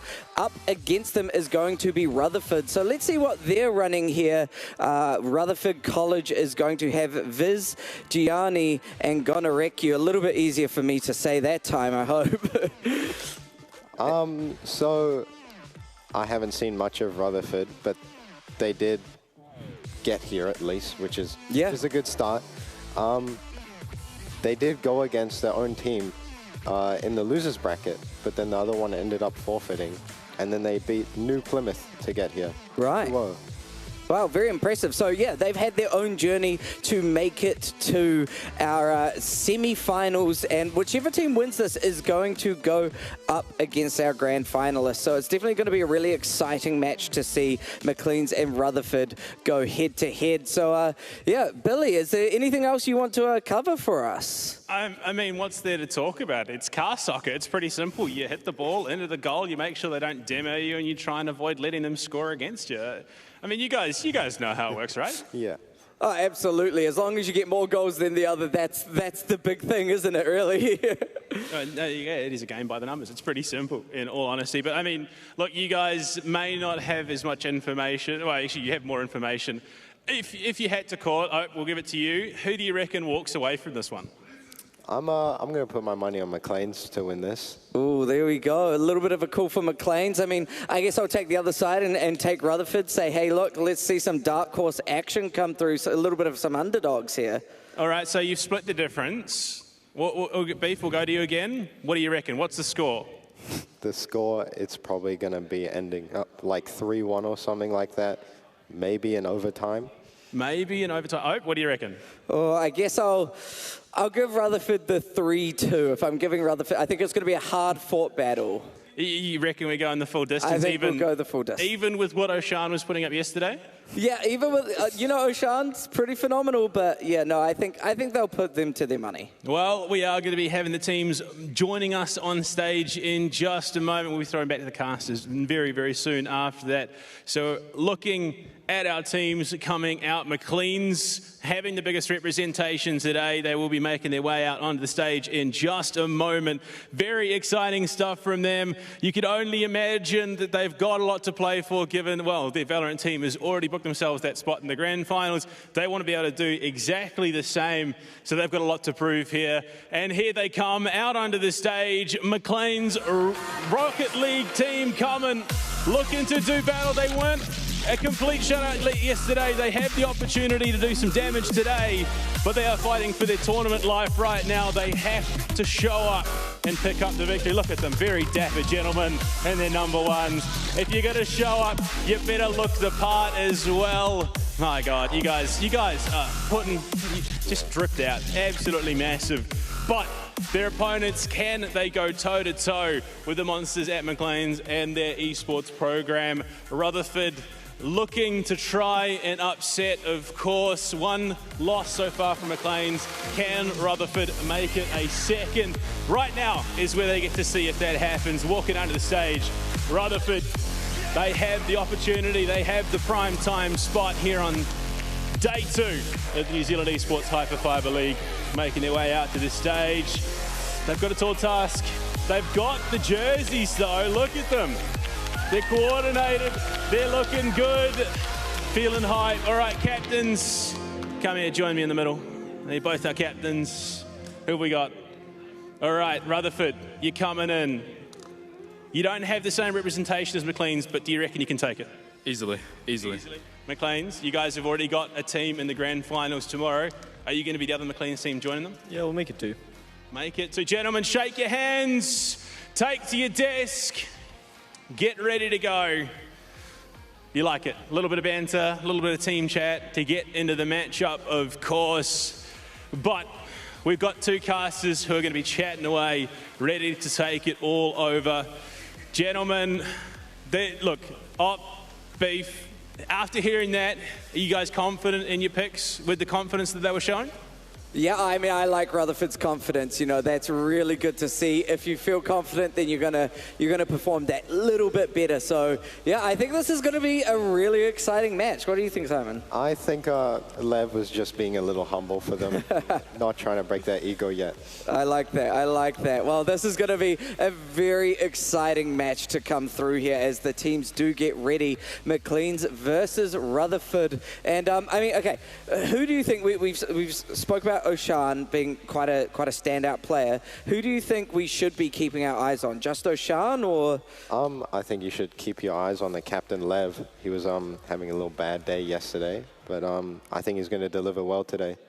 Cool. That's great to hear. I mean, a little bit of on-stage pressure can always make it just that little bit harder. So hopefully now that we are now that they've had one game, they've had that warm-up, they've felt the pressure, and then now they're ready to take it. Whereas Rutherford, first game on stage, you know, there could be that on-stage nerves, that on-stage jitters that they're going to have to overcome. They're going to have to figure out how to do that, and quickly, because, yeah, this will be a new time for them. Whilst these teams get through, do you think anything like map difference, anything like that could come into play here? Do you think the maps are critical, or do you think it's purely just about skill? I mean, in Rocket League, the maps are all visual. But I guess the cars do make a little bit of a difference with the hitboxes, but shouldn't make much of a difference. It's a very technical game, and I'm excited to see what they do. Oh, yeah, absolutely. It's going to be really exciting to see some of these goals that are going to get scored. I mean, sometimes it can just be that one player getting a beautiful goal, or it can also be that teamwork, you know, lining up the shot for your other teammate to run it through into the goal. So it'll be interesting to see how these two teams combat with each other. Hopefully we see some good demos. I'm always a big fan of the demos. So how critical are demos when it comes to Rocket League? You know, demos are very critical. It takes a player out of the match for a solid like 5 seconds or something. So that can make a big difference on defense. And sometimes it just opens up the goal for you. Maybe even a bump can really help you while air dribbling through. That's awesome to hear. Yeah, no, absolutely. It can be crucial to just remove the player off the map, maybe take out the goalie with a demo and then run the ball right into the goal. There's certain strategies that you can bring to the table here. So it's going to be really interesting to see whether teams are going to play purely off mechanical gameplay or if they're going to try and maybe use some strategy coming into it here, Simon. I am expecting a few passing plays over the middle, probably over the backboard, centering it, but that should be about it. Awesome. Here we go. Going straight into it. We have Viz and Gianni going straight for the ball. Gianni is going to get that early hit, but Lev is going to protect it in the goal there. So far, a little bit of a clash, but the ball is just going side to side, court to court at the moment. Pistachio is hitting it in the corner while Viz tries to clear the ball. Gianni takes it off the wall, and Lev gets to it in middle, where it's quickly sent to center by Viz. Oh, tried to line it up for a shot there for Gianni, but couldn't quite land it. Viz now trying to put a bit of pressure onto it, but it is going to be Ocean shutting them down. Ocean go for the shot, but oh my gosh, WRiz shutting down that potential goal, and this is going back and forth right now. Pistachio just hits it in. Woo! McLean's up 1, and clean shot from Pistachio. He ran that right down past the defender, and then he just chipped it into the goal. Beautiful chip right there, and a great way to come up early for McLean's on this first round. This is a best of 5, so they're going to have to win a couple of rounds here, but I mean, it's a great way to open it up. And Lev with a power shot right through WRiz. Oh my gosh, that was split seconds. That is incredible to see coming through by Lev, and that's really going to open up McLean's lead right now here, Simon. Here we go once again, clashing at the mid here. Gianni managing to get a little bit of favor, but Pistachio taking a bit of control. Lev, oh, the air control coming through by McLean's is phenomenal to watch. Viz trying to show them that they can keep up that same pace, but Ocean in the goal. There's a little bit of a demo coming through here. Can Rutherford make use of it? It doesn't seem like it when Lev is there ready and waiting. Viz is hitting against the backboard. Lev is trying to clear that out. He's gone right past him, but he doesn't have the ball control anymore to get a goal off of that. Ocean clearing the ball over into Rutherford's half. Oh, Ocean really making sure that it stays on Rutherford's half here. Pistachio putting a bit of pressure on, wanting to shut it down. Here we go, going back now to WRiz. Can they stop it going through? Gianni trying to protect it, but it's going to be Viz that is going to shut down that goal from coming through. Lev and Pistachio now trying to just get it out of McLean's side, and that looks like it's going to go clean in. Lev, the long shot. Just sails it right into the goal after he takes it past one, and then he hits it over the other. It's just, Riz couldn't challenge that fast enough, and just ended up going in. Yeah, that's just a clean lineup. Maybe getting a little bit more defensive for the side of Rutherford could come through here, but we'll see how they take it now. Viz trying to get it into the goal with the help of Gianni. Gianni pushing Pistachio. Oh, Lev! What an edge dribble into that goal. And they just ran it down mid as well. Yeah, ran it down mid, the air dribble, like you say, and then just right on over WRiz's head. He wins that 50-50 against him, and it was just right in there. Yeah, phenomenal plays coming through for McLean's at the moment, and really setting a standard that there's a reason they were going up against our grand finalists a few matches ago. Viz going right onto the roof, trying to clash with Lev up there, but Pistachio. Trying to get that double touch for style points, but he can't quite make it. Lev is meeting Viz. He gets it over him. He's going up for the air dribble. Maybe going to pass it to Ocean for the rebound. Oh, Lev so styly, but it doesn't quite go in. Pistachio trying to follow through, but not quite getting there. Gianni now just trying to get the ball out of their side of the field, you know, get it down to McLean's side, put a bit of pressure on them. But Pistachio doesn't care. They don't want the ball on their side of the field. They are definitely putting on the pressure there. Pistachio tries to pass it to center, but it gets knocked out. Ocean is going to meet that ball in corner, goes over to Viz, but Ocean, he's completely hit it, and he's just gone haywire. Pistachio now trying to follow up on that goal, but it's going to be Riz and Gianni getting the ball back into McLean's side of the field.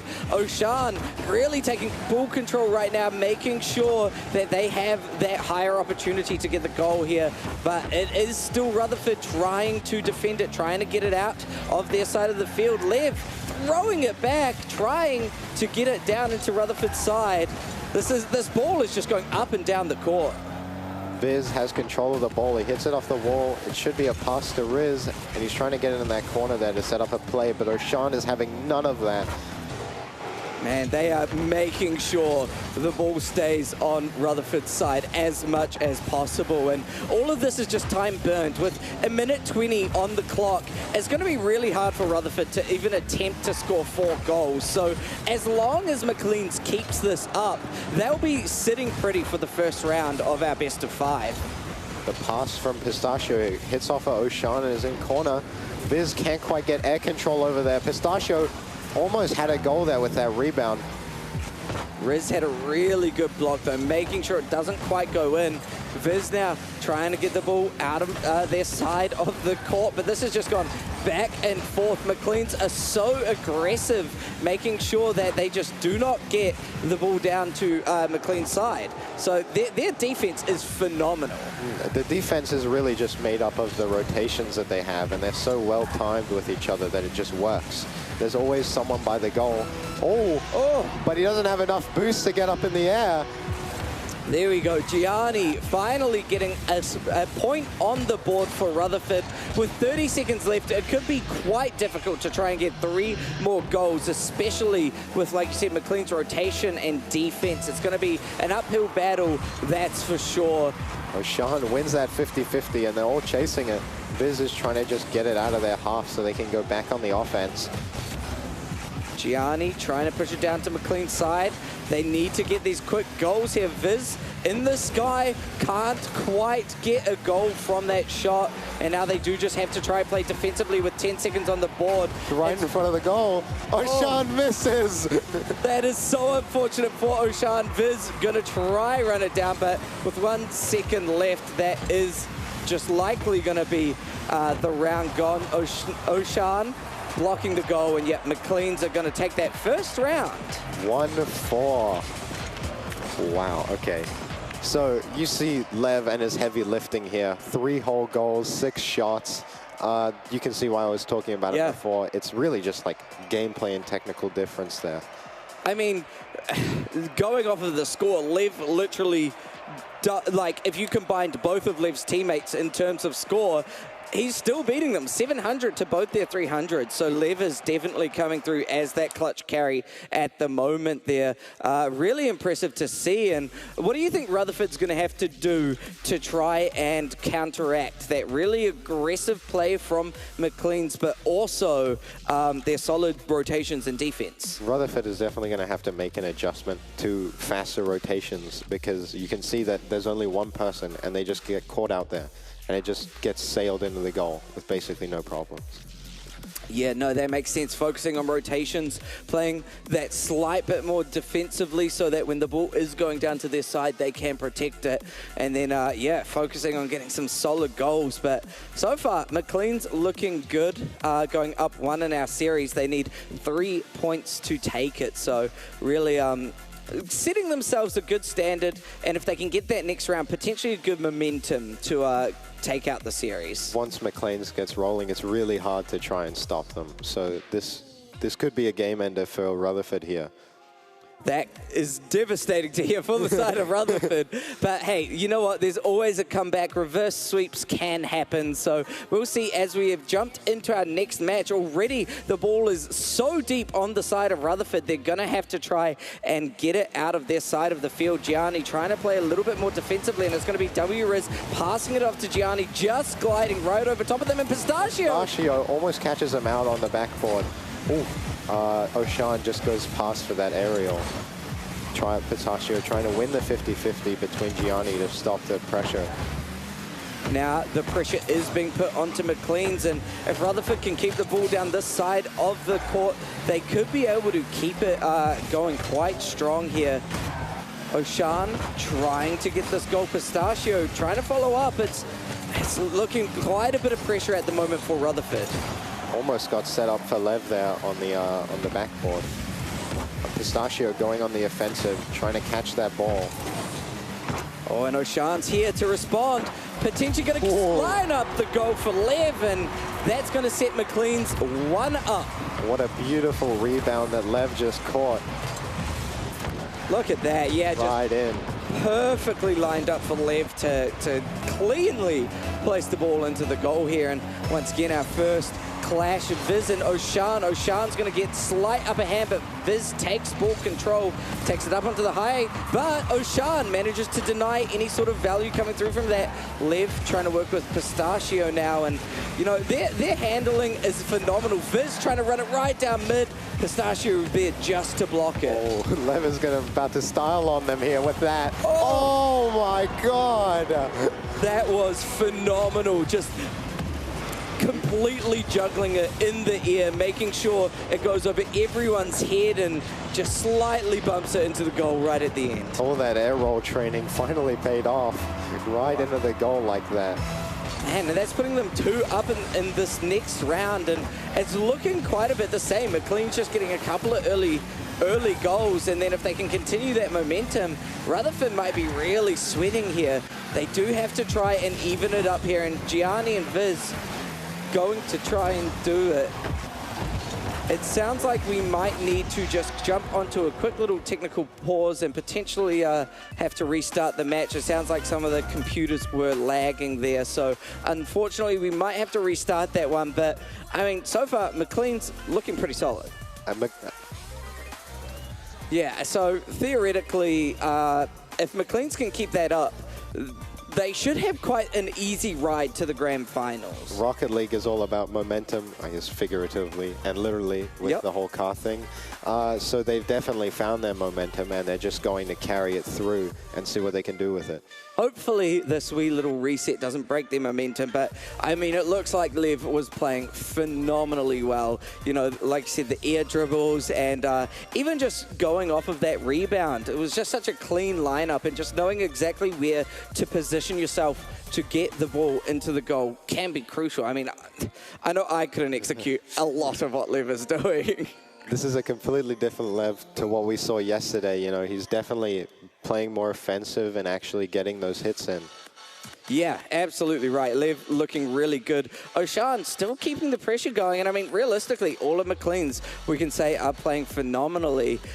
Gianni definitely trying to match that pressure, trying to keep the ball going down to their end of the goal from the side of Rutherford. But it's just a lot of pressure at the moment. Yeah, I don't know if they can take it. Like, McLean's is simply just too good of a team.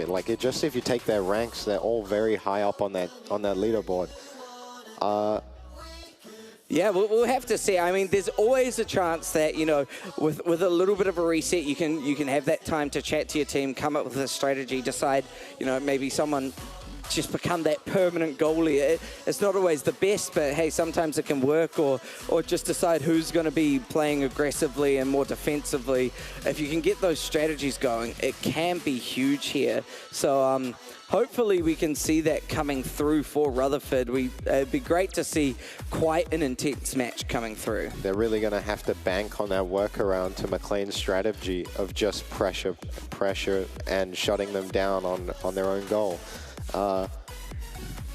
Yeah, no, absolutely right. put that pressure onto McLean's, if you can make sure that you have consistent ball control and that you can keep it down McLean's end of the field, then this could go the way of Rutherford. We'll see how this first round now goes, now that it's been reset. Theoretically, if McLean's can just keep their momentum, we may see those 2 early goals come through. I feel like that's a bit of a strategy, you know, get a couple of early goals and then just literally make sure the ball does not go into your goal. If you can just keep that time ticking down, it's a great strategy to get some easy wins. But here we go here. Pistachio, Lev early already goal taking it down. straight away. What a power shot along the floor, right into the goal. They won that 50-50 on the kickoff, and Lev just saw that opportunity and he took it. That was 2 seconds on the board. McLean's College really saying, hey, look, you reset our game. We're just going to take our 2 goals back right now. So phenomenal play straight away. Pistachio now up on the walls, trying to make sure that the ball gets out of McLean's side of the field. Gianni and Viz putting a bit of pressure. They want to make sure they have an opportunity to score a goal. Lev is taking that up. He's back on the air dribble. Almost hit a flip reset. Viz and Riz just making sure that goal does not go in there. Viz now going up on that into the air, and Gianni trying to follow through, trying to get it down to McLean's side. Can't quite continue the ball control with just the dominant defense of Lev and Pistachio. Going and again, almost dunked on him.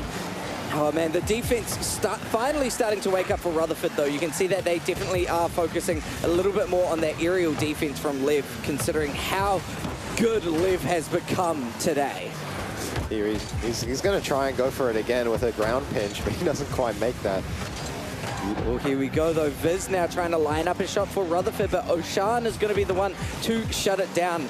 Riz looking for a little bit of a defensive goal there, and now Lev running it downfield. Can Viz? Oh my God. I thought he was going to wave dash into that ball, but he just faked them out. Yeah, you can see it right here. Viz thinks exactly the same thing, and then it's just, nah, I'm just going to pop it right underneath you. Lev is, he may have gotten even better than last game, and Rutherford is facing even greater threat.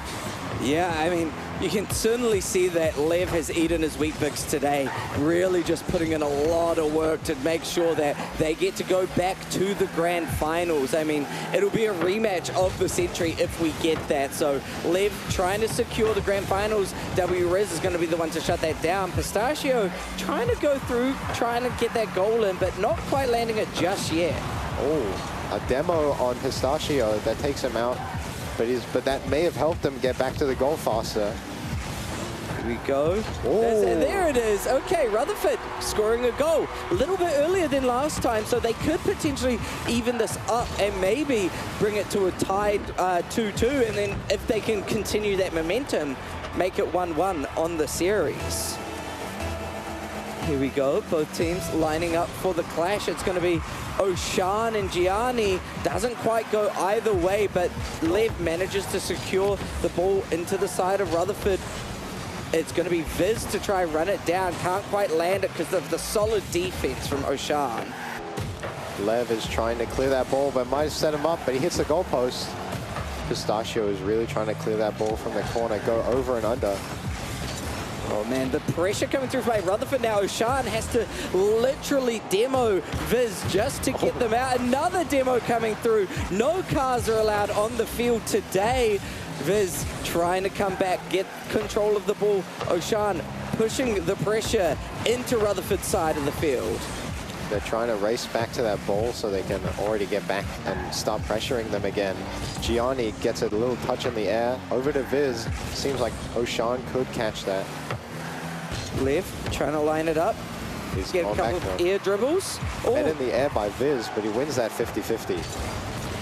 And the demo comes through by Oceania onto Gianni. 2 on the field right now for Rutherford. Gianni can respawn, try and get a sort of goal there, but it's going to be Pistachio putting in the work. Oceania now trying to get another shot in, but it's just constant sort of pressure in that corner. Oh, Levin Oceania with the passing play off of that backboard.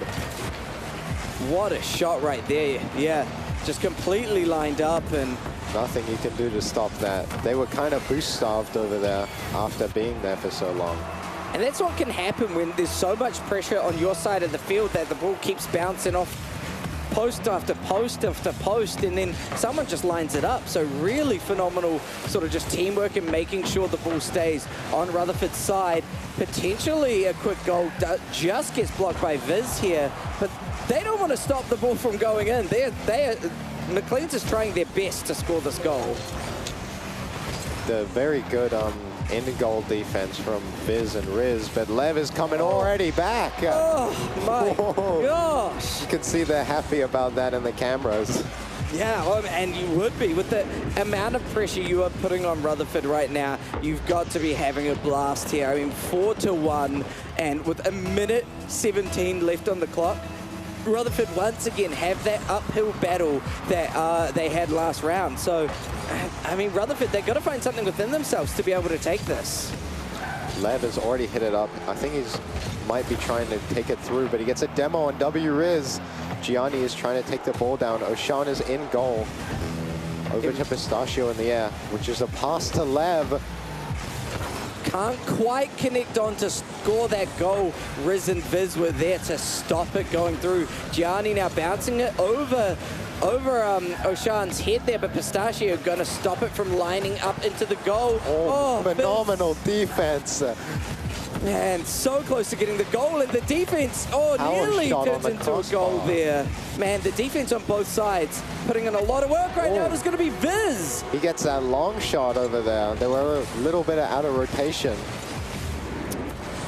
Closer, making the scores a little bit closer, 2-4, 31 seconds left. Once again, really hard to try and break that amount. You need that 2-second goal. I'm wondering just how far they can take this. It's a very fast-paced game, and comebacks like this are always possible. Yeah. Demo on Viz. That demo is devastating as well, because with 20 seconds left now, it's becoming closer and closer to near impossible to be able to take this for Rutherford here. Ocean just focusing on making sure the ball is stalled anywhere that isn't their goal. And that's what you do in these last few seconds, is you just make sure you don't play for goals, you don't play for anything really, but maybe you play for goals there. I guess that's just Lev's style. He's trying to rub it in a little bit. Yeah, but no, really smart decision-making coming through by McLean's, getting that early lead, and then just making sure they continuously keep control of the ball. And if you're doing that, then you're going to go up. And now they are looking very pretty to be going into our grand finals. I mean, they just need to win one more, and then they will be going up against Mount Albert Grammar School in our grand finals. Did you see how many shots Lev had? He had like 12 or something. He was going crazy that whole match, putting on pressure. I really don't know what Rutherford could do other than just play the best defense that this game has ever seen. Okay, here's a potential. How about they just focus on constantly demoing Lev, so he's just not in the game anymore.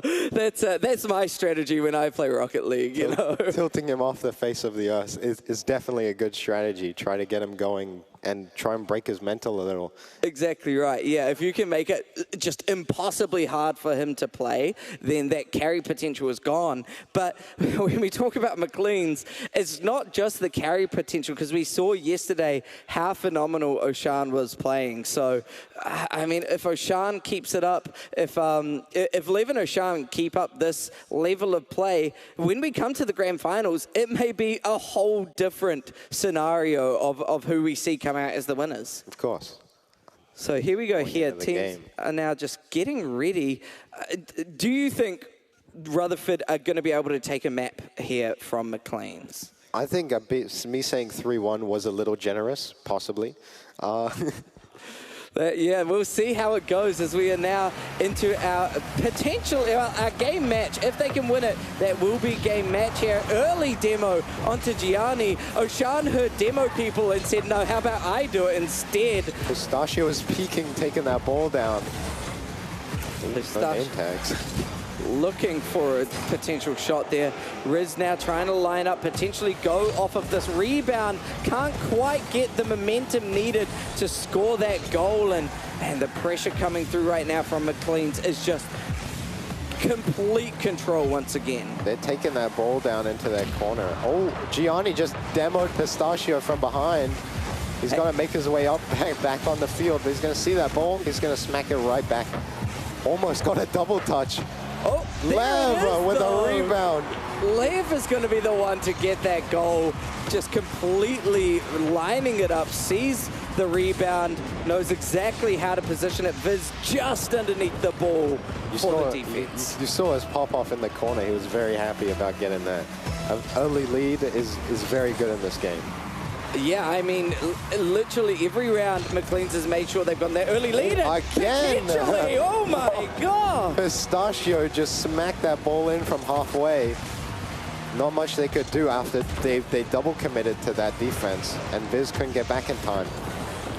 That is just phenomenal. The knowledge that they require to know it's perfectly lined up is so much knowledge. So seeing these students, these high school students play at such a great level, it's so fun. Lev going for the demo, I think they're just playing with their food at this point. Yeah, they're just having fun out there. You can see the smiles on their faces. And that sometimes when you're having fun is when you're playing the best as well. So, you know, having that entertainment, that enjoyment is huge. Viz trying to stop the ball going down onto their side of the field, just trying to get it out of their court, and McLean's do not care. They are putting so much pressure onto them. Riz now throwing it back down the field. Tried to get that pass to center over for maybe a power shot. Oh, what a good save from Ocean in that goal. The patience as well from Ocean, just making sure that he is ready for any shot that could come through. Pistachio now trying to get it out of their side of the field. Ocean is so good on these blocks. He's going crazy on these saves. Lev is trying to clear the ball out of there so they can get right back to offense. Demoed by Viz, demos Pistachio. Ocean making his way down the field, doesn't quite get to the challenge there. They are focusing on these demos now, but it's on to Pistachio. Ocean taking out Gianni, getting a little bit of revenge for Pistachio. I love to see it. But now it is just, once again, solid defense coming through by McLean's. And they know that they can play defensively, because even if Rutherford get one goal, they're still up one at this current point in time. I think both these teams took your advice to demoing, and it has helped McLean's quite a bit open up that field. It's... Yeah, I mean, it's one of those things that either side can do it, so anything you can do, I can do better, and that's what McLean's is taking to heart right now. Viz trying to line up a shot, going for the ear. Lip reset. He doesn't have enough boost to make it through. Oh, that could have been such a cliche. Oh, there it is. Ocean didn't quite predict it to go right in the goal there. I think he thought it was just going to hit the backboard, and he was going to be fine. Oh man, and yeah, thought that Lev was going to get that shot across as well. That was just perfectly timed by Gianni there, and I mean, it shows us that Rutherford can play. Pistachio, quick goal! He is going crazy on these kickoffs. Sometimes the McLeans just don't let me talk. Here we go. Look at that. Just straight off the bat, bringing us back to that 2-point lead that they know and love. Lev is going for the kickoff. It's very even, but Ocean and Gianni, they tried to contest for that. Viz is clearing that ball with an air dribble, going all the way. Almost got a ground. Oh! Viz, finally the air dribble lines up and gets exactly the shot they want, and what a beautiful shot this is here. He almost hit that perfect ground pinch there. It was just a couple meters off. Styling on them. Yeah, that was a phenomenal play, and once again, getting us back to that 1-point difference here, so it's going to be McLean's. I think they're going to play a little bit more aggressively to not let Rutherford catch up. It is going to be Ocean trying to line up the shot into the goal, just misses the ball. Just misses that with the double jump. Viz is trying to get that out of there. Pistachio is having none of that, hits it off the roof. Riz is ready with the defense this time, though, and the defense from Rutherford is looking a lot stronger at the moment. Lev completely misses the ball and just passes it over to Rutherford.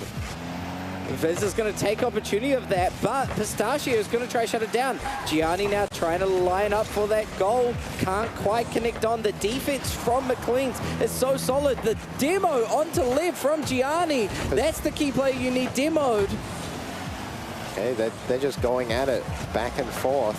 Pistachio clearing it to Ocean. He's waiting for him to make something of that ball, maybe center it. And oh, Gianni not letting Lev play. There we go. They finally found the person to demo. And is it going to lead into anything? It might lead into a goal for McLean's, but Viz now trying to run it down. Lev is not going to let them with 30 seconds remaining. All it is going to be is them trying to make sure they have full control of the ball and not give Rutherford a chance to score a goal. Lev is going up. He double touches it off the wall. Over to Pistachio. Ocean can't quite get there on time. That'll be the third finisher. Oh, Riz potentially lining it up just on the top here. Lev, what a save! What a save!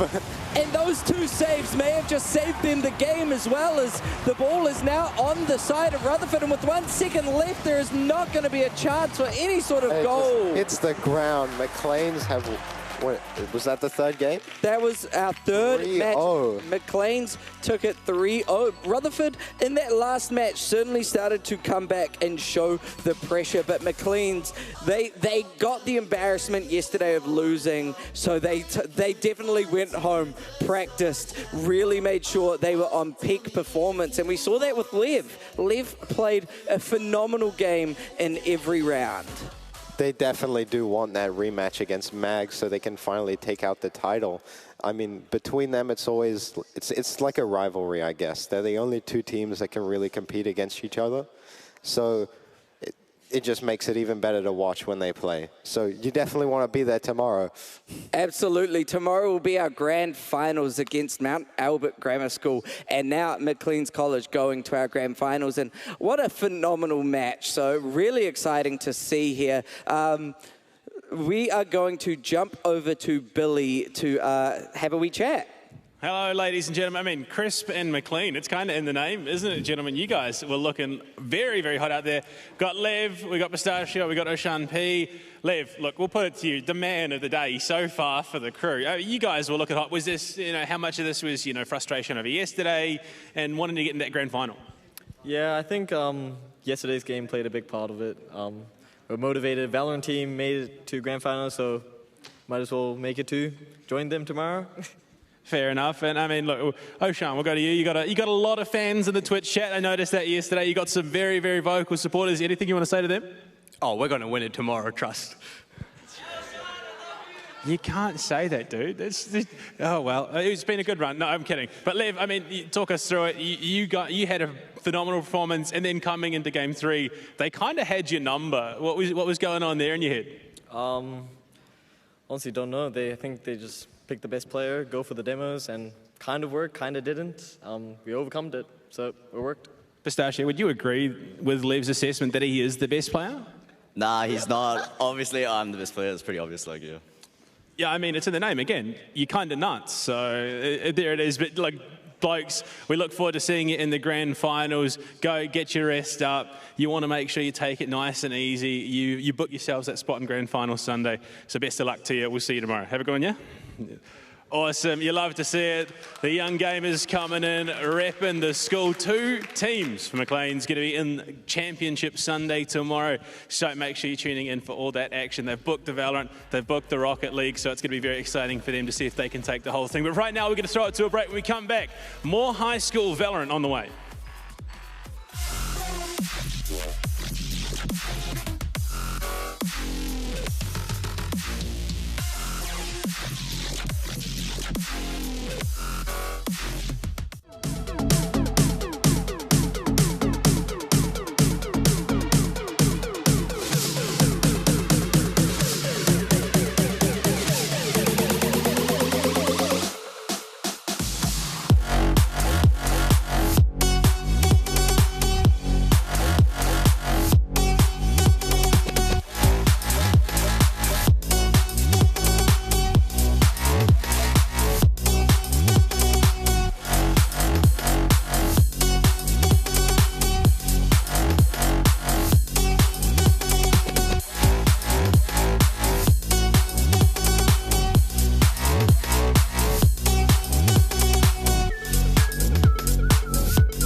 Hello and welcome, ladies and gentlemen. We're back here for the NZ Esports HyperFibre League and the High School League as well. We're going to give you a bit of a peek behind the curtain. Of course, esports in New Zealand has come such a long way.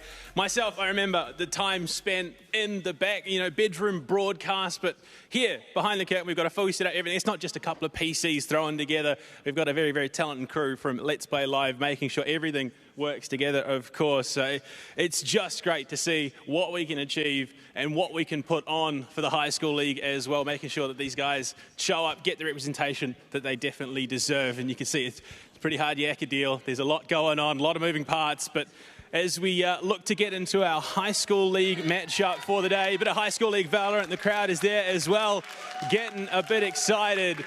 And you can see they're slowly filling up as well. We've got our man Hark down in the front row. He was here yesterday on the mic doing my job, doing it very well. You absolutely nailed it, mate. But look, coming into this matchup, we've got a bit of High School Valorant here. It is one of those fight for your life situations where if you lose, obviously you're done with the tournament, unfortunately. All you're going to be doing is sitting in the crowd. Westlake knocked down into this lower bracket matchup, of course. Going to be taking on One Tree Hill College. And we've got a couple of casters who have a bit of insight, of course, coming from the chat. How are we feeling? Do we reckon that Westlake might be able to redeem themselves today? I reckon Westlake have got a great chance. I'm joined by Jess and really looking forward to this matchup. You know, they've had a little bit of time now since that first match to go away, think about what to do and come back in for this game against One Tree Hill. Yeah, I believe that Westlake's mental is a lot stronger than McLean's was, than the mental that they showed McLean, so yeah. Now, Jess, we removed the bias, of course. McLean's no longer a factor in this matchup. Westlake, One Tree Hill College. How do you know, you've been keeping up with the High School League here in Auckland and everything that's going on. What do you make of these two teams? Is there clearly a front runner, or could we potentially have a bit of an upset on our hands? Well, a team to look out for is definitely One Tree Hill. One Tree Hill is definitely the underdog in this competition, and we saw that in, I think, the second week of the quarterfinals, where they were the underdogs to Rangi Toto College, and then they ended up knocking them out of the competition to join the semi-finals. Like, they just came out of nowhere. So, yeah. Can I ask you, Jess, what is it about One Tree Hill that makes them so special as a squad? I don't even know. They just came out of nowhere and just started sweeping. Like, we were all just talking about, oh yeah, Rangi Toto is going to go finals, like this is going to be a sweep. And then One Tree Hill comes out of nowhere, gets, I think, like 8 or 9 rounds on defense for Haven, first map, and just sweeps Rangi Toto, and yeah. And I mean, Rochester, you and I, we covered the campus clutch as well, got to see a bit of that collegiate Valorant coming into play. We know the power of the upset story. We saw Don't Blink come and take a bit of an upset against the Drafts. We said it happen again here on stage. Does that add something extra in a live environment, do you reckon? A little bit extra, I think, especially for the players. You know, you're there in the high school, you're seeing your idols now it's coming through, playing on the stage, and they're getting upset. And, you know, the people that you look up to, maybe Mash, Zule and things, they're getting upset. And now you're going into that game with a little bit more nerves, seeing that your role models maybe not performing quite as well on the stage. There might be a little bit more nerves for the Westlake boys, or they might be able to bounce back. Well, look, Jess, Rochester, we'll throw it over to you. Give us the rundown on our two teams that will be taking the stage in just a moment. Yeah, I'm really looking forward to seeing them. Obviously, we saw Westlake boys earlier today, you know, Ted being a star on that controller role, but the One Tree Hill, we haven't seen too much of them as of today. Obviously, throughout the league, we've seen quite a bit of them. Do you expect any changes up for them? No, I think if they just go ahead with what they've been doing, I think they've got a really, really good shot at taking down Westlake. And any players in specific to look out for the One Tree Hill side? I remember Chamak Cello from our quarterfinals. I remember him just absolutely popping off. And it seems like we've got a couple of board mechanics on the One Tree Hill College side as well. So you've got 99 there, 66. You've got the baddest Raptor as well. He's looking fierce like a Velociraptor out there. Bunker Drop as well. Is this a new player that we have? I think so. I don't recall. So it'd be interesting, a bit of an unknown element coming through today. And of course, we've got Quack there rounding out the team.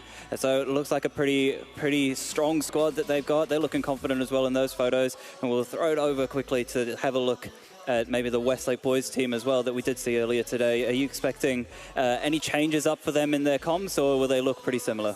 I think they'll probably look pretty similar. I don't know. They did really well against McLean's, but yeah, maybe it just wasn't enough. If you're Westlake boys at the moment, you've had that time to think, what are you talking about in the sort of break that you've had between the first game and this game now? The way that McLean's and One Tree Hill play are quite different. McLean's definitely more of a very slow, very quiet, very just default style play, and I recall One Tree Hill being a little bit different. So I guess Westlake, if you're Westlake, you just go away, you got to reset your mental. You've had a tough loss against a team that you usually win against. So yeah, it's probably all in the mental game for this one. You spoke about that slow default. Just for the folks at home, can you elaborate about a little bit more on that, about what a slow default actually entails? Okay, so a slow default is when either on attacking or defense, you want to be baiting out the other team's utility and like getting information without using your own utility or losing any players. So is it sort of like a way to gain just a bit more map control and sort of waste a bit of the opponent's utility so that when you're going to go into the site, you've got a little bit less to deal with? Yeah, exactly. Okay, that sounds reasonable, but you said a little bit of a different style as well. What does that mean? I don't know. I just remember they do, because from McLean's we saw a lot of like just default plays. A lot of rounds was just very quiet, very slow. I recall One Tree Hill being a bit faster paced. They do these like set pieces with more than 2 or 3 players. Yeah. Okay, those set pieces will be very fun to see, definitely out in the action. We've got the people out in the crowd, they're filling the seats at the moment. They're hoping to get ready into the action. We've got some signs there as well, which is looking great. And do you think the crowd actually adds a lot of pressure for these, you know, young players that are coming through? Oh, definitely. I feel like this, like, having a crowd and being up on stage definitely gives you some kind of stage fright. Yeah, the pressure's on. And do you think it's different as well, just being at home? Speaking of the crowd, we do have Blue Panda out there in the crowd. He's mic'd up with one of the guests as well. So Blue Panda, take it away. Show us who you've got with you. I mean, a guest indeed, a special guest. He was the man on the mic yesterday, Hark. He was stepping into that host role. How did it feel, your first event working as talent? I was pretty sick, to be honest. I was very appreciative to be given the opportunity. Bit nervous at the start, but I think I found my footing towards the end. And look, you know, you're involved in the esports scene in the region and in the country. You played through the collegiate competition. How hard as a host was it to not flame players on stage? Oh, coming from me, a bit hard. I like to joke around quite a bit, so it was quite difficult, to be honest.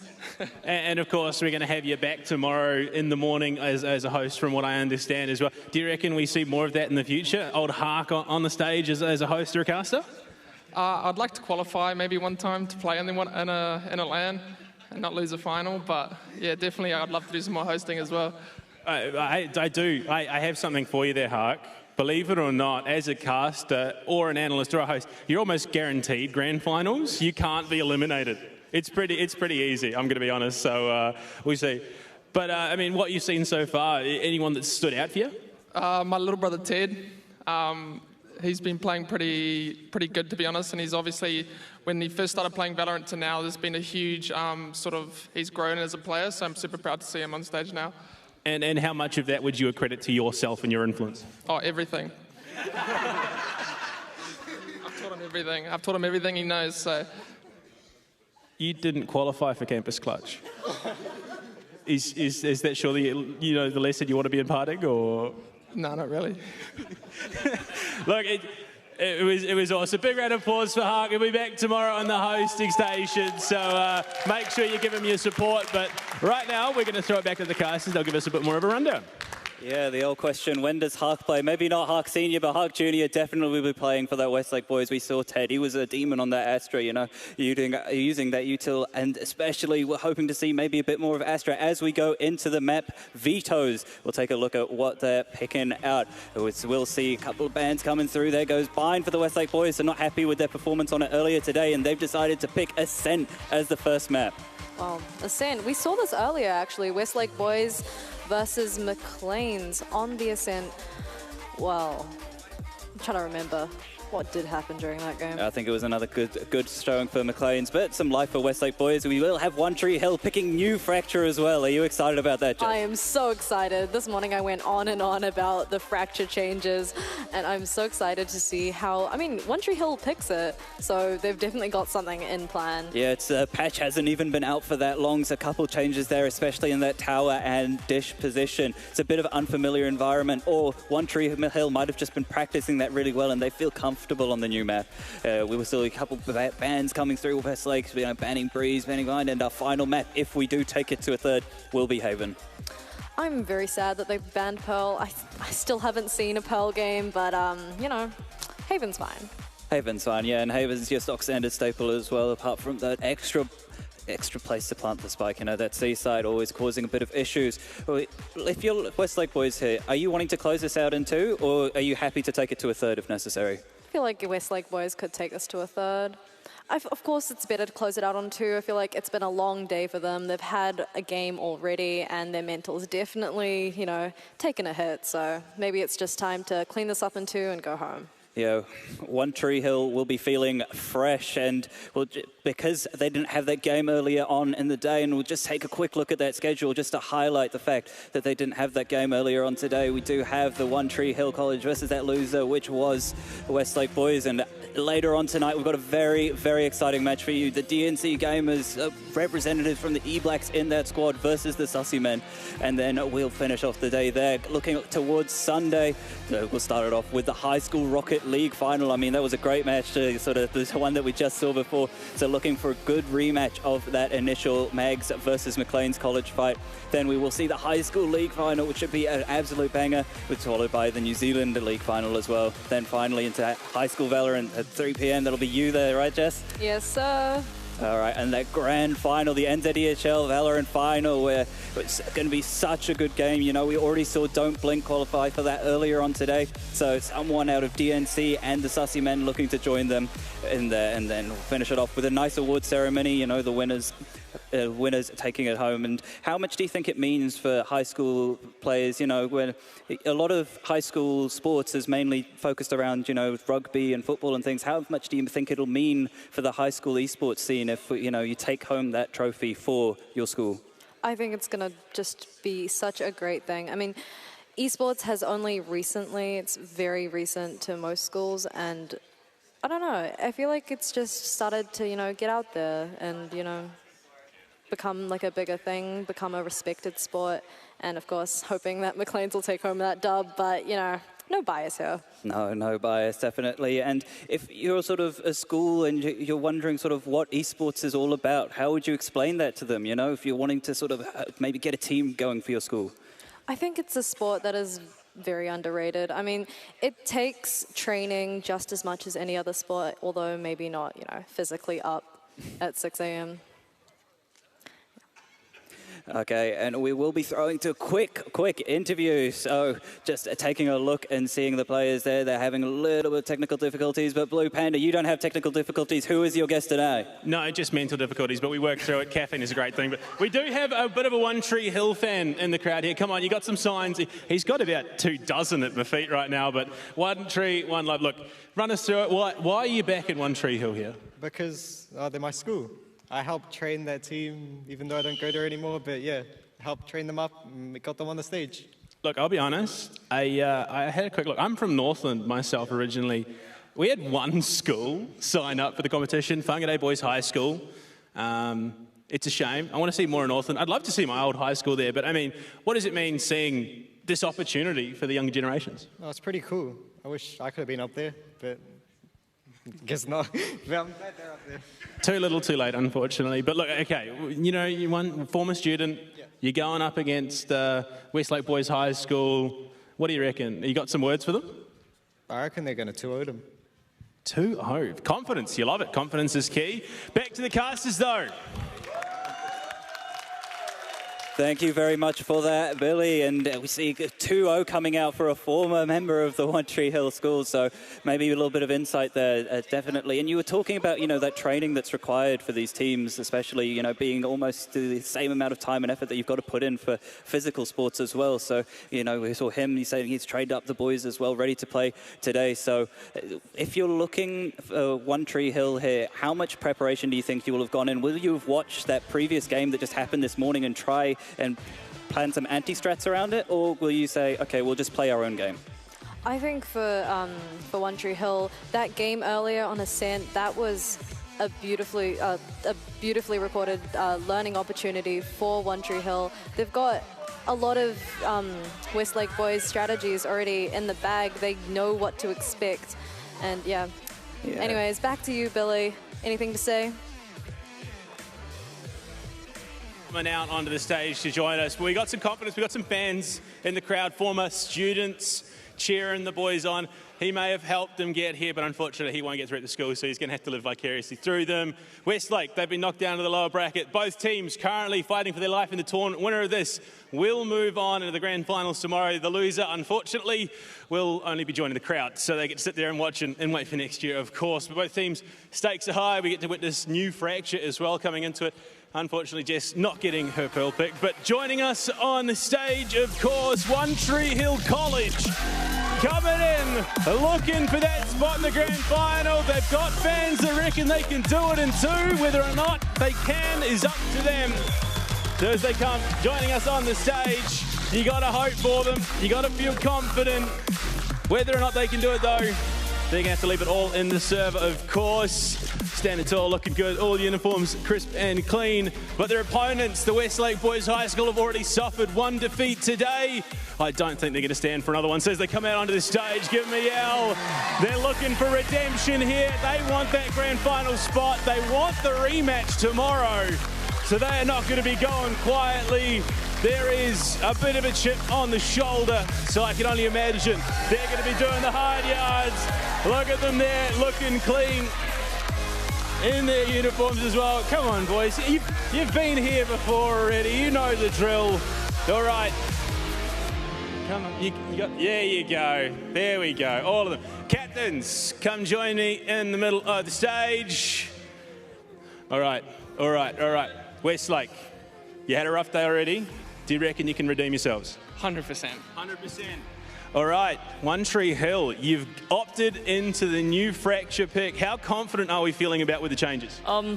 Very confident. We can surely put off a win today. Hopefully push ourselves past a rough group stage. So, yeah. Look, confidence is key. Gentlemen, shake hands and take your seats. Get behind your desk, get yourselves warmed up, ready to go.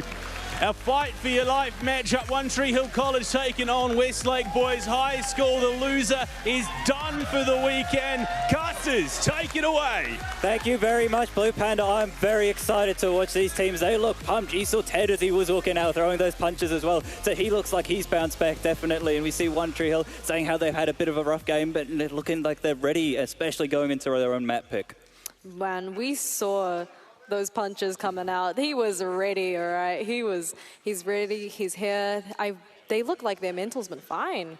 They don't look like they've taken a beating at all. Might have just missed breakfast, is it? But they've had a nice something to eat for lunch and definitely seem refueled and re-energized, you know, especially with the crowd out there cheering them on. They'll have a bit of extra energy from them as well during this game. And who are you going to take here now for map 1? Oh, well, Ascent. I reckon Westlake can redeem themselves. You think they'll redeem themselves? They've had a bit of time to talk about what went wrong in their game earlier today. And if you're One Tree Hill here, how do you think you can catch them out here on Ascent? Of course, as we mentioned before, they've seen how they play. They've got those tactics in the book. You know, I just hope they've responded to them. Maybe built a couple counters and, yeah.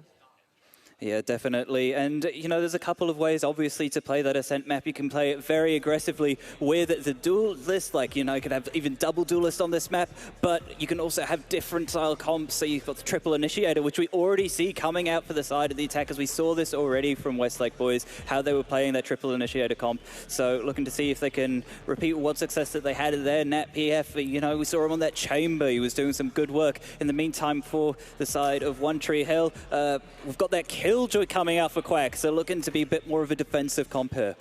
Well, we talked about the Killjoy this morning. Me and Karen are so excited for a Killjoy to come, and there was none. But today, finally, we see a Killjoy out on Ascent. Killjoy is so good for locking down that Ascent B site. Just so good at her job, just defending sites and delaying pushes. Yeah, really good at delaying those pushes, but as we saw earlier today, especially, you know, we saw in the NZEHL first game that Killjoy wasn't great at getting stuff started on the attack.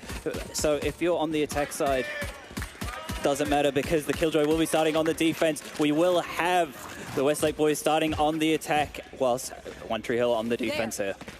Yeah, starting on the attack, a little bit rough, but, you know, we've seen what was supposed to be a defense-sided map earlier this morning turn into a very, very T-sided map.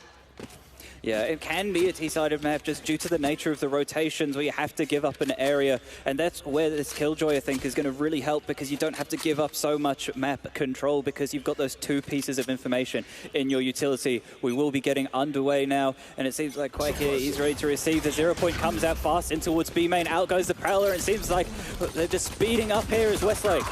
Ooh, MVP picks up the first blood. Turret doing lots of damage there onto Nat. Horn comes out and Quack is hiding by that. Alarm bot triggered as well. He's going to see 3 people coming his way. No, fortunately can't quite choose the correct target. That's Westlake boys taking the sites with 5 players alive. Plant should go down easy here, and all 5 players alive for Westlake boys.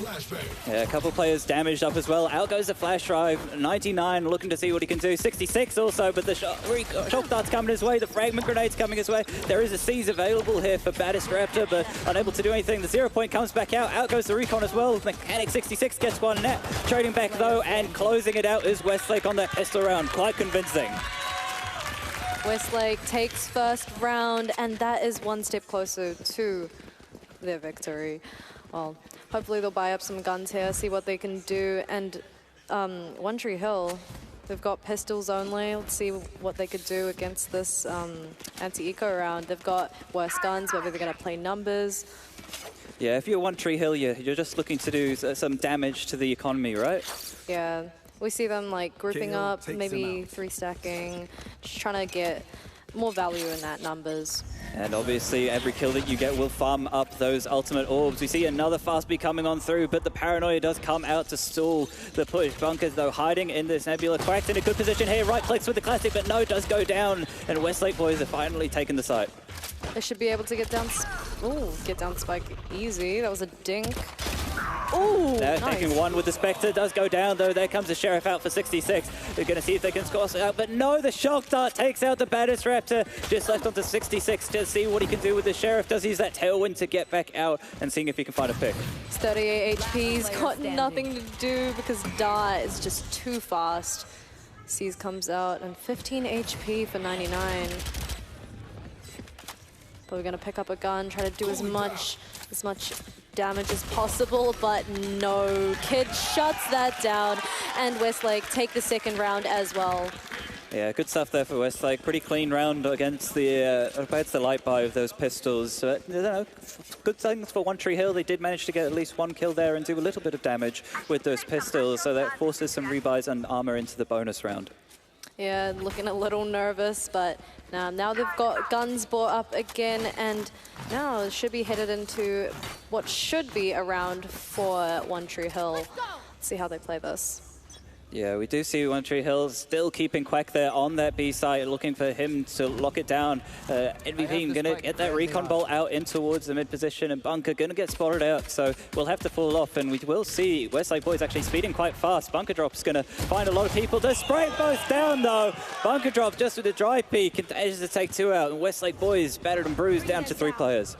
Spike headed towards maybe this mid area. They've got mid control, which is good, but in exchange, they have given up A main and B main. Oh my. Shots going all right for Mechanic 66, and that's going to be a pick opening there for Westlake, an avenue in towards the A side, but Baddest Raptor is here. He's ready to receive, managed to get 1 into 10. There's Bunker Drop getting his 3rd on the round. So now we're just left onto the one player who's MVP. Managed to get a 2nd into the round now. The recon ball going out, and manages to get another 1 into Bunker Drops. That all of a sudden, this is doable. And Envy's got 4 kills. He's got the spike, and he is gone. He's 32 HP, has a little bit of util, and should be able to get spike down. Baddest Raptor, he's got some util as well. Yeah, gonna get one in for the spam position as well, so got a lot of time here to see what he can do, but does decide to favor this boathouse position as he's low. He knows he needs to get the 1 tap here. Baddest Raptor gonna get out the Prowler though. Can MVP avoid it? He does successfully. Baddest Raptor will have the Haunt online soon though. Yeah, Haunt online, maybe. Yeah, I think that's going to get him that info that he wants. Ooh, but a little bit of info as well with that dart. Here's that sound audio, and oh, it's so low, Baddest Raptor. Both players so low. Will he push? Yes, Baddest Raptor will get the frag onto MVP, but great try by him. One Tree Hill take that 3rd round, but of course, Westlake don't make it easy. No, they definitely don't, and that's the fury of Westlake. They're looking confident at the moment, and so much damage done on that bonus round there for Westlake.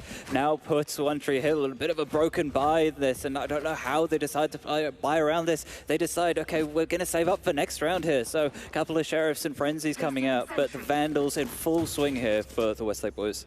Westlake Boys also do have that Sova ultimate. Could be playing for that post-plant. And yeah. Looks like a bit of a heavy lean towards this B site. Don't want to... No, actually, it's the flash and dash play, the classic vision strike, but Mechanic 66, the shaky aim, it unfortunately does not favor him. The mechanics, he might need a new car because his mechanics are broken at the moment, or we see a bit of a fight and skirmish going on in that task position, but it has settled down now, and it seems like Westlake Boys are ready to group up together. Yeah, grouping up, trying to go for this execute. A bit of util coming out to clear some cubbies, and Bunker just stalling as much time as he can. Yeah, he's done a good job here using that paranoia, and they've decided, okay, we don't want to deal with any of this. There could be a stack here. So Westlake Boys happy to wait out the time. There's still 50 seconds left on the clock, so they've got time to work other areas of the map.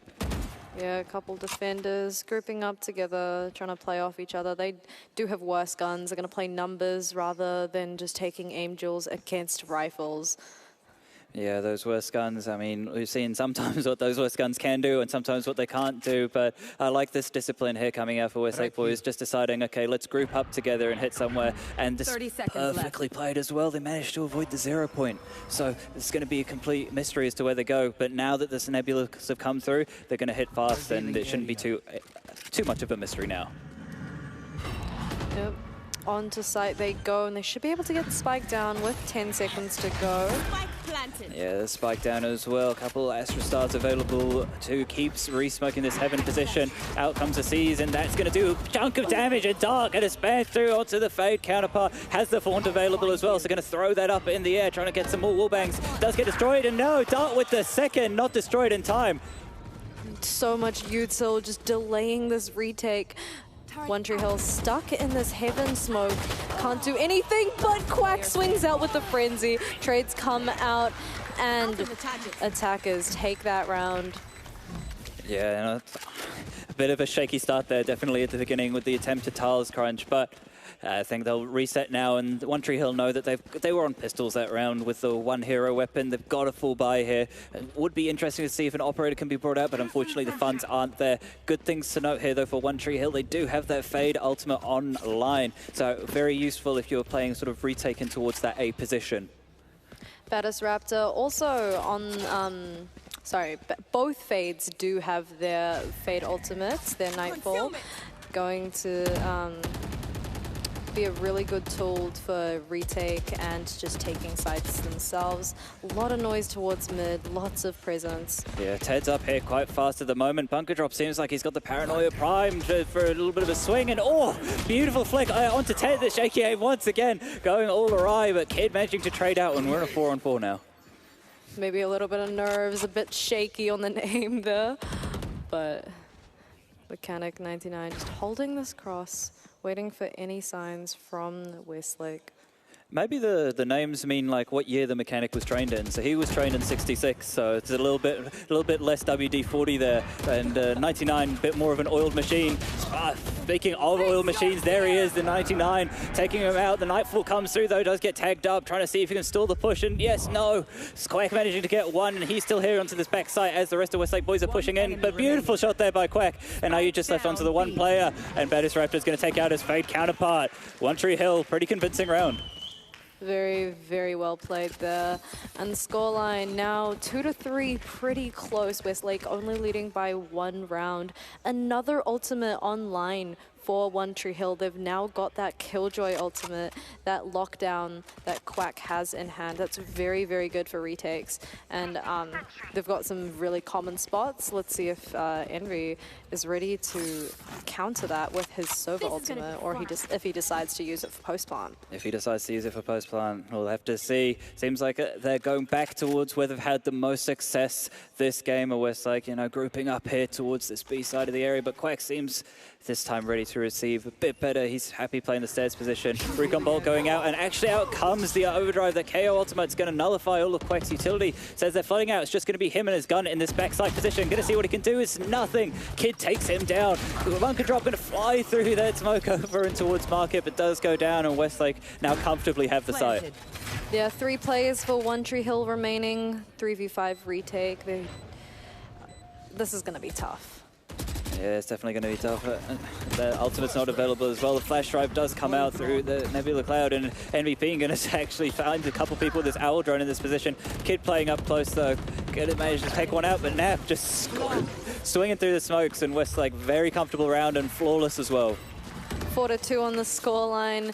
They're pretty happy with that. I'd say they're pretty happy with that. Yeah, they're definitely looking like they've got their confidence. You know, they're playing together as a team. They're pushing sites and happy to get aggressive in the post plant as well.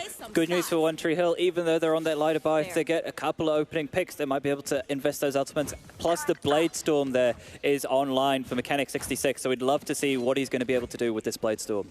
Yeah, in response to that, it does look like Westlake have decided to stray away from what we originally decided was their best side of the map. Yeah, 0 point coming out, but Astra's odds are ready to hit on towards this A site. They seem to already be out, but Baddest Raptor managed to get one, and there's Bull Mechanic with the Blade Storm. Manages to fire one off, but unfortunately no tags. Now close the door, but Bull Mechanic 66, getting a second, getting a third! Down A. Mechanic 66, just absolutely destroying them, showing the true fragging potential of that Blade Storm. Dart left in a 1v3. Almost manages to clean that up, but no. One Tree Hill, thrifty round. Thrifty round. We were talking about those ultimates. They had 5 online. They didn't even need to use all of them. It was just Mechanic 66. It doesn't matter if you're trained in 1966. Looks like he is able to take those shots. It's great stuff there for him. And now that puts the economy in a great position here for One Tree Hill as they manage to win with minimal investments. They're able to get an operator buyout onto Mechanic 66. Does look like he is going to be holding for this mid presence. We've seen a lot of mid control and just struggles over this mid area of the map. So let's see if this is going to affect anything. Yeah, out comes a 0 point as well, not managing to get any info. In the meantime, the Aldrone has gone out towards B. Horn comes through towards that catwalk position, but does get shot by his teammates. Mechanic 66, it's good team play here by One Tree Hill, you know, shooting the utility that's supposed to push him off that line, is now able to help him stay the line. He did get spotted on that jump peak, though. Yeah, Westlake very spread apart, playing very, very slow, just trying to bait out any utility, any info. They've got that info that the operator is playing towards this tree side of things, so maybe this is going to affect how they're going to play the map. Yeah, find the big green gun and run away from it seems like the plan, but Westlake actually happy to poke and prod here, playing a bit more contacty. So, you know, wait and see if they can find an early opening pick, or potentially just wait for NatPQ to make a little bit of noise in towards A and then hit this B side. Yeah, that's a little bit of noise at Dink as well. Don't know if that's going to cause rotations. It will not, because they seem to be steaming in towards this B side. Dart paranoia goes through, he's blind, and Bunker Drop just trying to delay any of this push, but he can't. Quack alone in this backside, can't do anything against Ted. How many times have we seen Quack alone back here? He just needs some support from his teammate, or just decide, okay, let's play from a safer position. Cosmic Divide does come out as well to help destroy that Alpha, but no, the Flash Drive coming through and the Nightfall Prowlers all coming out. Mechanic 66 with the shorty, but the Sovereign in response with the fragment is there for Westlake and managed to deal with that from Nightfall coming through, but crazy fast retake, unfortunately not being able to be pulled off. Yeah, just Mechanic 66 running it in there with a shorty, getting a frag there. Beautiful. Yeah, good to note here as well for the side of Westlake. They did not decide to pick up that operator into this round. They're much happier playing that 5 rifles because it gives you that flexibility. And look at Kid. I know he's 9-3 at the moment, but 10 assists. That's just showing the team play that Westlake boys have. Yeah, One Tree Hill forced onto Eco. Got a couple sheriffs. Gonna be trying to play numbers, trying to play for picks together. Yeah, they're trying to play for an early round opening, seeing what they can do. Bunker Drop getting this early info, getting shot at by the player down in that sub-rosa position, so they're going to have to fall off, and Westlake boys got a lot of damage to be coming their way soon. Ooh, MVP, and what a shot onto Mechanic 99. Nap also picks up one. Ted cleans up 66 there, and Spike should go down easy towards this A site. Spike does go down. I mean, they have the lockdown available. I don't think you invested at this moment, but who knows, maybe a couple picks and then you might consider it. It doesn't seem like it. Quaker will get revealed by that Aldrone. Turret back online for him, so maybe be able to get some more chip damage to help himself finish it off. We'll be using that a little bit like a meat shield, but there's so many shots coming his way. I'm not sure if he feels safe even behind the turret. Just holding this angle, being so patient, but no, the timing of the utility, the Astra suck as well, just, whew, that timing, my goodness. That's just Valorant, isn't it? The timing, you're holding an angle for 10 seconds, and as soon as you pull something out, you got a player swinging through you. But unfortunately, it doesn't go the way of Quack, and Dart's managing to keep his gun into this round. And Westlake boys now up 6-2. They're 6-3, pardon me. They're looking pretty happy now. Yeah, killing away with a little bit of a lead, just 3 rounds on the board. But Dart, Nat, Bunker Drop, and Mechanic 99, sorry, not Mechanic 99, Quack, still have those ultimates available to them. Yeah, I mean, we talk about this at home because you farm those ultimates up each round, but if you have the ultimate and haven't used it for a few rounds, you're not going to put any more points towards your next ultimate. So it means that you should be using them sort of early on, maybe 2-3 rounds as necessary, but if you're holding on to them, you're just wasting valuable resources. Yes, yeah, I agree. Well, Westlake still very spread out, playing more of like a default contact play. Just trying to bait out more utility from One Tree Hill, and Baddest Raptor, what a shot onto Nat. Nat punished for playing solo towards that A side. Yeah, definitely punished. And I mean, if you're Nat there, you know you're the chamber, you've got that free TP, but doesn't matter if you don't have the reaction times to use that. Disruptor spotting here in towards mid as well. Bunker drop as well. Gonna be receiving a lot of information. Darts managed to weasel his way in towards his bottom mid position. Does spot out the player. Gonna throw out the Haunt as well. Can Bunker manage to get himself to safety? Does have to throw out the Paranoia in order to do so. But Ted gonna take Bunker out, actually taking out the controller counterparts. And now it's Quack. He's in this position here. We said him playing backside wasn't working out, so he's playing from a safer position. Nightfall comes out, doesn't actually manage to spot anyone. Baddest Raptor just spamming through a smoke. Yeah, spamming through smoke, and that takes out that lockdown as well. Yeah, that's lockdown gone. Retake's going to be a lot harder for One Tree Hill here. 3 players available for the side of One Tree Hill. A fight, a very messy fight, going towards that B main. Dart in a 1v3 though, but does manage to get one, playing around this Cloudburst as well as he can, but the Prowler's come out and has tagged him up. Gonna see if the Haunt can get him, and Haunt does manage to get him. C's thrown out as well, not managed to take a play, and gonna spam away is Mechanic 66. Mechanic 66 spamming through that smoke. Dart falls, and One Tree Hill defuse that spike and pick up another round. Yeah, they definitely pick up that round for them. We've got very tense in that 1v3. Dart doing the best that he could, but unfortunately not ready for his the 66. And now that they're getting a little bit more momentum back in after winning that round, do you think they're going to be able to close this out and make it an even Stevens half? I think they could. They've got so many ultimates available to them. They've got Mechanic 66, going to be using those jet knives to this round. Quack still holding on to that Killjoy ultimate as well as that Omen. Yes. Take a look at this. We've got an Odin out for the attacking side on Westlake Boys. I just would love to see what they do with this. Couple of shots towards A, little bit of noise. 0 Point comes out towards B, doesn't actually manage to get any info there. No, it's good. It's good discipline as well for us. Like, they're just happy to hold, wait for the aggression that One Tree Hill might show for them and try and punish it early on. And if there's no aggression coming, then they're happy to go to their game plan as well. So they're dictating the pace of the game currently, which is what you sort of wanted to be doing. Mechanic 66, they're going to see if he can take a shot. Fires off one of the Blade Storms, get a jump spot as well. See what he can get, a cheeky pick off, but unfortunately, just the discipline here from Westlake Boys isn't giving them that fight. 62 HP. He's used one of his Blade Storms, but now the 0 Point comes out and doesn't catch anything from Westlake, so they've denied all that info for One Tree Hill. Yeah, and out comes the hit now for One Tree Hill, and the overdrive is actually going to come through. Mechanic getting one with the classic. Those right clicks doing well, but unfortunately that's the KO who is overloaded. Look though, coming through from Cat from there. It's going to get punished there, 99, and 4-on-4 retake now. Spike does go down, and the door's broken, which means there's a gaping hole, but nope, it does not matter. Ted picking up 2, Baddest Raptor trading back, trying to get something done, but no.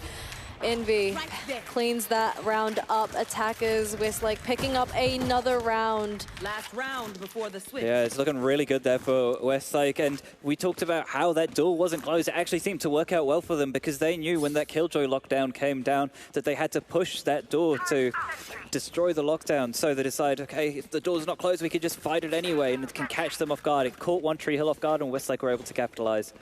One Tree Hill, well, it's looking a little light. Got a couple Spectres out. Only Baddest Raptor has that Vandal, and Mechanic pushed onto a Marshall.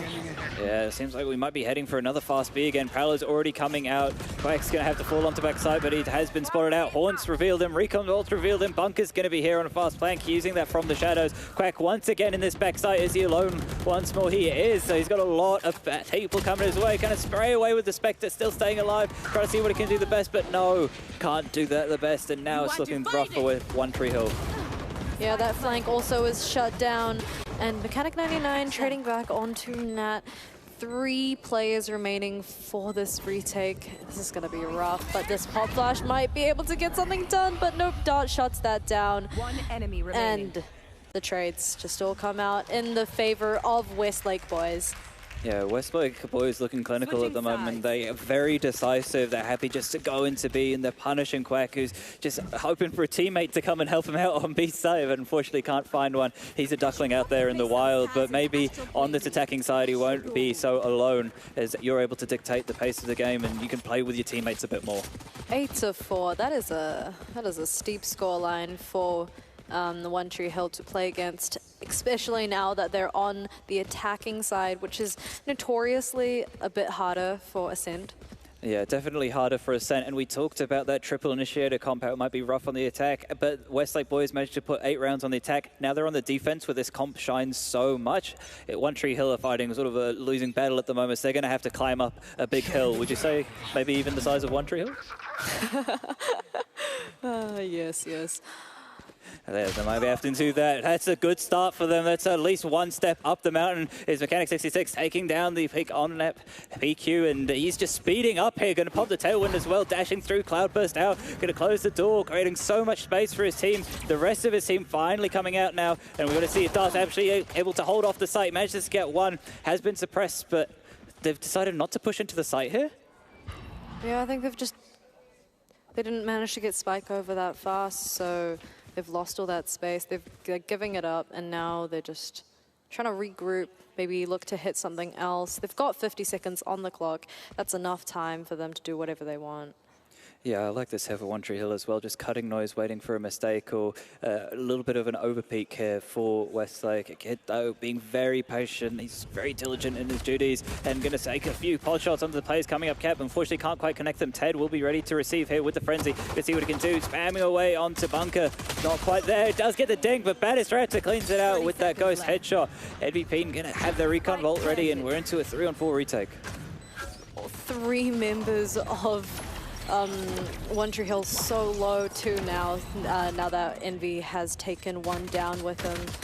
Yeah, Edison going to see what he can do. Quack getting one though. Quack getting a second one. Darts drop down though, and Quack going to see what he can do, but doesn't need it. The Canic 99 cleans up that final player, and Quack showing off. He's doing good on this attack side now because he's got teammates to play with, and closing out that pistol round there for One Tree Hill.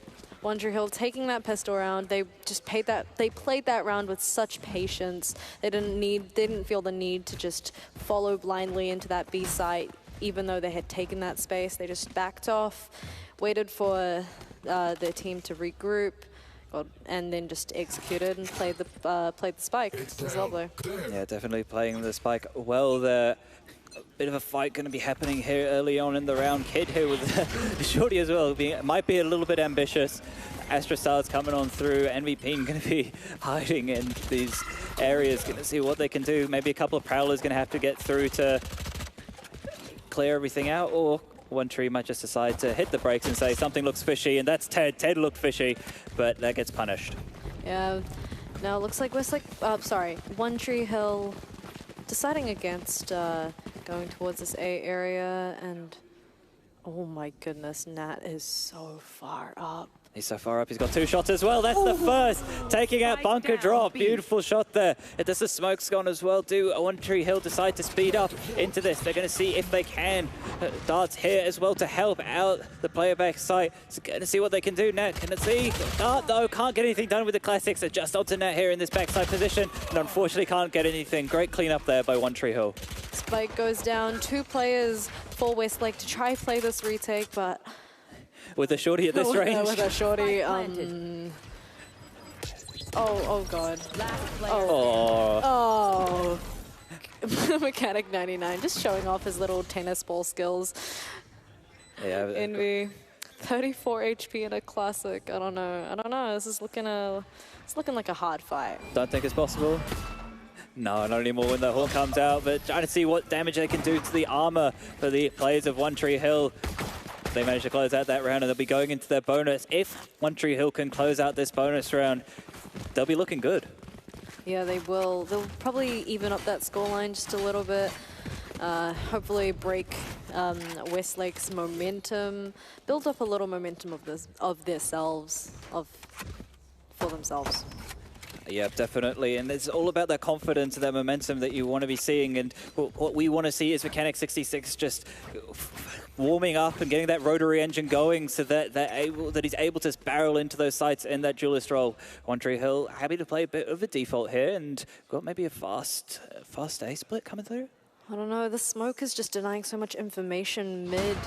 Ted has to take such a risky peek if he wants to get any info towards this mid site.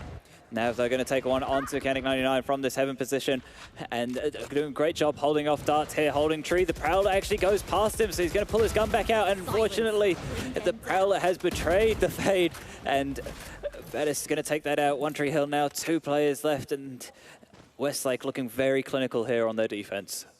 Yeah, Ted's still being really patient towards this mid area, not looking to get too aggressive. Bit of info coming out. Bunker drop, just trying to group up with Quack, trying to see what they can get done. Maybe they can get some damage done to Westlake. Or at least pick up the ult orb, you'd hope. Yeah. And yeah, that's exactly what we see Quack doing. You know, we want to be farming that lockdown, especially on the attack side, can be really useful just to help you get into those sites. The Odin's also out as well for MVP, and so looking primed to see the players here. Paranoia comes out though, but Ted's actually sealing that one, and there's the Odin ringing on true. Envy, we've seen him and his Odin, man.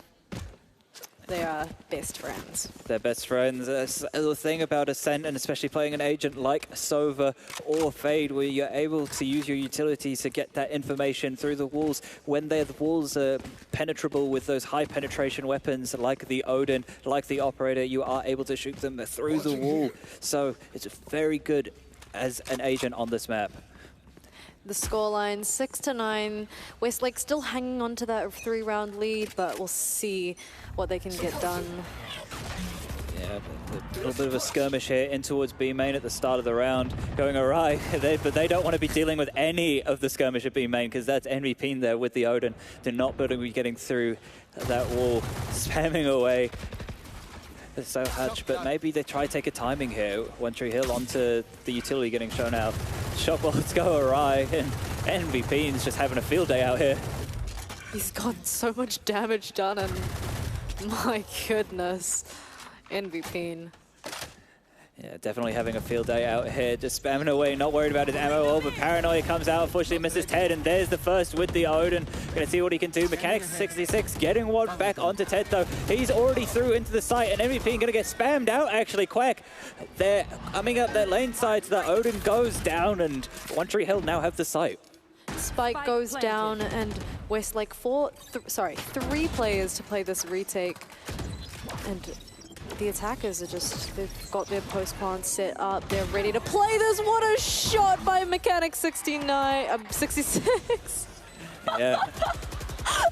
It's all right, we got the 66 to 99. It was bound to happen one time, but the retake will be coming on through to Dart, getting a couple, but Quack there with that dunk. Gonna take that final kill in the round. Okay, so, all right. That joke was bound to happen. It definitely was, but it's good to see that they're ready. And you know what they say, if you can hold each other better, you can hold your bomb sites together, and that's what they're able to do in that retake situation. All right, One Tree Hill now looking good.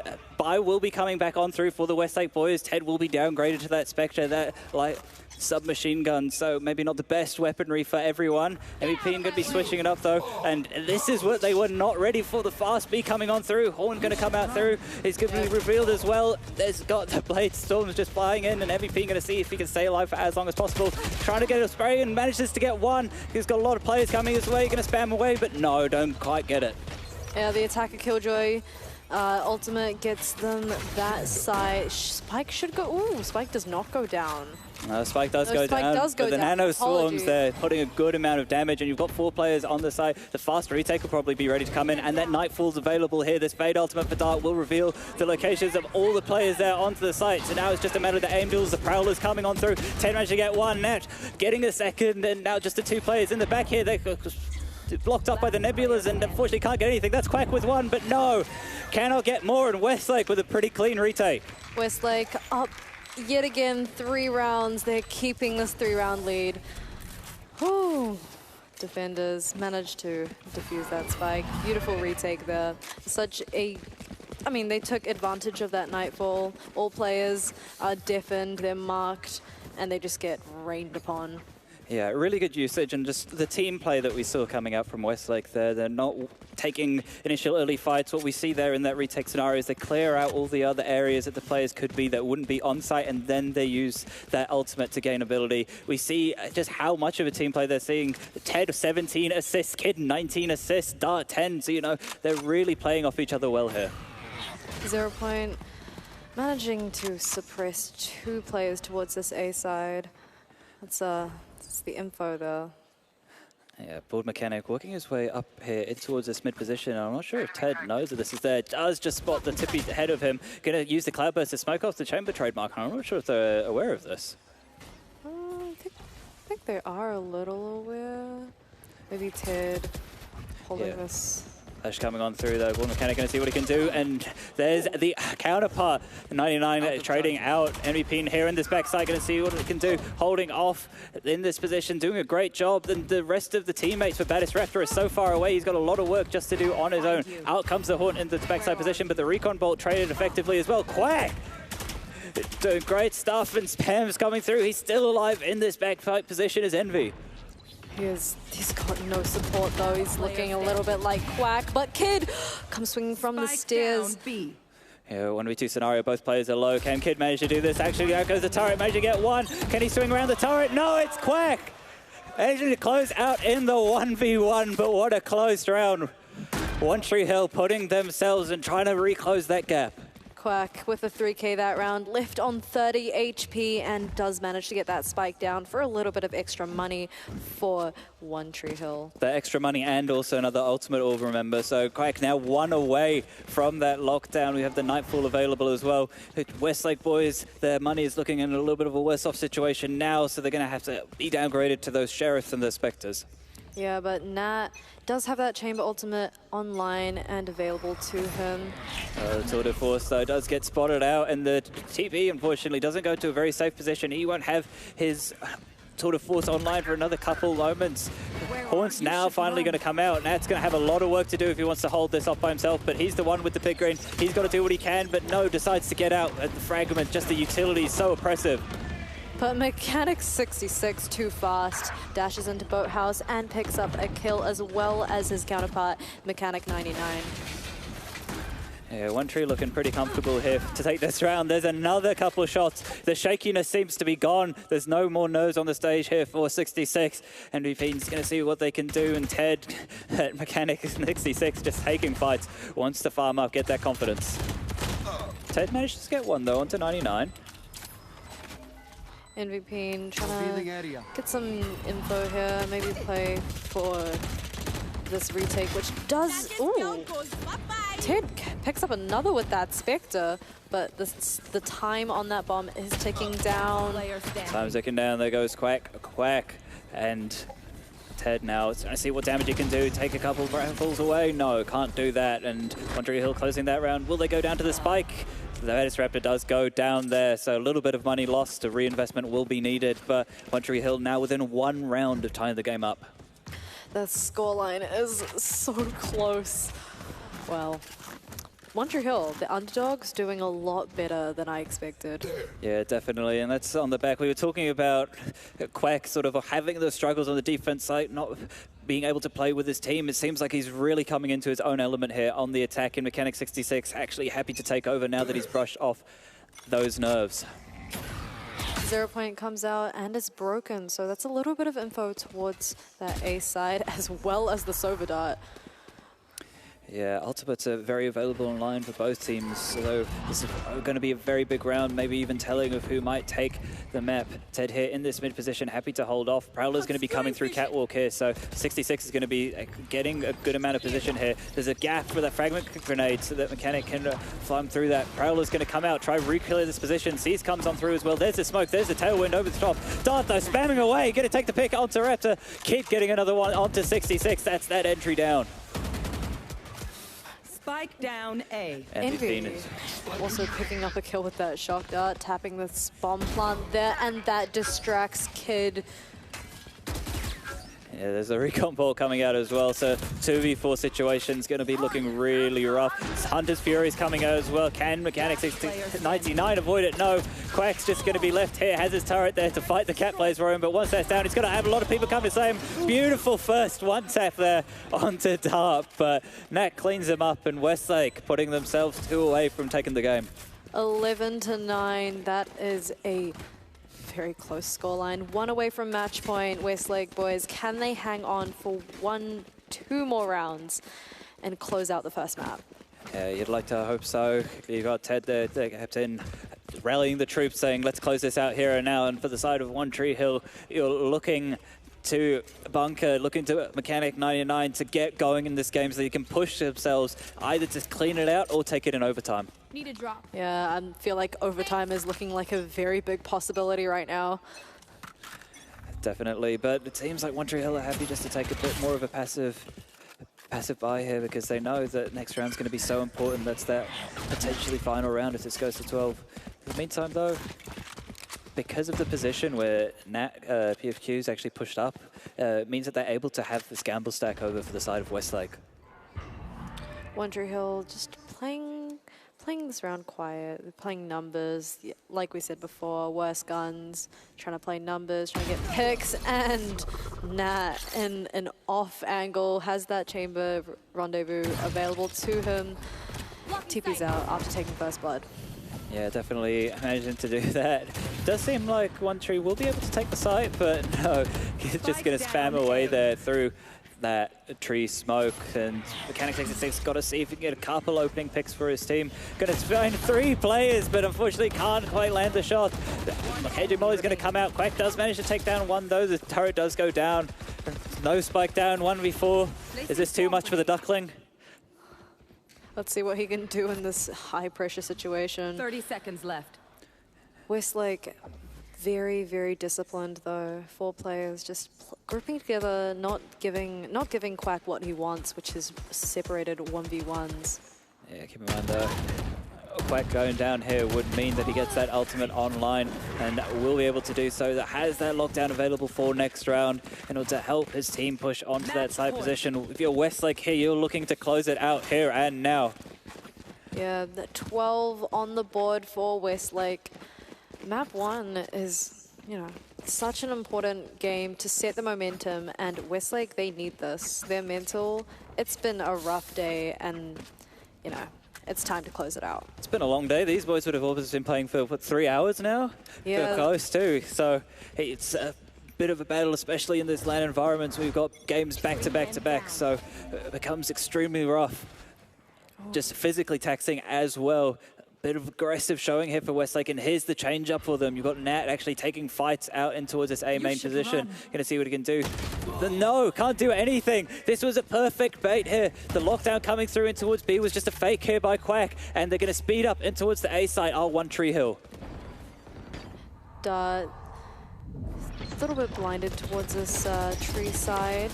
Bunch of spams coming out. Spike should go down easy, and Face your fear! oh my goodness, the Nightfall, very aggressive Nightfall towards this Heaven area, and yeah, it seems like One Tree Hill are just wanting to try and ensure the round here, invest all their ultimates, because they know if they lose this one, I mean, you're going to the next map. Ted going to get spammed down, though. Great pick there for Bunker dropping. Bunker's actually just going to be pushing through into this true position, getting a second one onto Dart. Kit, though, taking out Quack. And the reveal actually onto the player in the Heaven position. The flash drive going to come out, going to see if he can get down. Spamming away, crazy. Has to pull out the classic, but no.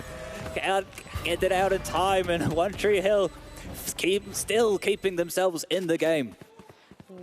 I mean, that retake, that flash down from Heaven, that could have been amazing, but shots didn't quite connect. No, shots don't quite connect. I don't think he had enough in the chamber, and Westlake hoping to close it out here. Money's not looking too hot, so a couple of hero rifles. We got Nat there on that Vandal, and we've got Envy on that favored Odin, so if I'm One Tree Hill, I'm staying far away from B. And you're very correct, because it does not look like they're headed towards this B site. Yeah, it seems like they've got a good read on the situation here. Ted gonna maybe see if he can poke through this position. Dart gonna get the Prowlers going on through. Mechanic 66 actually has the Blade Storm online, so it's just gonna be flying in the site position here. Ted, though, does get taken down by Quack. It's great discipline there from him to keep holding on. He's going through. Nat gonna take the shot there onto 66. Beautiful stuff out of them. Uses that rendezvous out in towards his backside and ready to receive the hit now. Spike down Kid. A.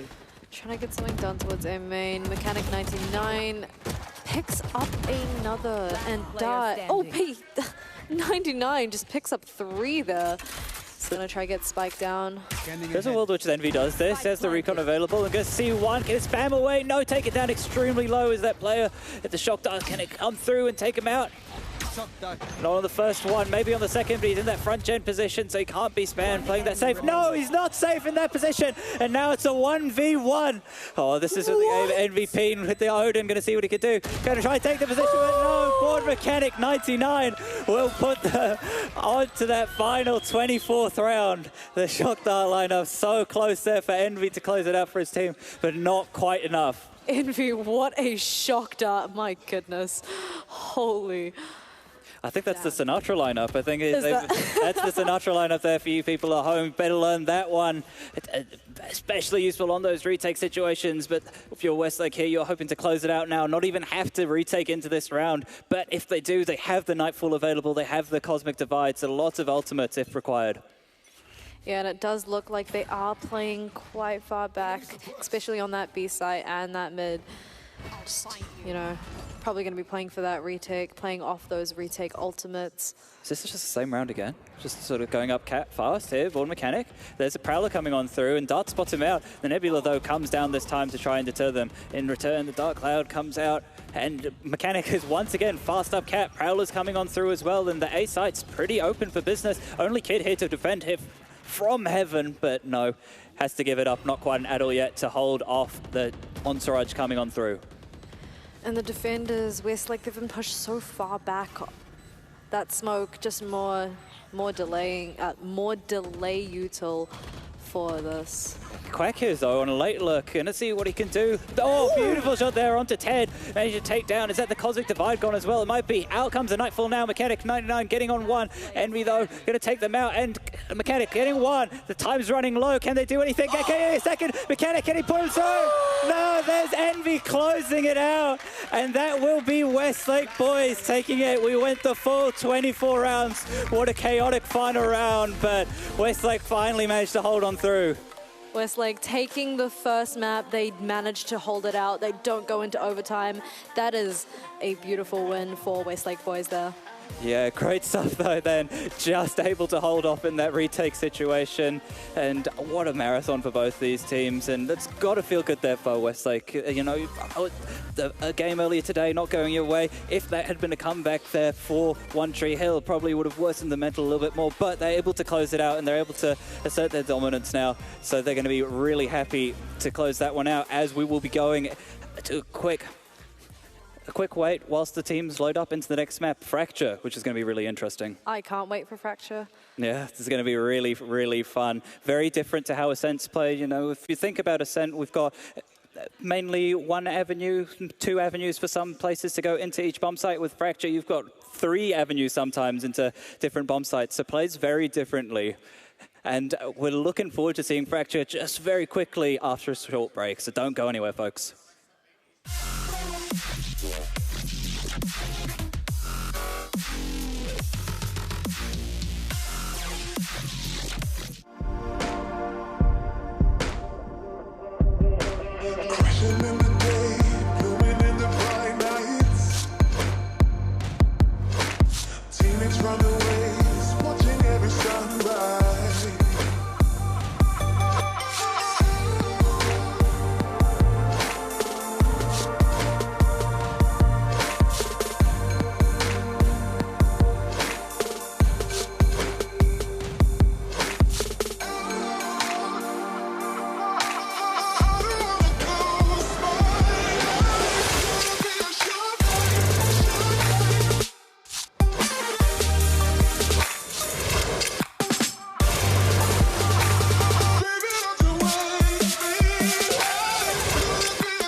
Hello and welcome back, ladies and gentlemen. We just saw map 1 play out. I'm joined by one of the crew at the Westlake Boys High School.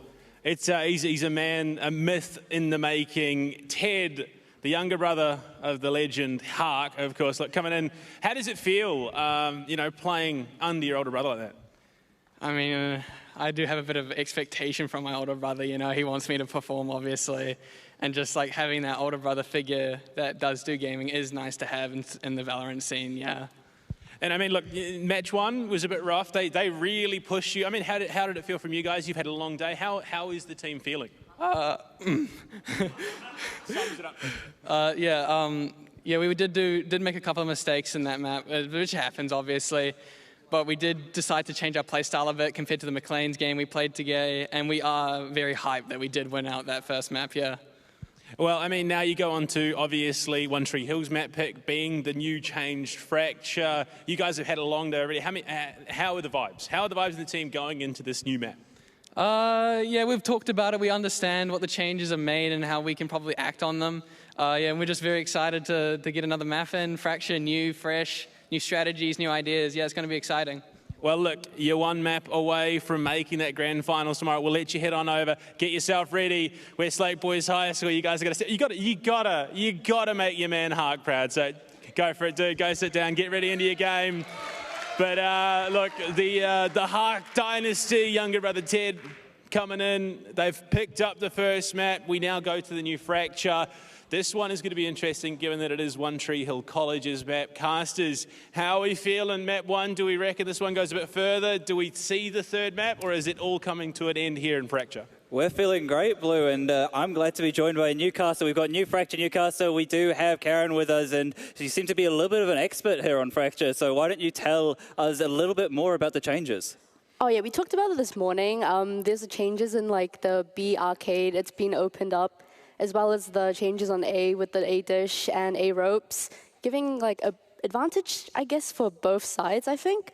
Yeah, so probably preventing a little bit more of those aggressive pushes that we'd see over that B arcade position, but a new avenue for the attackers, now making Dish a bit more viable and less of those rank strats that we see of a 5-man waterfall out. Yeah. Going into it, though, we will have the agent picks coming on through. It will be interesting to see how they're wanting to be playing around the new agents. Will Breach still be viable? Doesn't look like it because they're having Dart on the Neon, actually, this time. So be very interesting. And Ted is going to be picking up the Breach. Oh, I think Breach is a viable agent on this map. Yeah, he's really good, as well as the Neon, surprisingly, Yeah, having that discussion of having the Neon over the Rays is probably your primary talking point. In the meantime, for the side of One Tree Hill, they seem to want to be playing into the new Fracture. If they've had some time to work on things, do you think they'll be looking like a well-oiled machine here? Yeah, I think maybe they might win this. It's a new patch, new map. Yeah, excited to see how these teams will play. Yeah, I'm definitely excited to see. Good news, though, at least for that Westlake Boys side as well. They will be starting on that defender side, so a little bit easier where you don't have to work out the macro and the minutiae of where we're going to be hitting, because Fracture's such a different map. They're just able to receive the hits, or if they're wanting to aggressively push an area themselves. Yeah, I know, because Fracture's supposed to be like a tact map, but I feel like it's very, very strong on defense. Like those fast rotates and all that. Yeah, the current meta, at least on old Fracture, was often using that chamber play. You'd almost be stacking those sites 4-1, where you've got the chamber isolated, using that trademark to provide information in the other area, and then using an operator ideally holding off the other sight lines, calling the rotates as needed, and you have 4 players ready on the other site, able to receive the hits. So we see a beautiful Fracture there, looking nice and sunny. Those ropes, we've seen some rope moments in the VCT, hopefully not too many shenanigans there. Do you see the new little change that's been included in the patch where it says only 1 man at a time on the ropes? Oh, really? There's a new change to commemorate that a moment that we saw at Champions, which is crazy. Unfortunately, having a look here, it looks to be starting on the pistol round. Couple frenzies coming on through. Such a strong weapon on the pistol. That's Dart using the Neon, using that speed, using that high gear, maybe looking to get really aggressive from the beginning. You know, we see Dart on that frenzy there. You know, you can just run in and spray everyone down. Spray everyone down. The counterpart as well for Mr. Mechanic 66. But interesting to note for the side of One Tree Hill, having not a whole lot of initiation utils, just going off that fade for those walling info is going to be rough. Dart actually going to be tagged on down. Out comes the horn for MVP and going to see what he can do. Sky Smoke's coming on through in towards the stance position. MVP in the smoke, going to take him out through the wall. And Dart's going to be stuck here, holding on to this A position. Got a lot of people coming his way. You know, fast execute onto this A site here, but looks like they are kind of backing out right now. Probably going to go for that rotate. Yeah, having that rotate ability is strong, and they're going to rotate with all their players as well. Nope, decided. Oh, looks like it might be a fake there.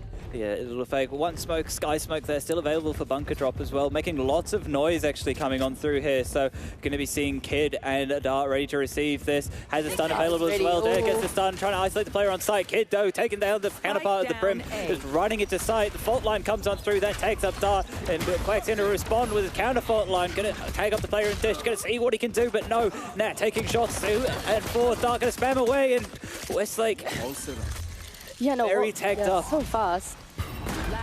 Everything's so fast. Oh. Baddest though, closing things down, and One Tree Hill not able to hold out in that position. Yeah, really nice try from One Tree there. Yeah, definitely a nice try by One Tree Hill. And if you're looking for One Tree Hill, because you're on that attack side, it's going to be a little bit harder. Like you said, as you said, you feel like it's definitely defender side in Fracture at the moment. Yeah, it is. Looks like we're going to see a buy coming out on Westlake here. All those Spectres, Marshals, full shields. Yeah, light buy from One Tree. Yeah, you won't be wanting to force too much into this. Of course, forces can catch off the opponents, but just due to the nature of the Marshal, which is what we see NZESF have, it's very dangerous to force, and he's going to be here in this tower position, holding off this fight. We talk about defaults, we've talked about them before. When you're attacking side default, you're going to be wanting to clear out some positions. The tower's a clean one to clear out. It doesn't matter though, you can't clear out NZESF. Ted taking one down as well onto Mechanic 66, and there's your 2 mechanics down. The car shop is shut for business. Baddest Raptor cannot find a kill there. Looks like 2 players are rotating here, 2 A side. Dart ready here for that push. Yeah, this is the thing about the Neon, right? It's got such maneuverability with that high gear. You're just never expecting to see it. You'll see it on one side of the map, and 10 seconds later it'll be flying through the other side of the map. Prowler's coming on through, and there's the flag coming on through for Dart. Edges take out one, but Bunker does trade off on him, and pretty clean round for Westlake. Yeah, nice round from Westlake there, like you said. I think One Tree gets like 2 or 1 members there. So overall, not too bad of a eco. Not too bad of an eco, and at least getting 1 member starting to form the ultimate orb up and doing a little bit of damage. It does seem like Westlake boys will be happy to take this bonus round, so keeping their Spectres and their Marshals, not forcing up too much. For One Tree Hill, we will have those rifles brought up, the big guns, so they're looking to close this out cleanly, hopefully. Yeah, it looks like the fault line's going to catch Nat here. Yeah, Nat's still sticking around though, has that rendezvous to trade out, to TP out, and does manage to do so. Sky Smokes have come on through, and we'll see if they want to be speeding up through this. There goes the Neon Wall, it's all crazy. He's been revealed by the Horde, looking through 3 different bits of util, and has been stopped there as Mechanic 66, so One Tree Hill, a member down now. Yeah, they've been denied this A site. They can't get on. Oh my, gets that wallbang shot. MVP in this dart as well. No, it's gone from bad to worse here for One Tree Hill. That just left onto the 2 players as Bunker. Gonna see what he can do, but just a fight's being taken. Relay bolt coming on through as well. Just the amount of util. It's not looking great for One Tree Hill.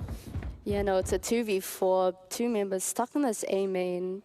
Probably gonna look for a rotate in to cut some noise. Yeah, definitely. You're going to be looking for Bunker to do most of the heavy lifting as well, because he needs to drag his team out of the bunker. I like this discipline here for Westlake, just deciding to fall back and play together, play those two sites, you know, split your forces evenly. Doesn't matter though, because Kid doesn't need to split forces. Baddest managed to get one though. The Raptor going to see if he can swing, but Dart, lovely little pre-fire there at that swing, and Westlake converting their bonus round. Yeah, that's 3 on the board for Westlake. We got One Tree losing their buy there. What went wrong there for One Tree Hill, do you reckon? I don't know. I just think it was like that util, you know, the smoke comes out on A. You can't push that with the util out too, like the molly. It's just like way too hard. Yeah, Mechanic 66 definitely trying to create lots of space for his team, but his team nowhere else to be seen. He's all the way through Sands and towards that under new drop position, but unfortunately the rest of his team's stuck in A main, so looking for a little bit more support from his team. As we say that, it seems like he's running through this arcade position. He's not stopping. No, that's what Neons do. They just run into sight, you know, try and catch the players off guard. Yeah, out comes the wall as well, and FPF's actually been digged up with that Sheriff. But Ted, great work from him in towards this position. The relay ball coming on through, but not quite getting the thing. And Ted running and gunning with the Spectre. Great shooting from him. Flashboy comes out as well. Gonna see if he can close out. Cannot get the aces. Are stolen by Nat. But great stuff there by Ted in the tower position. Yeah, as well as Nat, they're getting 2 kills at the end. Overall, great defense from Westlake there that round. Yeah, if I'm One Tree Hill here, I'm looking to slow things down. For me, I'm looking for them to decide, let's work through. When we talk about a fracture default, we talk about having the players going in that underpass position and re-clearing the arcade position at the moment. And then you generally leave one lurker out towards A to help prevent an A push coming through from the defense side. So maybe a bit of a change-up, or they're just going to go back for the same thing again. Here's the fight at New Dish, though, coming on through. Board Mechanic is going to find a lot of players coming his way. Going to have to take the rope one at a time, please. And he's calling for his teammates. He's saying, help. I might be getting chased down. So they decide to group back up. Kids, though, managed to get a pick there onto Mr. Mechanic 99. Yeah, it looks like One Tree Hill will be executing this B. Plant is going to go down. No defenders actually on this side. Yeah, none available here. There's one Sky Smoke available for Bunker. So keep in mind, this is new fracture. So one Sky Smoke good enough now to cover off that canteen position. Kid using his smokes as well to cut off that B main position, but they're not aware of this flank that's coming through from the back of B main. Here's Nat. They're hiding in the smokes though. They get spotted out now. Beautiful stuff there by Nat. Quack goes down. Dart managed to get another one there on the site, and the trades are coming through for Westlake boys, and they take that retake cleanly. Yo, what a nice retake. Even with the plant down, they managed to get that round in their bag. Like, 5 rounds on the board. And it's the small details of Westlake, right? They Sky Smoke off their own chamber player coming on the flank, so they're not expecting someone to be on that flank where they've just been smoked off, and it catches them off guard, and they're able to roll off that opening pick. It's a great stuff there by Nat PFQ, and Westlake, they're looking really comfortable on New Fracture. Yeah, they are. Even this is One Tree Hill's pick. Yeah, Westlake do find themselves doing good in this map. Top of the scoreboard there, Teddy as well, making his brother proud, have that Rolling Thunder available, so maybe happy to play a bit more retake now. Yeah, we also have some ult on One Tree Hill right now. Play, so let's play. Yeah, we see that ult come out from chamber. Yeah, the tour de force coming through here for Baddest Raptor. We're going to be looking to see if he can make any opening for his team. The rest of his team don't have a whole lot of weaponry to do anything. No, does get op-diff. There is the NetVF. He's decided to buy the actual operator this time, so not the free weapon. Going to see what they can do. Couple of players here in towards this new drop position. Kid's going to be holding on to this, showing that he's not just a kid anymore. Has responsibilities. Yeah, looks like 3 members are going to execute onto this A. Oh, Dart gets that kill through the smoke. There. Yeah, good stuff there for Dart. He's just spamming away. The spike does go down though, so there is a world where this is available. The Neon Ultimate is available as well. Spamming away with the Spectre, but not going to go well. Don't know if 99 wants to pop his overdrive. Out comes the fault line, sprays it Rye. It's hard to see what they can do. The retake's starting to come on through now. No, unfortunately not going to happen. 99 managed to get down, gets 1, gets 2, but no. That is the first... No. It's a win for Westlake. Yeah, it's a win for Westlake, but a nice try there by Mr. 99 playing off that relay bolt that was thrown out, stunning a couple of players. Westlake, look at them there on your screens. They're looking comfortable. They're looking in the rhythm and the zone as well. No issues for them. And staring into that monitor. The head as well must be looking pretty comfortable. If you're the side of One Tree Hill, you will not be feeling comfortable at the moment. Maybe even thinking about calling a timeout to discuss, hey, what's going on wrong? Yeah, possibly. I think that is crucial right now. I mean, 6 rounds on the board, that's not looking too great. I mean, we do see the full buy from both teams, so hopefully One Tree can find a use of this. They will be able to, I think. His response is just going to be fast A, but the fault line actually going to get missed because Dart uses the high gear. The orbital strike comes through as well, just spamming away. That's in such a forward position on the side. This relay bolt coming on through, resawing the hair. Out goes the neon wall. Everything's a go. Yes, looks like we found One Tree Hill on the side, and so many ults come out onto this. Kid though. Yeah. Spamming away. MVP just cleaning up, and just the 2 players left on site. 99's tagged down low as well, going to try swing out. No, then aware of his position at the moment. The aftershock going to come on through as well, force him out. Vadis Raptor, no, can't get anything done, and Westlake on these retakes, looking clinical. Yeah, no, One Tree only manages to get 1 pick there, so I don't know. I don't know what they're doing wrong. Maybe we could see more of those like default plays, possibly, you know, faking sites. Go, go, go. But overall, this defense is super strong for Westlake. It seems like they're forcing the issue a little bit too much. You know, they see all the utility just coming out through them, and they're still wanting to fight through it instead of saying, hey, let's just wait out all the barrage just getting thrown out at us, regroup, and then re-hit the site. So One Tree Hill, a little bit of thinking to do whilst they're getting into this round. Maybe play off their ultimates a bit more. They do have that Rolling Thunder available, so potentially we maybe see him go underpass to hit in towards this B site. Yeah, possibly. I mean, all members are on this B site here, on the same side too, with pretty sure the chamber like on that little lurk.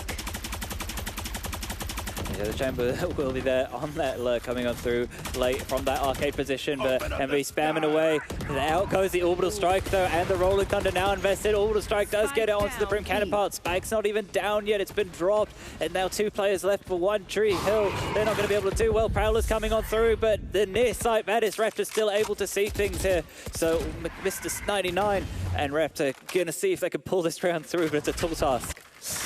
Yeah, I mean, no, it's hard. It's a 4v2, you know, Mechanic 99 in this position. Might possibly get one. The slide comes Neon, on through. It's absolutely crazy stuff here, just forcing them to play so patient and aggressive, but time's not on their side. They've got 30 seconds left. Nat here with that operator as well, holding down the line. If you're One Tree, do you just consider saving here? Ooh, 1 enemy remaining. You can't anymore. That's 1 down, and Mr. 99, he's got a lot to do. He's going to need 3 kills. 20 seconds, is it doable? I mean, maybe if you just go crazy here. Oh, gets 1, but Ted is there to trade. Not able to put on a fancy display of mechanics, but that's beautiful discipline there by Westlake. Do you see that in the situation where you've got the 1 player in front of Gen taking the contact, so that the adjustment to the player swinging up from that top tower position would be too much, and he's just able to swing on that initial peak. So really great gameplay coming through from Westlake, and I think this is what we were expecting to see from Westlake, isn't it?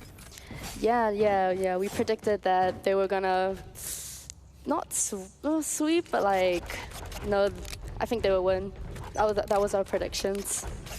That was your predictions, and I hope you guys are voting at home as well, hoping to see if you can guess right for these matchups. Go, go, go! Start here taking a lot of information and using that high gear. He's feeling very comfortable as well. And it's very hard to actually hit someone with a jump tweaking for information like that, but does run out of juice. Might need something to refuel himself there, so going to take a little bit of a breather. You know, One Tree here, taking a different approach here, playing a bit slow in a default. There's the fight in that new tower position as well, as we're talking about. And the inner wall's going to go on through, but Raw Mechanic this time not actually going to dive off that. We've seen him fly through that, Mr. 66, so many times, but deciding we're going to take things chill. And now here's the change up for One Tree Hill, a little bit slower. Yeah, no, it looks like all members are grouping towards this B site, probably about to wait for the perfect opportunity to explode. But as I say that, Baddest Raptor gets picked off by Nat. It doesn't seem like there is a perfect opportunity here for One Tree Hill. There's just not. They have to make do with what they have. And unfortunately, it's not a lot in this round. Just the Sheriff's bunker drop's going to see if he can get aggressive as well. But it seems like Ted's aware of it. Spamming away through the smoke. Nightfall's available as well. The Hate Ultimate going to reveal all the positions. So much util coming on through this fast retake at the moment. Ted with that aftershock going to go take out one. It's just the player left in towards his tower position. Let's see what he can get done. Not a whole lot. He's got a Sheriff versus 5. Oh, there's one. Can he get a second here? Does have the Rolling Thunder if he wants to get player off the bike, but no, it does take a second. Third as well, but no, the spike gets defused. Going to see if they can do anything. Out comes the flashpoint for MVP. Going to take him out. Nice try there for Quack, but just too many players to deal with. Yeah, no, such a nice try from Quack. I mean, not much you can do when one's diffusing and all these like players are pushing you in this tower position. Yeah, keep in mind though, 9 rounds up now for the Westlake boys. They're looking comfortable. There is the opportunity for the 9-3 curse, so don't count One Tree Hill out yet. Yeah. Hopefully, we can see a win on the board for One Tree. I mean, 9-0, not looking that great. Yeah, his start again, actually getting past it, but this time Quack decides, no, he's going to take him out. And just deciding they've had enough of One Tree Hill. They're just taking raw Angels now. We've tried playing slow. We've tried sending the Neon in super fast. It's now time to take raw Angels and just run through the mollies as well. So lots of damage coming on through. Nat retaking with his operator is going to be a bit rough for him. Kid's here in this position. Doesn't know the Neon's just next to him. Passed by like ships in the night, but Kid does finally check behind him, and still a doable retake here for Westlake. Out comes the aftershock. That player's low as well. So Ted going to be able to do that. Beautiful utility usage, but now just left onto Ted here in a 1v3. No, this is so winnable for Ted. I mean, he has the aftershock. Yeah, the flash points as well, the fault line, lots to do, but no, caught out with the utility in his hand. And One Tree Hill finally getting their first on the round. Yeah, hopefully we see 2 more wins on the board for One Tree there. Yeah, and I like that. They've thrown everything in the kitchen sink. Well, no, sorry, they threw everything but the kitchen sink. This time they throw the kitchen sink, just decide to take dry fights, and it works out for them. It's a little bit of confidence and just that disrespect needed against a team like Westlake. It's now put them on the board. Yeah, I think they're aware that Dark likes to peek their A main every round, you know, so they picked him off there. So crucial. Yeah, we talk about this as mid-round adaptations. You know, you've got a game plan that you come in with, obviously, at the start of the game. But as soon as you start to see something that you're able to exploit, you're going to be wanting to use this. And this is what they're doing right here. They're exploiting the fact that the A side's going to be off. The Rolling Thunder coming on through, clearing out the site position as well. No smokes have been put down though. They're in very awkward positions. And Ball Mechanic taking one down. Trades go either way. Dart spamming away here. Reload bolts coming out. This aftershock as well. This Baddest Raptor, is he able to TP out in time? No, not quite. It doesn't actually hit him, the aftershock. Nat, though, with this tour de force online, going to see what he can do. 2v4 situation coming through, but Dart sliding on through. Bunker drop. Got a lot to do here. 1-on-3 situation. He's got to pull through for his team. They want a chance of staying alive in this. Yeah, no, they're aware of his position. Yep, it just gets caught out. Yeah, unfortunately, not going the way of Bunker drop. Nice retake there for Westlake. Was very... There's a bit of a scuff side entry. I think so. They just like push in. I think no smokes actually. Just No smokes. I think there was a smoke actually there in that drop position, but unfortunately it wasn't up high in that drop position. It was down below. So that's quite unfortunate. It turns out to almost create a one-way for the players in that position. it's by the by because regardless if they've got a one-way, One Tree Hill only got one round, one in the name, one in the game. It seems like Westlake here, they've got the 1 and the 0, 10 rounds up, maybe looking to make it all ones, pushing themselves to 11, or can One Tree Hill double their score going into the next half? I think Westlake's very confident in this game, you know. Play, let's play. Be pretty rare to lose this. It would be. Keep in mind, they have the Tour de Force online here for Baddest Raptor. Nat, though, going to use his own operator to clear that out. Sky Smokes it down, and Nat, straight through the smoke. Going to take down his chamber counterpart.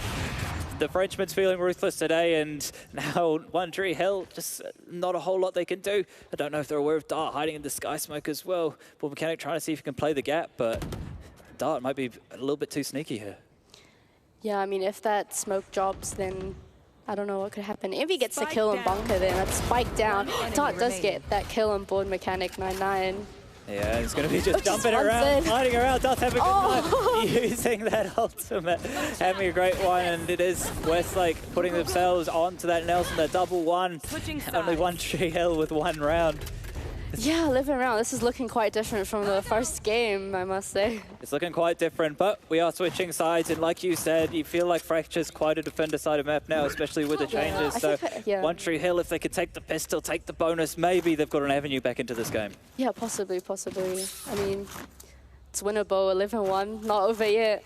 Yeah, looking at the scoreboard there, we've got Dart on top. We saw how impressive he was in that A position, 15 and 6 as well. MVP in there on that fade, and that PF, everyone just for Westlake was showing up there in a great fashion. I think they understand how they want to be playing off each other on Fracture. Even if you don't have necessarily all the strats planned out, if you can just play off each other well, it's looking good. Yeah, that's true. The util combo for both teams have been really nice, especially Westlake, considering they were in the lead. Yeah, Fragment Grenade now coming out, and that stops Dart as he's wanting to fly on through again. There comes out the Neon. We're going to take side control and reverse clearing that box position, actually, with some people hide a lot. Quack with its flashpoint ready, maybe looking to see if they can go for a fast retake. Yeah, possibly. I mean, Spike is down, you know, trying to get some kills there. Yeah, trying to see what they can do, get some kills, but just spamming away. Another Sky Smoke comes down, so unfortunately, they're going to have to wait this out unless they just want to be pushing through. Tendo looking crisp there through the smoke, not waiting it out, and then just cleaned up as Westlake, and they're one round away from putting themselves in the grand finals and having that rematch against McLean's tomorrow. Yeah. Talking about that rematch though, like I'm excited to see will they like change their playstyle for tomorrow's game if they do win this second game. I think it might have just been a little bit of jitters. It seems like now Westlake have had time on that stage. They're looking comfortable. They know what they wanted to do. They're also having a fun time out there, especially in these games. It's been a long day for them, but look, regardless of the long day, they're still able to pull out performances like this. So their mental and fortitude is really strong. One Tree Hill, we've got to see if their mental is something amazing at the moment to be able to pull off a comeback from this. I mean, their weak is a bit, but their buy is a bit weak. So, yeah, Dart just runs in and gets Baddest Raptor, and that's one member down for One Tree. Yeah, so one down, 4 left to go here for Westlake to put themselves through in this grand final position. Quack spamming away with the Sheriff. The Spectres going each way, but fortunately not going well. MVP just flying on through. Mechanic and Bunker, though, getting a couple. We're into a 2-on-2 situation, so there is a world. Those just spamming away straight through the smoke, and that is Westlake cleaning things up. 13-1. Very convincing scoreline for them. Oh my gosh, yeah, Dart popping off in that game, you know, his Neon just running everywhere, popping out his stuns and ult and wall. We've seen we've seen the Viper out from Dart today. We've seen the Fade as well. Do you think just on this Duelist is where he's able to get activated? Oh, possibly. I mean, yeah. I think Duelist might be his role. Yeah, it definitely might be his role, and that could maybe be the change-up we see as they will be going through to that final tomorrow, maybe activating Dart a little bit more. If you're on the side of One Tree Hill, though, you definitely gave it a good try that first map, but they almost come back and not quite making it out through that end. May have just put the mental back down and not happy to continue on and give a full fight there on that Fracture map. So commiserations to them, but it's looking like a great grand final tomorrow. Yeah, no, I'm very excited to see both teams play tomorrow. McLean's and Westlake competing out again for that national title. How much do you think it'll mean to both of those teams, the rematch as well, the storylines coming into it? Oh, I don't know. Maybe Westlake can bring out a win tomorrow. You know, I think it's looking pretty good. You think so? I'm not sure. Not sure what school you're going to. I don't want to show bias. You don't want to show bias. You know, McLean's they did play really good today, but yeah, we will. Being optimistic, you know, seeing both teams play. It looks like you're happy to see Westlake, and we're happy to see Westlake as well, as we do have Blue Panda down there on the stage with the Westlake boys. Thrown over to you. Well, it seems the redemption arc has started. Ted, you pick up the victory there. You were concerned, you know, jitters after that first map. What happened? Map 2 was an absolute shellacking. Oh, we just went in. We just kept all our confidence, said this is our game, this is our time, and we just made all the right plays. It just all happened perfectly. I mean, you know, going into Fracture, the recent changes can make things a little bit janky going into matchup. You guys obviously felt confident. You bring out the neon as well. Is this sort of, you know, what you guys have been practicing, or is this we felt what was comfortable? Nah, we haven't done too much practice on Fracture. We didn't think One Tree Hill would go for the Fracture pick, surprisingly, but they did. But yeah, it was great seeing that Fracture come in and how we could just pull it off. Just amazing. And I do have a question. Well, come on, we'll have a bit of chat. So I have to ask, how often does Ted flex that his older brother is Hark? A lot.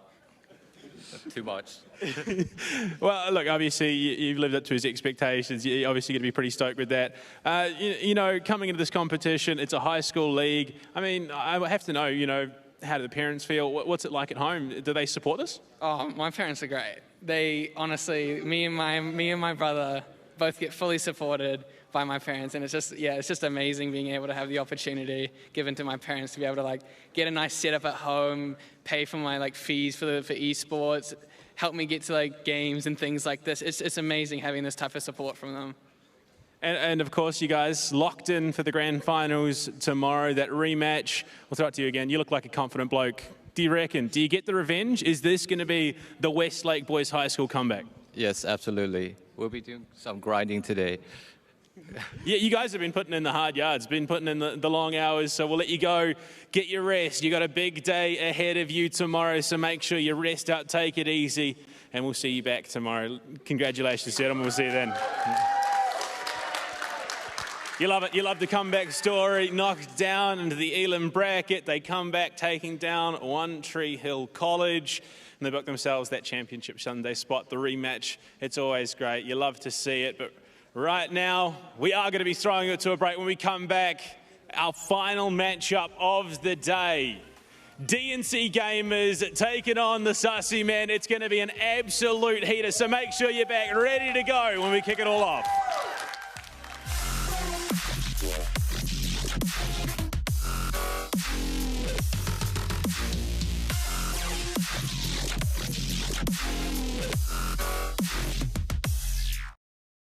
It's game time, and we're putting HyperFibre to the test with two willing gamers who have stepped up to the challenge. eFootball veteran Josh JMK King takes on Chorus's own HyperFibre Meister, Kurt Rogers. Who will come out on top, the pro gamer or the HyperFibre specialist? Game on. Hey gentlemen, while you're gaming, what is HyperFibre? It's our new ultra-fast fibre broadband product. And to you, JMK, what do gamers want from their internet connection? When I'm gaming, I need to be having the quickest response times and no lag or jitter, so there's no stuttery feel to my gameplay. So is HyperFibre good for gaming then? HyperFibre's got ridiculously fast download and upload speeds, really low latency, so it provides the perfect connectivity for your gaming experience. Fantastic. So what if you're in a house with lots of people online? The biggest benefit of HyperFibre is it's just got such huge capacity, so everyone in your household can use it at the same time without having an impact. Nice. I've heard gamers blame their losses on poor connections. Is that true? Sometimes they do, but I don't know how many times there actually is a valid excuse there. And back to you, HyperFibre Meister. Any tips for the gamers out there? Yeah, get HyperFibre and then plug your device in with an Ethernet cable. That'll give you a rock-solid performance. And that's the game. Shocker, JMK comes out on top. Want the best connection for your gaming? Get HyperFibre or get better excuses. To find out more, visit chorus.co.nz/HyperFibre.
Teams from across the country have battled to be here. The time has come to see which seat of power will reign supreme.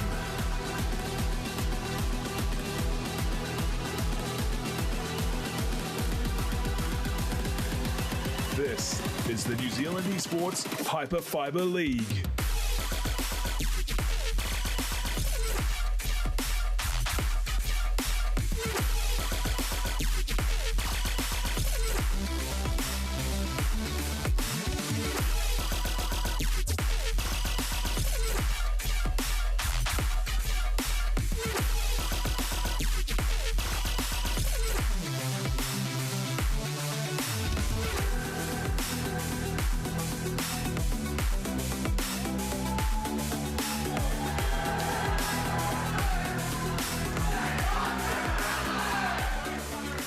Welcome back, ladies and gentlemen. It has been a long day here at the New Zealand Esports HyperFibre League. We have one massive match left to go today, but before we get there, obviously, you got to remember this is day 2. Yesterday, we kicked things off. The League of Legends and the Rocket League started this competition. Let's have a look back and see how yesterday played out and how we got here.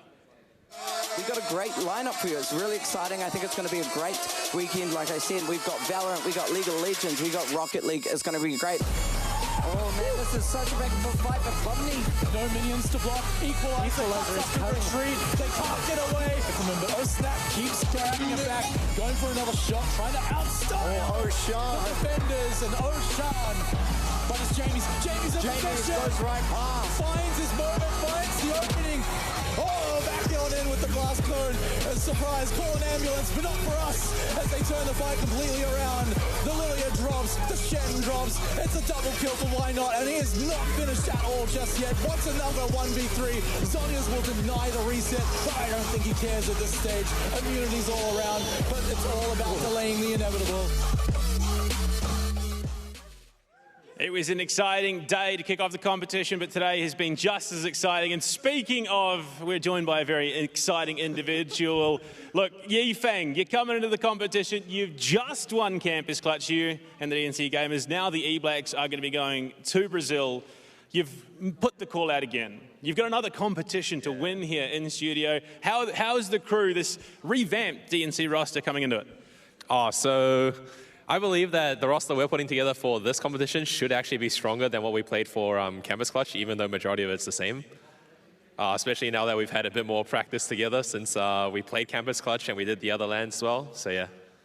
And look, we've already had one repeat of history. Don't Blink took down Waikato, the proof that it wasn't just a fluke in that best of 1. They've done it in a best 2. You were all concerned that now in a best of 3, with Don't Blink having already got some momentum, that they could be a threat tomorrow? Not really. I believe in my guys. Obviously, you still got to win today before you get there. Upsets do happen. Your opponents coming into this competition, the Barrage Crew, the Sassy Men, what are your thoughts on them and what they could bring today? I don't really have any thoughts because we didn't actually get to verse them during the regular season, so this is our first time meeting up, and I'm pretty excited to see how things go. We have a little surprise ready for you guys out there, so keep an eye out.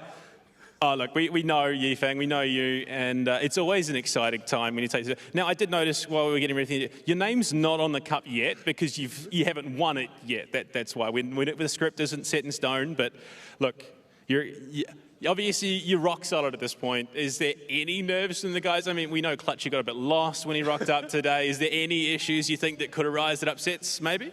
As long as we all play correctly and everything goes well, there should be no problems. I've seen you play correctly. Is not always the way things go. I have full confidence in the team. Look, we'll let you go off and get ready with the crew. We'll see you back in the server in just a moment. Yifeng, go, just go. You've had enough time on camera. You'll be back soon. I have absolutely no doubt. But we are just about to get into the match. We've got our two lovely casters up in the casting booth as well. Gentlemen, coming into the final matchup of the day, DNC Gamers taking on the Sassy Man.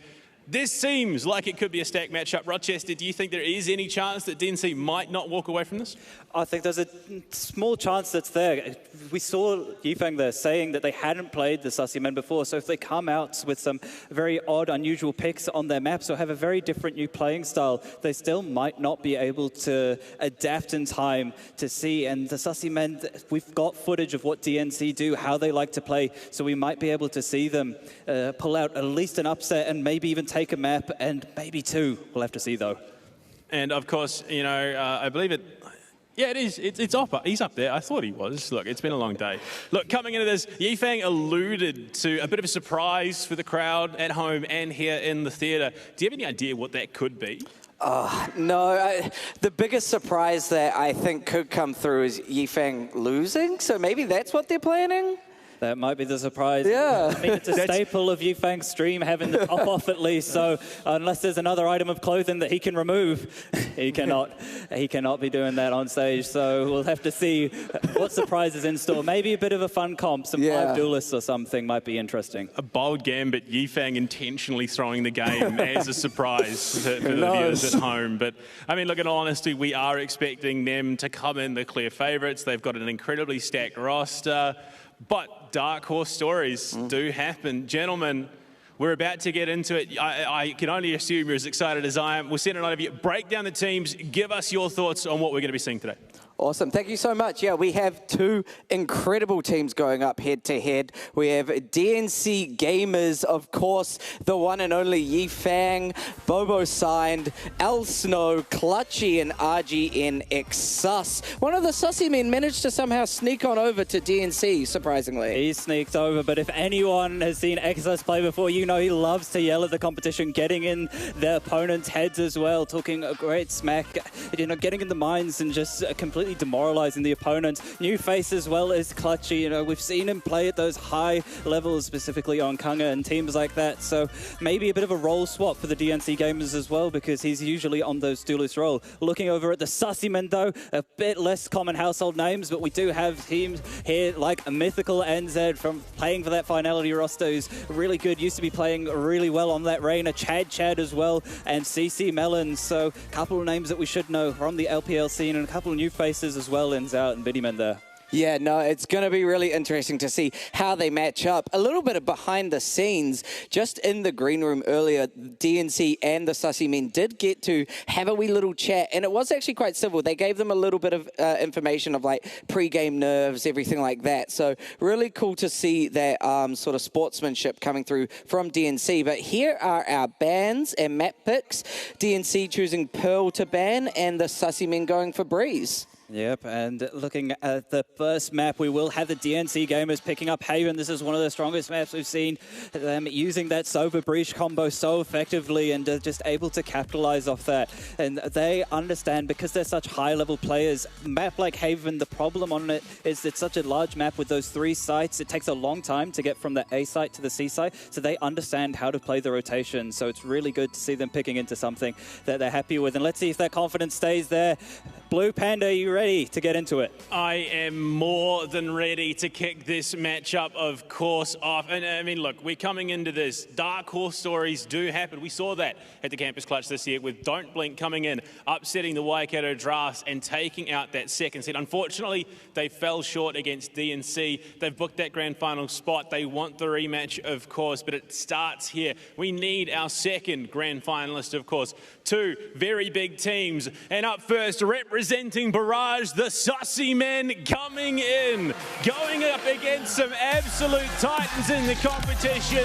They have their work cut out for them, so they need to come out and put their best foot forward. They've got a tall task. We've got some big maps as well to be playing. They're confident, they're hyped, they're ready to go. They're looking good in the blue as well. Look, I would be absolutely shaking in my boots if I was you guys, but you're confident, you love to see it, and obviously they have confidence, they can back it up, but they face one of the biggest hurdles in the competition, representing Tempest. Coming in as the absolute dominant force that they are, DNC Gamers will be making their way out onto this stage. Yifang and the crew, all with high-level comp experience. They are absolutely stacked when it comes to the ANZ competitive scene. They will be absolute titans. Come on, come on. Absolutely lost. But I just put all this effort into hyping you guys up, and you can't even. All right, whatever. Captains, come out. Come. Who have we got? Of course. Why did I even ask? All right, so you're going up against the one, the only, Clutchy, of course. Yes. And we're going to clutch on them, so it's fine. You're going to clutch on them? Yes, we are going to clutch. We're not going to clap him. Have you heard of this guy called Yifang? Nah, I don't know him. Yifang who? Yeah, Yifang who. Yifang who? Yifang who indeed? Who is going to be showing up today? Yifang, you've got one step to that grand final. Is it going to be a big one? Is it going to be a small? Do we get the broom out? Well, I don't really know who Yifang is as well. I went to the fruit tea earlier, and I think it tastes pretty good. So if you guys don't know who Yifang is, make sure you check out the Taiwan fruit tea. Fair enough, Fairman. Gentlemen, shake hands. You've got some big maps to be playing, some big shoes. Get to your desks. Get yourself warmed up. We're expecting the highlight plays to come out, of course. DNC has yet to fail to show up. Tempest, I do not envy you guys. You guys have got this, I believe. I'm here for the upset. Come on. Come on, Rose, yeah, we want the you guys are, yeah, there you go. Casters, it's over to you. Awesome. Yeah, no, this is going to be a great matchup here today. I mean, DNCA almost look a little bit lost. They didn't know to go in front of the desk. Yifang doesn't know who he is. They can't find their way to the site. They can't find their way to the actual location. Will they be able to find their way to the bomb site? That's the question that we'll have to see. It's going to be an interesting match. And like we said, we're starting on Haven. So there are 3 sites as well. So struggling to find 3 sites, that would be pretty interesting from DNC. Yeah, let's see who will be putting which site to go to in their sat nav as we're getting into our agent picks. It seems like a pretty standard comp here coming through for the side of the Sussy Men there on the attack. You got CC Melon there on that jet, and this is what I was talking about. Mythical maybe pulling out the Reina in this recent patch change. There was a buff to the Leah, so maybe looking to farm up, and that's what we're going to need to see if Mythical and co want to be winning this for the Sussy Men, is just someone to have a huge game and actually make a statement towards the DNC gamers. Yeah, something like Reina could be huge because of their own personal sustainability. So even if DNC are getting really good shots, they can heal off themselves, you know. So that could be really handy here. Meanwhile, DNC still don't know what's going on, don't want to lock into anything. Finally, Clutchy's decided on the jet there, so they're really keeping us. Oh, there we go. This is the surprise that we had. We talked about it before. Maybe a 5 duelist comp, and that's exactly what we're seeing coming out. So maybe they're having a little bit of fun with it as we're taking us over to Haven. Those no controllers. I think the last time I saw a 5 duelist comp would have been maybe a couple years ago with Liquid playing it, but that's about it. So maybe looking to represent what a high-level team can do, or just looking to have a little bit of fun. Yeah, I mean, it's all about fun here in the end. Well, it's also about pride and being one of the best in New Zealand. But, you know, sometimes you got to have fun with it. Sometimes you got a bit of competition and you just want to say, hey, look, we'll rock the 5 duelists and just have an absolute blast as we are moving into Haven here. What do you think their strategy with 5 duelists will be? Is it going to be hard rush every round? Well, unfortunately for them, they're on the defense side, so if they're going to be rushing, they're going to be pushing into the attackers, which will be rough. What I'm expecting to see, though, is Yifeng on that Neon. We're going to be seeing those relay bolts stunning areas and taking aggressive map control. And in the meanwhile, we've got Clutchy's got the Sheriff ready, so going to look for those early fights. And for the side of the Sussy men, I think they just have to punish the aggression if they want to start out, and we're looking for them to get a pistol here. Here's Clutchy, though, with the Sheriff. Oh! That's exactly what we're talking about. Just swing it out. Clutchy with the second. Chad managed to finally get one. She's tapping away, though, and manages to get a second. So just Chad left. Out comes the curveball. He's got coming his way. The knife's coming out as well. The reload's coming in for both players, and almost Chad on for the ace, but Yifeng decided to close it up, not jumping around for the knife, and DNC Gamers, not without a little fright, closing that out. This is going to be 5 duelists. It is 5 duelists. You're right. Thank you for letting us know. And this is going to be very aggressive. You can already tell. So I think if Sussy men want to shut it down, it's going to be slow pushes, patience, you know, waiting for it, and not letting your head be seen by Clutchy straight away. But immediately we got Marshals coming out, Guardians. This is already looking like quite the brutal matchup. Will be looking like a repeat round maybe here for the Sussy men fighting here in that mid position. In the meantime, we do have the DNC Gamers full A control, so they know that this is going to be mid here. Clutchy, he's feeling so confident already. He's just peeking out with the Marshal, taking some nice leg shots over here. Yifeng spraying away in the back side. He doesn't know one's behind him though. Mythical actually getting the pick on. Sign with that beautiful Sheriff shot. And from the flank, the 3K coming on through with that Bulldog. He's letting that go woof woof and cleaning things up. My gosh, Maishu just absolutely rolling with that Bulldog right there, and you can tell they're just having some fun right now, and the pure aggression, but also the smart aggression is what I'd say, because they're not going so aggro that they're just running out into death, but they're actually, you know, playing it smart, going to site, calling out where they're going, and just getting really good flanks and whatnot. So might come down to a little bit of maybe a lurker to shut down some flanks, something like that. We'll see how they go. This is what I was talking about before, the relay bolt, and Yifeng with the Bucky. Gonna see if he gets his ultimate all online. Will he get swung though? Zout not happy to swing off this Mythical, trying to spray away, but Maishu with the Bulldog managed to get one. Yifeng in this position here. C-Long gonna get spotted out. Zout, beautiful stuff by him. Beautiful patience as well there by Melon, and 4v2 now for the Sussy men. All of a sudden, oh my gosh, Exus is ready and waiting though. What was a 4v2 is now a 2v2 thanks to Exus, and that is devastating for the Sussy men. You know, they're trying to go through sewers, a little bit of Among Us venting, but realistically, it's going to be a hard push for them now. It will be a hard push. They're deciding to take this nice and slowly, clearing out their corners here in this draw position. Exus will be ready to receive here. Going to just take the dry pick out, spots a lot of info. Going to use that curveball, has one more available, so unsure who's going to take the peek. He will delay a lot of pushing. In the meantime, Clutchy's able to be on the rotate. It's just Exus alone, evading that recon bolt well, that perfect positioning. Out comes the Owl drones. There's just one player left, but no. On the site, Zout takes him out, and now 2v1 situation here. Fast flank, though, coming on through for this player in sewers. He has a Vandal available. The Clutchy doesn't clutch it this time. Ben manages to take them down, and I mean, you gotta feel good about that if you're the Sussy men. Even just taking a round can give you that confidence of like, okay, we've beaten them, we know we can do it, now let's just keep doing it. So hopefully they can actually take that win and just roll with it right now. First round on the board is always the hardest round to get, and how do we see the change up for the side of the DNC Gamers? They've got full money. We have an Odin out, I think, for signed. He's looking to farm on through the window. Bucky available here for Yifeng, so looking to play nice up and personal. Scanning ahead. Level coming on through. Yifeng's just flying through here in this grass position. I'm not sure if they're aware of his position. That's some aggression coming through, and if they're smart about it, they might be able to get a really good pick. The L drone is going to catch Yifang out, and because of that now, they're going to have to get aggressive or get taken out. Yifang gets a good shot onto Benetti there, but didn't quite confirm the kill.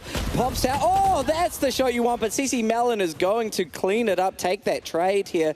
Clutchy now, clutching it up with a beautiful shot on the op onto Chad, but they are going to get aggressive. Sussy don't want to let that op continue to play right now. Just a blind shot through the smokes, can't quite confirm it, and CC Melon putting in a lot of work now. Bobo with the Odin though, that's going to lead to a bit of devastation for the Sussy men. It's out though, taking a lovely pick there onto My Shoes, just on this side, has had the operator available, dismisses out, but Mythical on that flank, they were not ready for it, and Sussy men tying it back up. They're really saying, hey, look, you guys are going to have fun, but we're gonna take these rounds. You know, we are here to play, and you got to take us seriously. So potentially, if this continues going, we might see DNC reconsidering their decision making. The decision making, just in general around the buys, or just as to how they're approaching the game? Yeah, a little bit of both. That may decide, okay, now we see that the Sussy men can actually play this well. We might have to play a little bit more standard here. Yeah. It could just be a literal info gather of how do they play. If we play a real surprise comp, you know, we get the info of how they're going to play and we can then counteract that. I mean, they've never come against each other in this season so far, so it'll be interesting to see how these two clutch up. As currently it's just a slow push, trying to find potentially a first pick, just trying to figure out who is going to be the first to drop here, and I'm liking the patience on both sides, you know. DNC have stopped playing so aggressively, but so is Sussy Man, and there it is, the judge from Exus, devastating for Zout right there, and there goes Chad as well. Maishu does finish off Benetti, and now it's a 2v4. Mythical's going to have to do so much. Does manage to get the pick onto the run-it-back player, but no, can't quite kill him off after he's gone back up. Curveball coming on through as well. Spray goes awry, and Exus for the 4K on the round. Man, and that's just showing you how good these players on DNC are. I mean, Exus just pretty cleanly took those 4 kills. So, I mean, it's really impressive to see the run-it-back already built and used to great effect. So, that means that, yeah, they'll get another run-it-back pretty soon as well. So, theoretically, if they keep this going, they'll be really good. Meanwhile, Money's not looking too hot for the side of the Sussy men as well. They've been tight rounds, so going to have to take a bit of an eco on this. Keep in mind, they do have the Blade Storm available, so like to see what CC Melon can do here. He's going to fly up the top, as you see on his screen, peeking up over the top, but no one spotting from A long. It seems like the gamers are happy to play retake here, and in the meantime, there's a fast mid-push coming on through. I'm not sure if they're aware of this. Clutchy, gonna try go up onto this high ground, maybe get some cheeky picks from long here, but because of the smoke, it's gonna make it harder. Zout with a good pick on the Sheriff there, but Maishu does not care, taking 2 to their name. Blade Storm misses, and the bucket, but it's gonna be a classic to the face for Yifang. You don't like that if you're Yifang. Meanwhile, the rest of DNC are gonna have to pick up the slack that Yifang cannot carry. Yifang sliding into the Sussy men's DMs there, and a bit of disrespect, not going the way of his Bucky. But DNC Gamers pretty happy and comfortable closing out the round there. They're looking very confident. And even though they're playing these fun comps, they still are playing as a team. You see there, they're pushing mid together. They're doing mid crunches, and they're happy to play on that retake A with that fast flank coming on through. DNC Gamers, regardless of the amount of fun they're happy to still be playing like a team. Yifang still on that Bucky, not quite ready to buy a real weapon yet. Good news here for the Sussy men though is they do have guns available.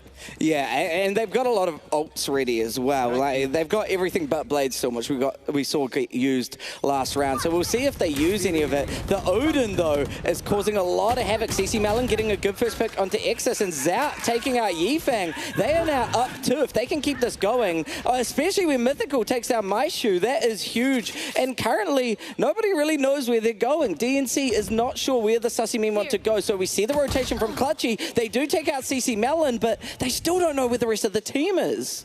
Yeah, they don't. And unfortunately, 3 sites, 2 defenders. You can only defend 2 of them. So it seems like Sussy Men are picking the right site. Smokes come down on this C side. Will they be aware of Mystical's lurk here? I'm not sure they will. And there we go. Mythical cleaning up there onto Clutchy. We just got 1 player left. This would be a big ask for sign. We've seen him do some insane things before. Will he be able to do it? No, the timing.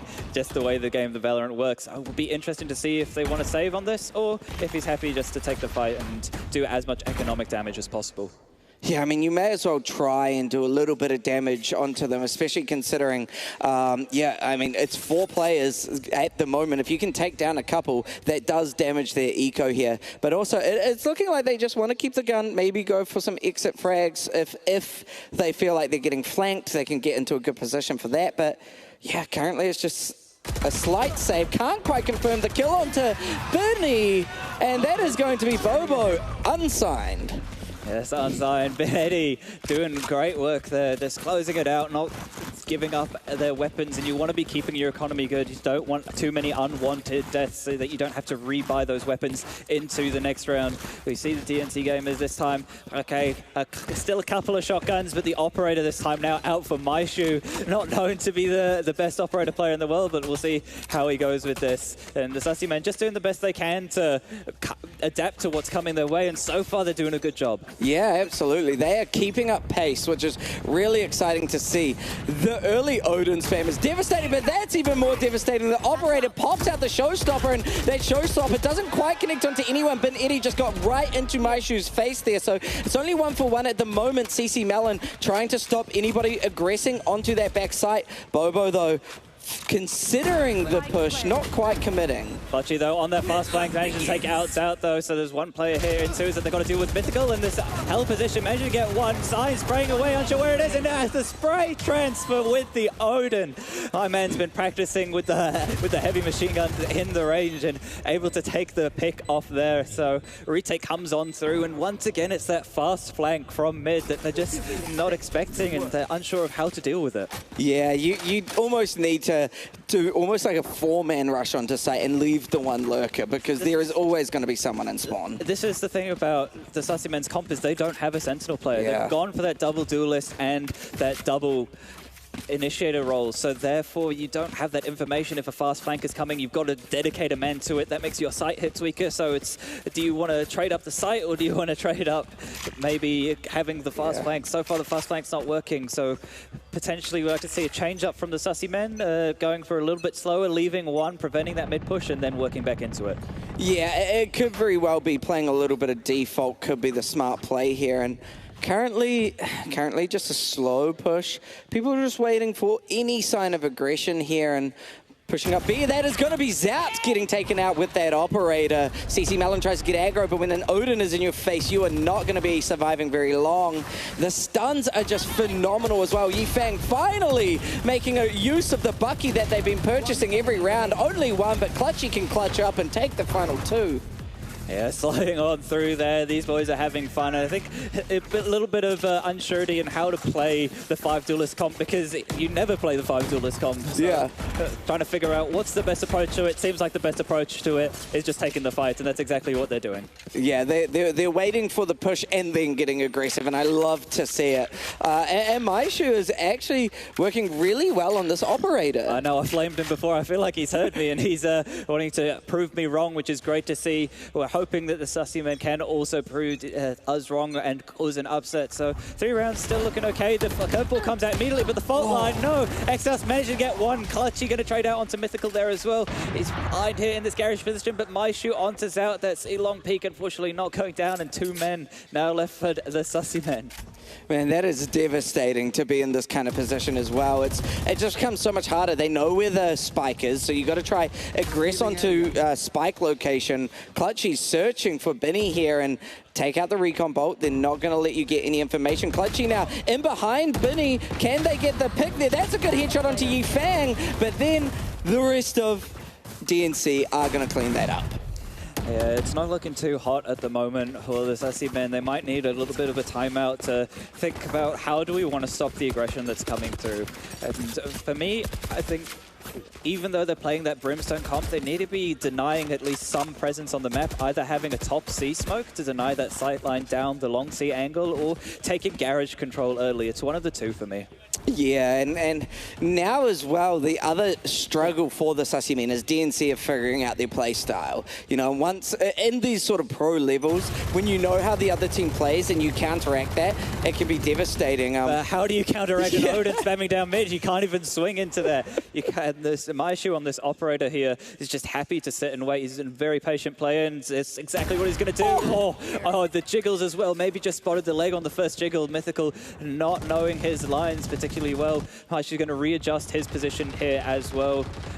DNC just looking so confident now. Yeah, they're definitely in the groove now of this 5 duelist comp, which is not a normal groove to be in. Yifeng, I don't think has bought another gun. I think it's been Bucky only, and that's a big surprise in of itself. Zout looking for a way to push in. Out goes that stim beacon, but the stuns are right there, and the Bucky in the face. Exas following through, and now it is just going to be Ballon go for the knife. Oh my. I like that Melon decided to play the knife game as well, you know? A little bit of respect. There's honor in these Valorant plays as well, not going for kills. They're respecting that. Love to see that from both the players, and very happy to see that. 9-3 curse is still on the cards for the Sussy men, so DNC maybe want to tactically throw this round to avoid that. Yeah, potentially. If they do take the win, then, this round, then it will be 9-3 curse. So Sussy men could have good value if they don't win this, actually. Yeah, but Odin spam will be coming through once again. Chad seems like he's ready. Immediate orbital strike in towards the short position to try punish Maishu, who's been playing there. But look how fast this flank is that they went in. Oh, Melon taking out Yifeng on that peak, and beautiful shot there by Zout. Exas though with the run it back on the Judge. Absolute maniac. Maishu managed to get one though onto Melon, Mythical there. And now Exas here, 1v4 situation with the Judge. This is a very tall task. Do they know he's here? They do, right? Currently, it doesn't look like it, but Chat gets caught out. Oh, that is devastating. Exas trying to go through, but Zout was behind, and they did take the round 8-4 on the first half. Yeah, there's that stuff on your screen there, being quite happy, cheeky with those jumping shots over the site. But 8-4 half, it's definitely recoverable. Yeah. You win that pistol, you win that bonus, and then you're right back to 8-8. So the Sussy men, now that they're on the defense side, they don't have to worry as much about crazy pushes from 50 different directions. It's just going to be one direction in that site here. Plus, no smokes available here on the attacking side for the DNC. Yeah, they're just going to have to get very aggressive. I mean, technically, they've got the smokes from Clutchy, but it's going to be hard to really make any use of them. I don't know how they'll do the push. I think they'll just rush in, get aggressive, try win. Yeah, that's the goal, right? So here's what we're seeing from the Sussy men as well. They're getting a little bit creative. They've got a mid push coming on through. CC Melon looking in towards this grass position, and lovely take there, using the aftershock well. But the C site's been completely lost. Yeah, just straight rush onto C, going for the plant. Clutchy getting that first headshot onto Mythical NZ.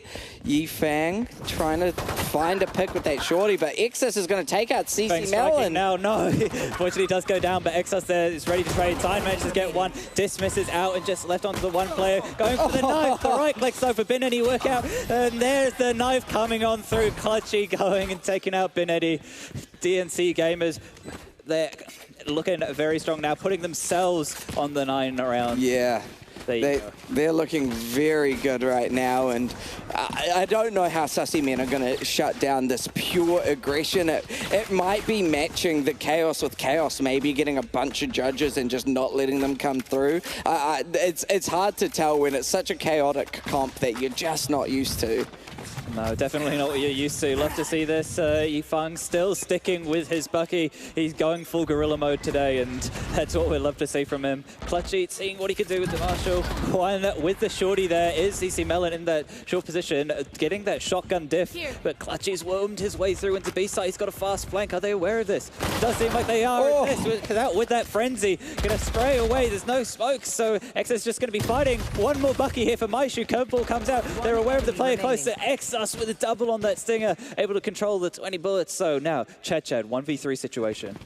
Chad gonna look for a way to sneak around and get them, but this hard rush straight to C just to make sure that Chad has an uphill battle no matter what, not giving them any room to breathe, and Chad doesn't even know right now. Doesn't know. It's going to be devastating. Out comes Arena Lear. The Exus waiting like a shark in the water. I'm not sure if he's aware of this. Oh, no. Okay. Watching him run. It's like the he gets found! There we go! Chad just on time finding the lurker from behind, but now they've also still got 2 more kills that they need to confirm and get that spike defused, and it looks like more of the same. These guys, DNC, just trying their best to completely make this the funnest match they've had, and Chad trying to get that defused, but Maishu just not letting them right now. Going in for the knife. They do get the shot. Wow. No, just not quite. 30 seconds. 30 milliseconds left on the clock. So close there for Chad. Really nice try by him. The disrespect almost not going in favor of the DNC gamers, but Maestro there in the clutch. He's so solid in those situations. You cannot beat him. 10 rounds now for DNC gamers, and they're looking comfortable to take this first map. Yeah, this comp was definitely designed to take points and run around and just be chaotic, and it's working to their favor right now. Especially Exus and Maishu are they're loving their time right now. They're loving their time, and even though we see Yifang on at that few kills, he's having a fun time with the Bucky. Yeah, exactly right. He's buying a Bucky every round. I wouldn't expect him to be top of the board at this rate. Zout getting a good early pick onto Clutchy here, and that is going to make this push a little bit harder.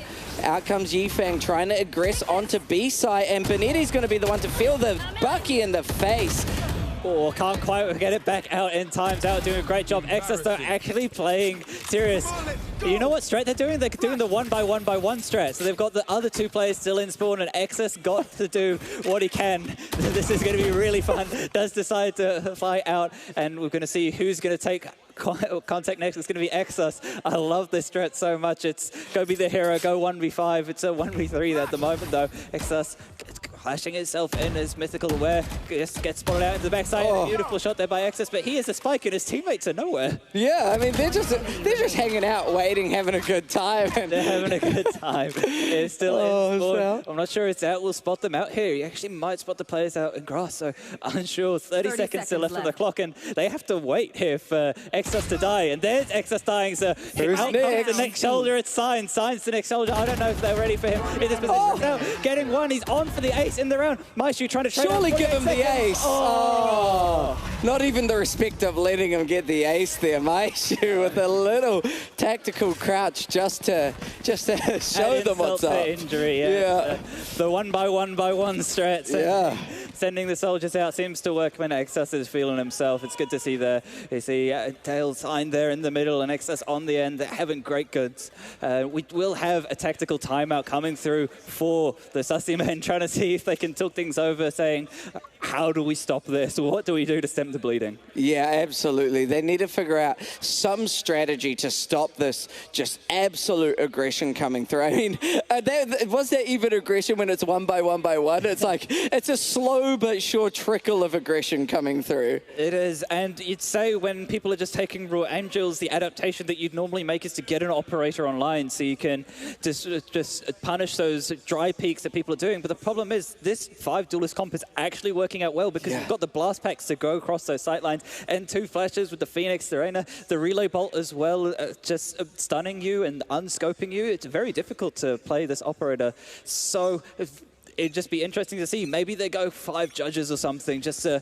completely throw everything out in the water. Yeah, you've got to... I think you can't play the traditional route here, and now we're seeing a fairly untraditional route coming out by the Sussy men, finally trying to match what's going on. There we go. There we go. We got a Bucky there as well.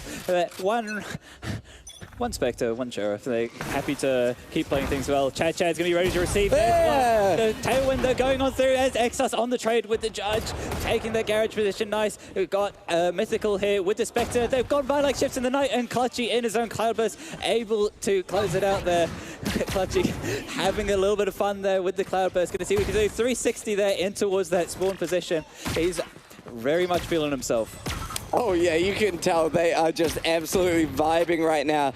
Benetti does take down Maishu here. Now that Clutchy's aware, they're going to try and do some kind of fun trick there, but they get caught out by Benetti. It's the Bobo trying to take down Benetti. Benetti does take out the run it back from Exus, and they managed to find him lurking around the corner, so now it is just Exus. How are they going to play it with the recon bolt coming out to give us a little bit of information? Can't find them right now, and with the diffuse, not like this. Oh no, Exus with the judge. Exus just having a little bit of fun there, but he has beautiful repositioning out from that garage position. Exus, there you see him on your screen. He's happy about that one, having a little fun there. And now they're on at map point. It's looking very comfortable for DNC. Yeah, absolutely. You got to feel good when you're doing a sort of fun meme comp like this and you're still taking the wins. It's sort of even moving on to the next map. They should be able to quite solidly secure grand finals if they keep up this level of play. Well, I'm not sure if we'll see 5 duelists again on the next one or not, but we'll have to see. Mythical trying to take some fights here. Does have the Vandal online and immediately Clutchy flying through with that Blade Storm. There's Yifeng sliding in with the Bucky. Mythical hitting some nice shots. There's Maishu now going one by one again over the top. They're not aware of this. Maishu's in the side and trying to get a second one onto the player in C-Link. Benetti does go down. Maishu absolutely frying here on this top side position, trying to see what he can do. Rolling Thunder does come through though. The retake will be on fast. Exus on this judge. Can he do anything? 1v3 situation. Tags out Chad, but no.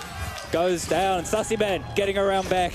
Maybe this is the start of the comeback. This is the start of the comeback. Yeah, that Rolling Thunder was a big play for them, just stunning out Exus, and then because of that, you're slowed. You can't get the shots of your judge out as quickly. I think if they weren't stunned like that, they probably would have gotten that kill and potentially clutched it up. So, you know, utilizing these ultimates that they've got ready and online could be the make or break for the Sussy Men. It would be good stuff for the Sussy Men. That Sova ultimate is so good at delaying the plant. I'd even like to see them try something a little bit odd. Like we've seen beginning of the round ultimates from the A-Link position, just frying down A-Long. That's always really good. But the change-up that they're going to have this time is having a lot of players holding this mid position to try and see if they can punish him. Yifeng stuck in this mace position, trying to get out. Has to use the Neon Wall and somehow managed to stay alive. Exus is in a position. I'm not sure that they're aware of it. Yes, they are. Chad, very aware. So good stuff by him, and even though the C site is lost, I'm not sure that they're aware of it on the side of the DNC gamers. Yeah, it's going to be interesting to see how they push now. They've gone from moving so quick to just completely stationary, taking their time right here. Yifeng. Spam so close there for Chad, but not quite connecting. In the meantime, finally the site exec comes through. Sussy Men will get that plant down, waiting for maybe a bit of utility to get thrown their way. Shock darts, battle spam coming on through. Fault line going to be coming on through, taking the fight. Maishu going down though, he was there with the Marshal, but Yifeng with the Bucky managing to get one. Does have the ultimate available, will maybe decide to pop it. Clutchy gets one on top of the side default box, trying to spray and stay alive, but he can get spammed out here. He's going to fly on through as Yifeng with that Bucky, not able to do it. Now in a 1v2 side, cannot do it, gets taken out through the smoke, and the Sussy Men get the clean retake. Man, one round for DNC to win, and you can tell they're certainly trying fun, different wee little tricks of the trade to see if they can take it in a good way. But Sussy Men are keeping their own here. They're trying their best to shut down DNC whatever way possible, and so far, that's 2 rounds to their name again. Yeah, it is, and I really like the patience that we saw out of there of Chad. They knew that the C site was lost, but they're happy to play that retake scenario, making sure that Garage Flank can't come on through and cut off the rotate. So really good patience out there for the Sussy Men, and it's good signs if we, go to the next map. Good news for the Sussy Men as well. This is the change-up that we wanted to see. The operator is now out on CC Melon, so looking to see what he can do. In the meantime, what can the DNC gamers do? They're just spamming through. Yifeng is going to be flying on through, and because of all the utility coming out, I'm not sure they were aware of it. Chad, no! Chad did not let Yifeng have any fun. Out though goes that showstopper though, and that's going to stop Mythical in their tracks with the Odin as well to take Chad out. And this is now going to be C-Site collapsing over to DNC, and it's going to be the retake for Sussy Men. Will be the retake for Sussy Men, and oh no, it seems like they're happy to be playing offsite. Even if they get smoked off, they've got so many Odins just to be able to spam down the spike. Just the one player left in sight, CC Melon, trying to see what he can do with this operator, see if he can get an early pick. They have to re-click Garage, and that's Maishu going down. down. We do have the late lurk going to be coming on through. There's another Odin. There's so many Odins. Out comes the recon bolt, though, into the C-site retake. Orbital strike out online as well. There's Bobo Sign getting one. The defuse has been tapped, but no, just watching that. And Clutchy back out with the knife. Not another repeat. Clutchy, not like this. Oh no, what a way to win a round. And Clutchy closing things out. DNC taking that first map very comfortably there. Having a lot of fun with it on the 5 duelist comp as well, but they know when things are getting a little bit hairy. Just to close it out, make sure that there's no funny business and shenanigans maybe about to happen. Yeah, absolutely. I think this next map, we should see something more normal, more what you would expect, but who knows? Do you think they might do something a bit silly? The DNC gamers, they're probably doing something silly. I think if you're the sussy men, do you just decide we're going to throw everything out of the water, we're going to match silliness with silliness, and we're going to see 5-on-5 duelist comps or something? We'll have to see how they're wanting to approach this. Or if the DNC gamers decide, okay, we're going to change everything up. If we're, let's say, maybe 5 Sentinel comps. Oh no, there's only 4 in the game, but can't do that just yet. Maybe in a couple more updates, I reckon. Exactly right. Next hero, maybe. Who knows? But yeah, no, they're going to have to find some kind of wee silly strategy. So I guess they'll try find that. After a short wee break, we'll be back with our next map.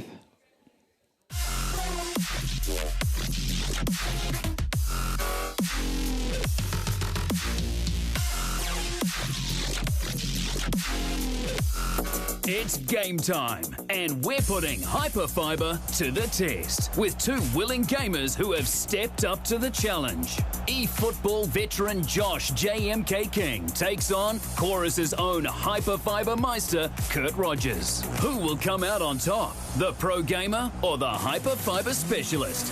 Game on. Hey gentlemen, while you're gaming, what is HyperFibre? It's our new ultra-fast fibre broadband product. And to you, JMK, what do gamers want from their internet connection? When I'm gaming, I need to be having the quickest response times and no lag or jitter, so there's no stuttery feel to my gameplay. So is HyperFibre good for gaming then? HyperFibre's got ridiculously fast download and upload speeds, really low latency, so it provides the perfect connectivity for your gaming experience. Fantastic. So what if you're in a house with lots of people online? The biggest benefit of HyperFibre is it's just got such huge capacity, so everyone in your household can use it at the same time without having an impact. Nice. I've heard gamers blame their losses on poor connections. Is that true? Sometimes they do, but I don't know how many times there actually is a valid excuse there. And back to you, HyperFibre Meister. Any tips for the gamers out there? Yeah, get HyperFibre and then plug your device in with an Ethernet cable. That'll give you a rock-solid performance. And that's the game. Shocker, JMK comes out on top. Want the best connection for your gaming? Get HyperFibre or get better excuses. To find out more, visit chorus.co.nz/HyperFibre.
Hello and welcome back off the back of a very, very explosive map one, I suppose would be the best way to describe it. DNC Gamers take the victory. I'm joined here by one of the standout players in the moment, and obviously Yifeng, who it's my shoe that we want to talk to. Now look, mate, you come in last year, you joined this team as a sub to help them win Campus Clutch. You didn't come in as core this year. You're a standout player. You qualify for Brazil. You're coming in. You're putting up numbers while Yifeng's anchoring. I mean, what's it like playing with these guys?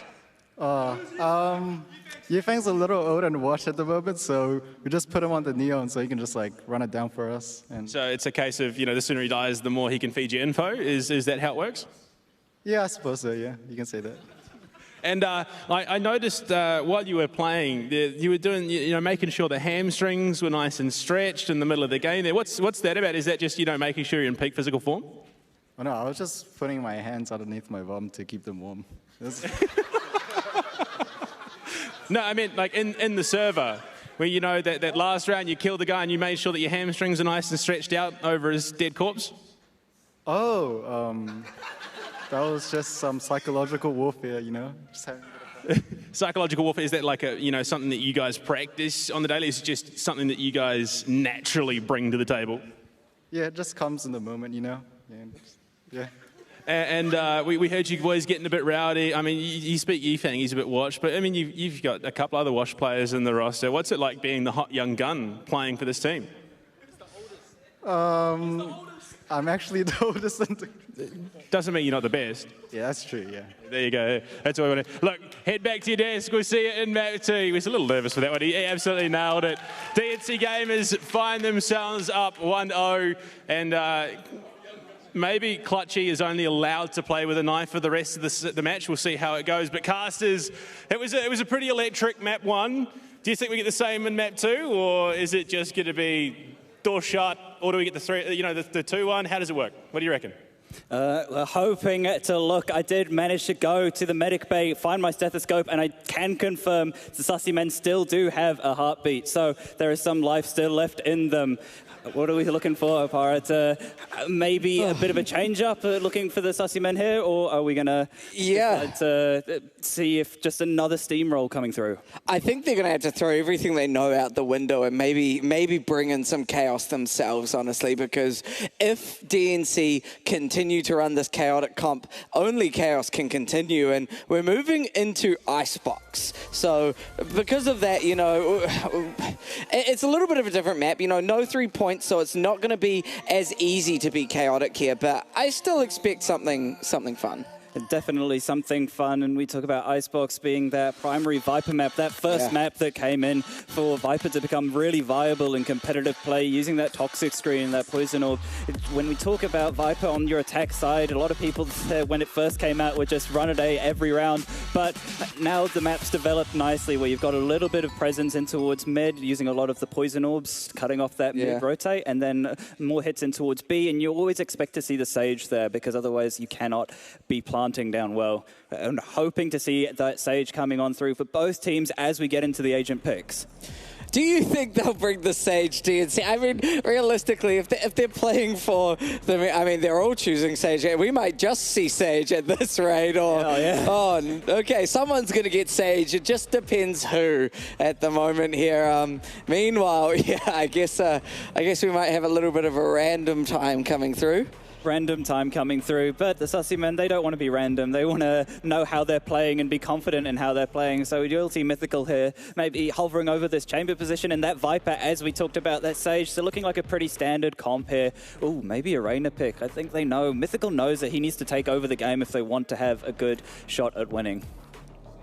My shoe causing a little bit of chaos for DNC as well. No, okay, they're getting back in line, you know, they're getting back in line on the random picks here. But there we go. CC Malin and Benetti are definitely locking into their respective Jet and Sova here, and I don't think we'll see too much chaos. Hopefully Mythical can bring through a bit more of a clutch, get a couple of really good kills, but when you don't know what the comp's going to be, it can be hard to plan around that. Definitely hard to plan around it, but it doesn't matter if you don't need a plan. If a utility doesn't matter if you just rip off the headshots. And look, these guys just all want to be supportive players, just healing their teammates, you know? Yeah, exactly. Everyone's playing support, so we'd like to see what comes on through for them. We'll have to find out when we jump into the game. Mythical ends out locking in, and Yifang is the one that manages to stay on that Sage, that supportive teammate. Everything went by so fast, we'll have to see what the rest of it is. And I think as we get away onto the next map, Icebox, unfortunately, we'll have to see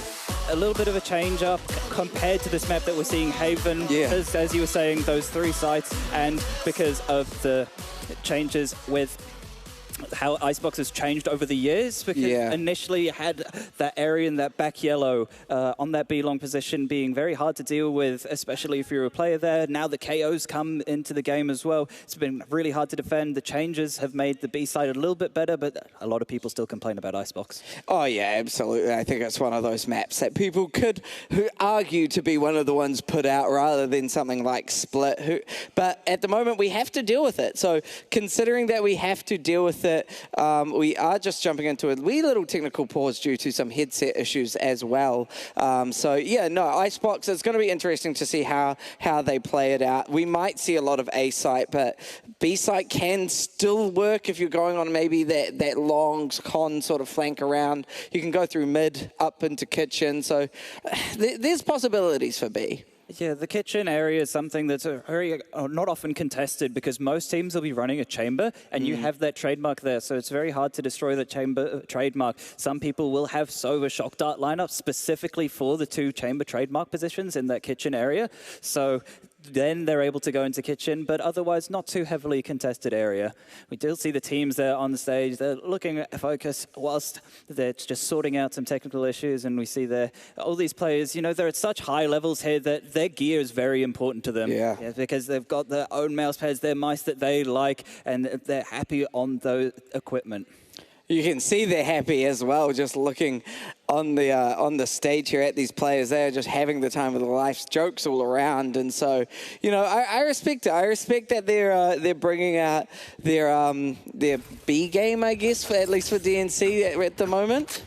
Yeah, it does seem like we're finally getting into it. Oh, no. A little bit of a stack coming on through here for the boys, putting up that player there, that sign that they're putting up in the air. All hail Lord sign there, up, having a bit of fun, and they've trapped him in. So we're going to see if they're going to wall themselves off.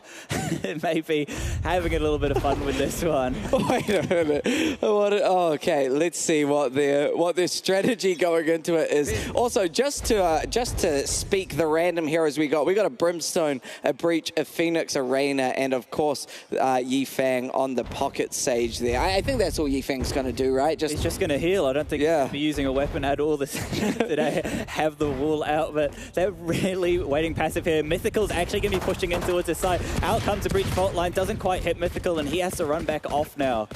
Yeah, that's terrifying when you're trying to go grab information and you see all 5 of them sitting in a corner at spawn. You don't want to deal with that. Chad got a barrier orb popped up there just to block off any sort of entrance, and Mythical taking out Exis early. That is a good first pick that you want to have. Exis was a big Phoenix in the last round, and Chad as well with some good shots. It looks like the Sussy men really don't want to give this to DNC. This was their map pick as well. They might have a bit more fun on this map as they'll know how to play. Clutching now, 1-on-4, 40 HP. Is this doable? It's hard, but it might be doable. I mean, Clutchy, literally their namesake is about clutching, so we'll see if they can do it. No, Mythical going to take 4 for that round, and coming out early, out of the gate, you know, DNC won't have expected that kind of defense. That's a good start, and good to see that they're still confident to go for that early info as Mythical. That's what we need to see from him on that Reyna. Reyna known to be a super team-orientated player, but if you're able to get those kills, that's all what Reyna's about. And we see Mythical NZ doing that perfectly. Force maybe coming on through there for the side of the DNC gamers. It's gonna be interesting to see how they run it down. I mean, Exis buying a Spectre, which usually you wouldn't do after you're losing a round, but they're confident in their plays here. Recon Bolt going out is going to show their position on this aggression at the moment. Meanwhile, a couple of lurkers from DNC just waiting to catch any flankers coming through, and so it's good to see the Sassy men not quite wanting to take that. Zout trying to get positioned, did hear someone, so just letting the team know they're over here, and there we go. First initiation, will Zout be taken out?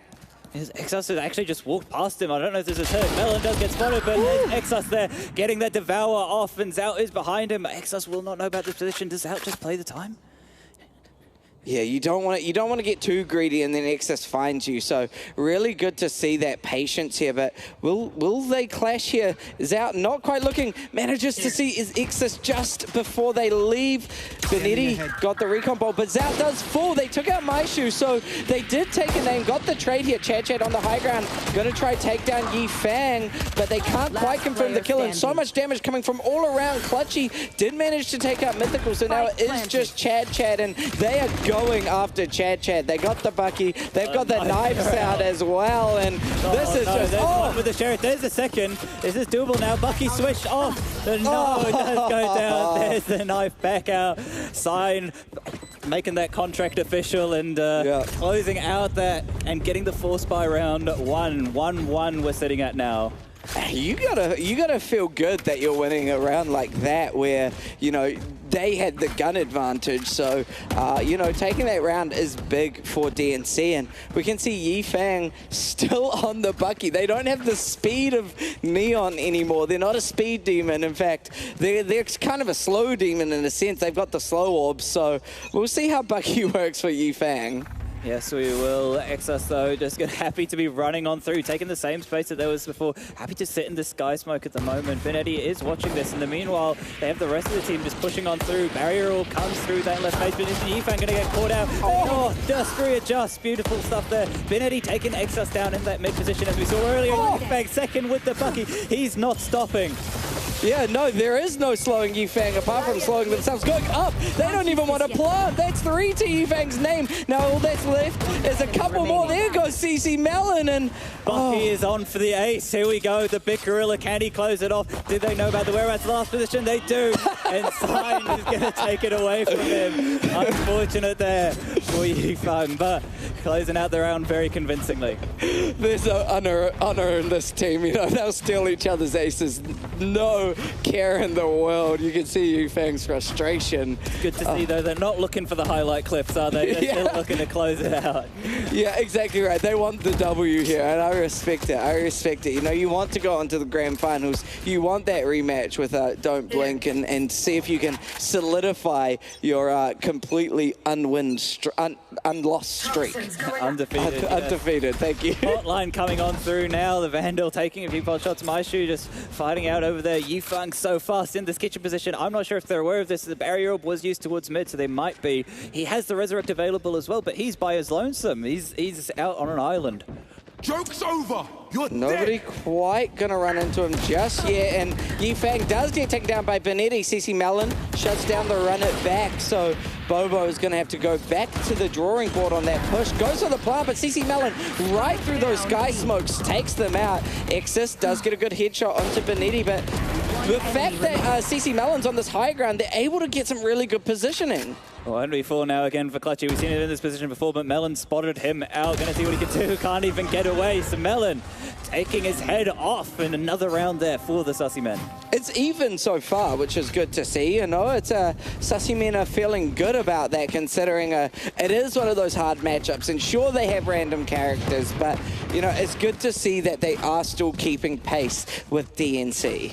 Definitely keeping pace, and this is their map pick. They're going to be more comfortable on this, and as we can see, Mythical CC Melon starting to get warmed up now, and just due to the nature of playing that defense side first, it allows you to hold off the aggressive pushes and capitalize on the mistakes that DNC might make. Chad just waiting with that barrier orb, but might have a little bit of a... No, just pure aggression coming through. There's the orbital strike. We were waiting for that. Mythical sitting on this high ground, takes out the Leer. Now looking for Exus, but Exus finds Mythical first there. Chad just trying to slow down this push. Potentially try and find Exus, but Benetti's going to take down Signed. Maishu responds by taking out Benetti, and this is just a back and forth sort of match right now. Picks on both sides, going like crazy. 1v2 situation though here, and he's all the way out as Melon. Exus running and gunning, trying to see if he can get out, and he manages to safely make it over towards the defender spawn, so he's going to run away. They can hear CC Melon running away, so, oh my, this is so smart here by Maishu. He calls Exus back because he heard CC Melon run away. So he's going to be on the other side of the map as the spike plant goes down, and will it be too late for CC Melon on the rotate back? It's all about those mind games, and I don't know if Melon's even figured it out yet. Finally, they've clocked it, that it's actually planted at A, and it was just a fake rotate. Yeah, it's really well played. That's just the experience coming through there for DNC gamers. But CC Melon, very doable. Maishu is low as well, so able to do this. Melon making a lot of noise though, so they're going to know this position. They've got a crossfire set up top gen and into the French position, and almost the adjustment there by Melon, but no, Maishu will clean things up. 3K on the round for him, and 3-2 up now are the DNC gamers. I mean, Melon must be feeling good at least about that. They were so close to clutching it up. So as long as you're having fun and giving it your all, that's the big thing at situations like this, where it is such a strong opponent like DNC. And currently, Yifang still on the Bucky. They do not want to stop this Bucky nonsense. No, they definitely don't. I think they're happy with it because it creates a lot of chaos as you're pushing in that side as well. He's playing that battle stage. Fault line then coming through for Zout. He's going to get stunned up in this yellow position, trying to see if he can get out to safety. And Yifang just running on through. Going to take that long-range duel here with the Bucky. Going to see what he can do. Exos lurking over here and towards mid. Maishu manages to get one. CC Melon with the blade takes out Sign though, but it's going to get put up in the air by the Rolling Thunder. Shots going on through, and he's fighting the losing battle. Playzone going awry, and Maishu coming on through. Oh man, Maishu just going crazy right now. Chad finally shutting them down. Pops the resurrection as well to bring back Benetti and even up the match right here. We'll see whether they're gonna push through this incendiary or try and find another pathway. Currently Chad just trying to get some information on where they are. And Yifang with the Bucky waiting. One good shot, there goes the other, and I criticized it, but they made it work. Yeah, they definitely make it work. There's beautiful team play with Clutchy baiting for Yifang to just play up nice and close, and they weren't ready for the Bucky. You can see Exos there on your screen. He's looking happy. He's looking calm and confident as well. Yeah, you can tell they are just in their own little world right now, just vibing out, having a good time, but also taking it just seriously enough. I also like just little things like the fact that Yifang, once they won, they picked up the Vandal, so they're still caring about their economy. They gave the Vandal to someone else, and now they've got the Bucky once again. Yeah, Zao will be using that toxic screen over towards the speed position again, but that fault line is just doing great work. Maishu doing well. Out comes the Hunter's Fury though for the defensive side, trying to tag everyone up. Zao here, 5 HP. Marshall in the back, and beautiful pick. That is a great way to start that fight. Unfortunately, Yifang was there and waiting. Zao gets taken out now. Signed is just going to wait patiently.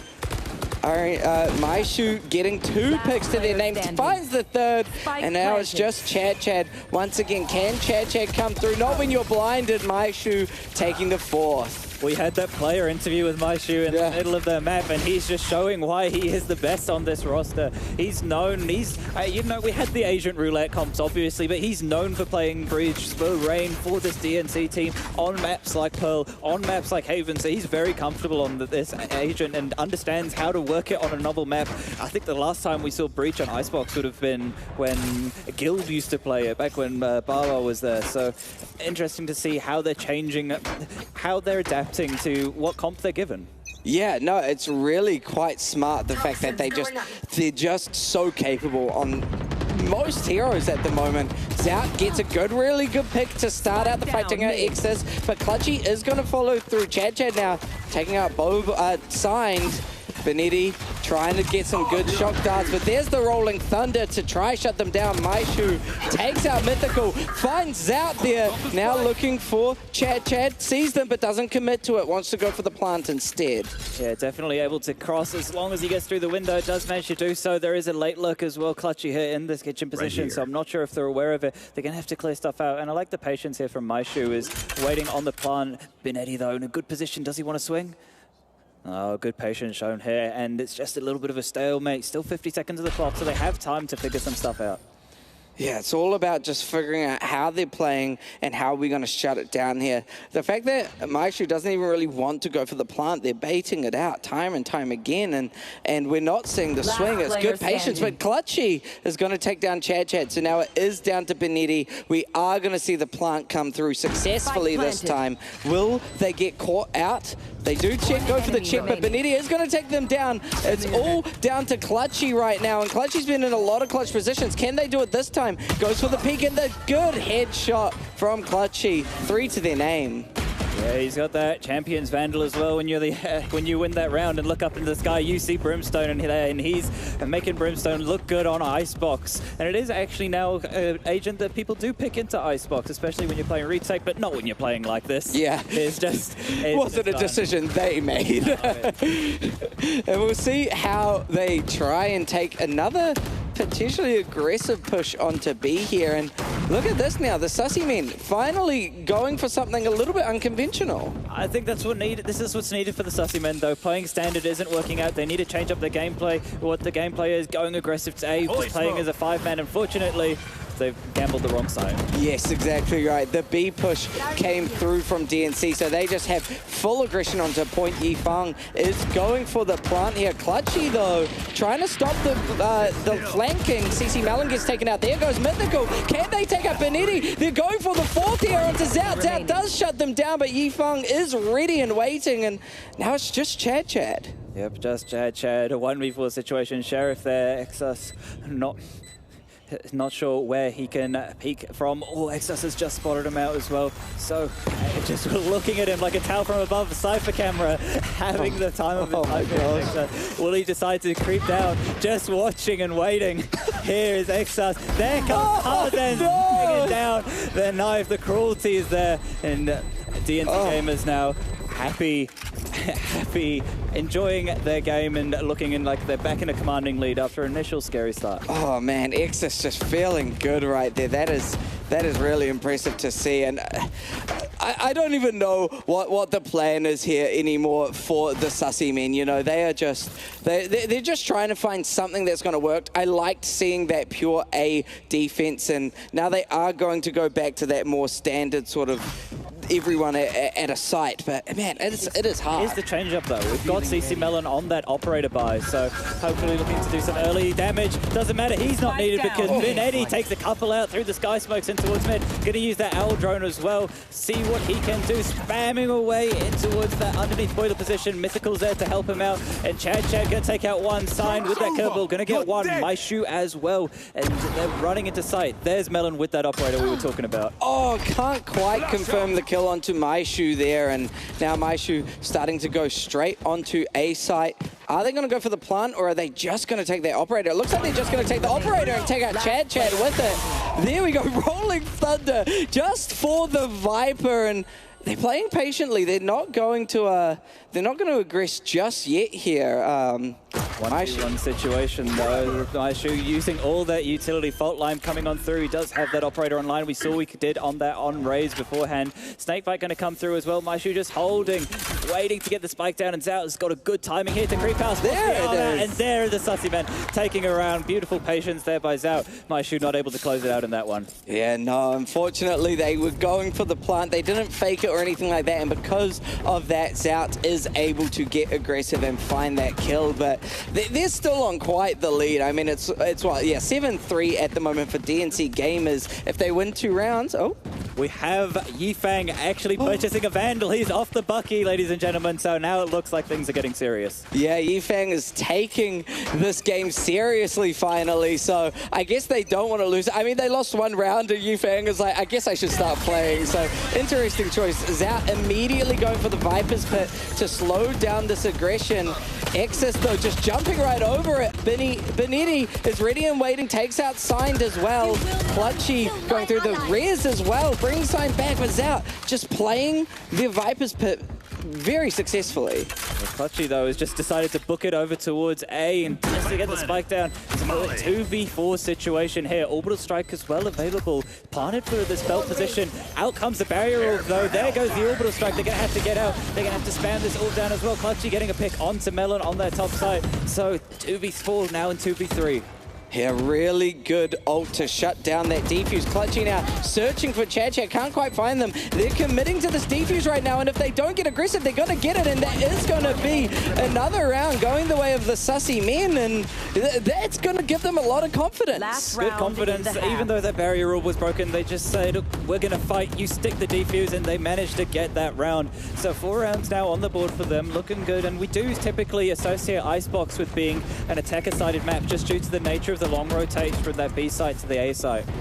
Yeah, so the fact that they're getting these rounds on the defense is huge for the Sussy Men. If they can play attack really confidently and utilize mind games, essentially. That's what they're going to have to do to shut down DNC here. You know, I think it was Maishu that talked about, you know, a little bit of just mental strategy there, sabotage even, but Signed early first pick. Early first pick for him. Excess now realizing there's a barrier orb in front of him, but they're going to break through that. Actually with the knife. Hunter's Fury, though, coming out in that mace position, trying to see if he can tag up the player. Does get a couple tags off. Mr. Melon is in this backside position, helping out, trying to delay the push. Empress has now been popped here by Excess. Going to take a few fights, but no, the Rainer battle is not won. Empress popped by Mythical instead. Going to fight through the Blaze Wall, spraying away, but it's Melon actually getting the picks. Mythical still hiding. It's first player on the top side, and there takes him out. And now, Yifeng, 1v4. We've seen big things from him. He's got a Vandal in his hand, not a Bucky. Is this possible? The round that Yifeng buys the Vandal, it's going to work out, taking out Melon first, shutting down their aggression, but still got a few more left, and it's going to be Mythical confirming the kill with the help of that shock bolt. Nice first shot, but Sussy Men getting themselves onto 5 rounds at the end of the half, so looking not too bad on that there. Let's get back defense side, and now we're moving on to that attack side, probably more favored on Icebox, able to play around that Viper. What we're expecting from the DNC Gamers is just probably going to be that aggression again that we saw in Haven.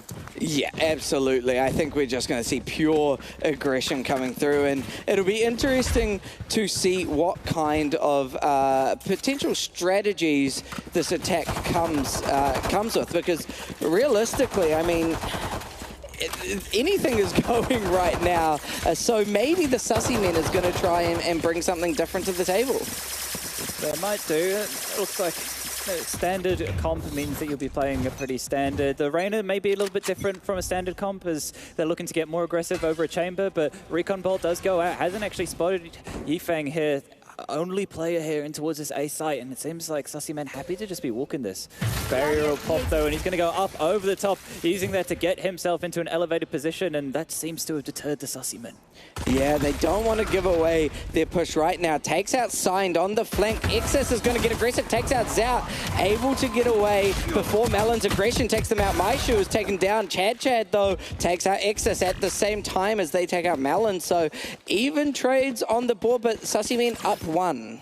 Yeah, Sussy Men up 1. Yifeng, they're going aggressive, using this classic at long range. It's hard to hit the shots. Tap it away, but unfortunately can't quite land her. And now they feel like they know the B-side's open, but Clutchy Sky Smokes are available. I think Chad might be aware of this. Recon Bolt's coming on through as well. There's Clutchy though, can't quite get the pick. Even get one. Clutchy with the right click does manage to take him out. Bit of a chaotic round, and Benetti in the molly does manage to retrieve the spike. Yifeng, 1v1 situation here now. And look at the health difference as well. Yifeng is probably feeling good about this fight, especially when Benetti has next to no health. So you see they're just going to try book it straight to A site here. Yifeng trying to chase them. A little bit of ring around the rosy, a game of tag almost. Yeah, game of tag, but Benetti will be able to get that spike plant down in a nice safe position. Even with the health advantage, there is still a chance if Benetti manages to position himself well. Benetti looking for a safe spot to play, planting it so they can have that sight line. Doesn't have Hunter's Fury, so can't do any sort of delay the diffuse here or anything like that, but they are just going to try and get into a nice position where they can take Yifeng out if they go for the diffuse. Yifeng's cleared out the whole of site though, is pretty confident that he's going to be playing from Bell. It's just going to be sticking to halfway and now knows that the recon bolts come out, so they know where they're coming from, but Yifeng taking out Benetti there, able to close it out in the 1v1. That health advantage is going his way, and DNC Gamers picking up the pistol and looking to make it to the home straight now. Yeah, no, they're definitely starting to get back into that really dominant groove that they've been doing, and so currently, yeah, the Sussy men, they've just got to, I guess they've got to just really play it smart. I think, like I said, get into their mind. Mind games are a big thing here, so make them think you're going B, but actually go A, you know? I think if you can really confuse DNC, then maybe, just maybe, you might be able to take a couple of rounds and the map. Okay, so Clutchy here with the judge stemming himself, just running on through. Chad seems like he's ready for this though. He does get cleared, and there's the spot, but no, the shotgun dip. Chad hitting a good shot, and Yifeng going to be walling himself up actually. Out comes the flashpoint. Maishu just spraying away here with the Spectre, taking long range pot shots, and now he's just left onto CC Melon. He's got a tall task ahead of him. They know where he's coming from. That's fun. Trying to get the second, does get the tag off onto Yifeng, but going down, and Yifeng closing things out, and he's got a Vandal as well for the bonus round. Yeah, no, that's a big play right there for Yifeng, managing to take down Melon, and now it is just a matter of, like, you know, we got a few decent guns on our hands. How are we going to lock down this site and just make sure we don't give them another round? Yeah, and if you're looking for the Sussy men, you've now got the Vandals, you've got the big boy guns. You're going to be looking to take this round, and what we'll see here, Melon, bit of that B lurk, and he's actually ready to receive all the aggression that's coming through, as the whole team DNC seem to be pushing through this position. Melon, though, getting 2 picks with that Phantom. Really well done by him in that long-range position. The Sky Smoke's also being used, so even though that they've got B main, it's all for naught, it seems. Yeah, Melon was really solid getting those 2 picks, and so it's going to make this push a little bit harder. Mythical and Maishu about to clash, and it's going to be Mythical coming out on top. Zhao is going for the plant, and there's those mind games, you know, not letting DNC know exactly where you're going or what the play is, and now they've got A site pretty solidly held. Yes, they do. Clutchy has a Vandal, though, so it's a 2v4 situation. We've seen some crazy things already this game. Doesn't matter, though. Mythical, he's not looking for any unicorn plays to happen. He's just looking to close things out here. Sign now. 1v4 situation. And maybe looking to do some economic damage. Out goes the Curveball, though. He's going to take out one, but there's Chad directly on the trade. Lovely stuff there from them, and Sussy Men pretty convincing, able to deal with that B-main aggression coming in at the start of the round. They're getting there. They could potentially bring this back. If they keep up that level of play, DNC might start to sweat, and we might even see a third map, but fingers crossed, because I'd love to see more chaos coming through by DNC. But do you think if we go to a third map, would they just decide let's just play normal? It might be that they decide let's just play normal, because it's been a long match already. Because you're playing on stage, you're playing under the lights, the pressure takes an extra physical toll on the body with that crowd there that you're sort of interacting and seeing as well. Melon, though, taking shots with the Blaze Storm, does manage to get one to Maishu. Clutchy trading him out, though. I mean, the trade is good, especially for Sussy Men. You know, you want to get as many picks as possible before you get taken out, so even one is good. Clutchy trying to take down Mythical, but not quite landing their shots. Exus has changed up their crosshair a little bit. Yeah, but definitely looking a little bit large. He's, you know, bigger crosshair, bigger bullets maybe. Yeah, so larger than life. Maybe hoping to see what he can do, but it doesn't matter if they're not going to be coming in towards his side. Out goes the Alder. One with the Bucky. No, can't quite get the second. Does get traded out, but Clutchy and Co are here to help out. The recon ball going to be there, and Co is signed. Sorry, not able to get the pick. Clutchy behind this barrier, or managing to get one, but Zout trading out, and now you're just left onto Exus. He's going to see what he can do. Managing to get one. Yes, he does. That's the spike down as well. 40 seconds left. Does have the Lear available, and with the crosshair, just be able to win this out. They're gonna try with this absolutely chaotic crosshair, but no, Zout is ready and waiting. Did not go for the plant there because, you know, you just want to get the kill, and so, oh man. Is it going to just be Exus with the larger-than-life crosshair, or do you think maybe the rest of the team will follow suit? I don't know. The team's the scoreline's getting pretty close now. So at some point, DNC maybe starting to worry, and there's a little seed of doubt in the back of their mind, and it's good for the Sussy men. In 2 rounds on the trot, they're looking a bit more confident now, and they're understanding how to play against the aggression that DNC are coming out with. Yeah, but the thing is, they're going to learn how to play against this, and then if we go to a next round, DNC's going to bring something completely different once again. So it's kind of like you're learning and then having to relearn a whole strategy. Benetti trying to get a good pick, but it's Exus falling, and then goes Sign and Maishu. Yeah, that was really nice team play there. We see Benetti actually throwing the recon bolt onto that wall just above that end of the belt, and that means when they're trying to go for that aggressive early push, it's able to be shut down. Man, really smart plays. Yifang going all the way to B. They're going to commit one person to each site just so they can hear where the plant's going to be. Mythical heard Yifang running around and now trying to get into a position. They do take out Yifang, and that's going to be flawless for the Sussy men. Yeah, that's going to do wonders for the confidence as well. DNC were on an eco, but now the Sussy men 8 rounds. They're 1 round away from tying it up, so there is definitely a chance to them. We got the minions out. They're not looking too despicable. The side of the Sussy men. They're looking good now. And we got a few supporters in the crowd. Really exciting to see them come through. It's nearly even. This is quite an interesting match. The fact that the Sussy men are able to get up to 8 at the moment, and it does look like at least a couple of the DNC players are trying to take it a little quite seriously here. Malin trying to get aggressive. Yeah, we're looking to see what he can squeeze out. Signed here in towards this back yellow position. Recon Bolt's coming his way. Doesn't manage to destroy it, and going to be using that curveball. He has the Blaze Wall available if he needs to get out, but run it back as well. Might be wanting to go for something aggressive. There's the first on, but good trade there by Benetti. Might be spraying away, and no. Melon going to spam him out through. Clutchy's still here in this topside position. I'm not sure if they're aware of this.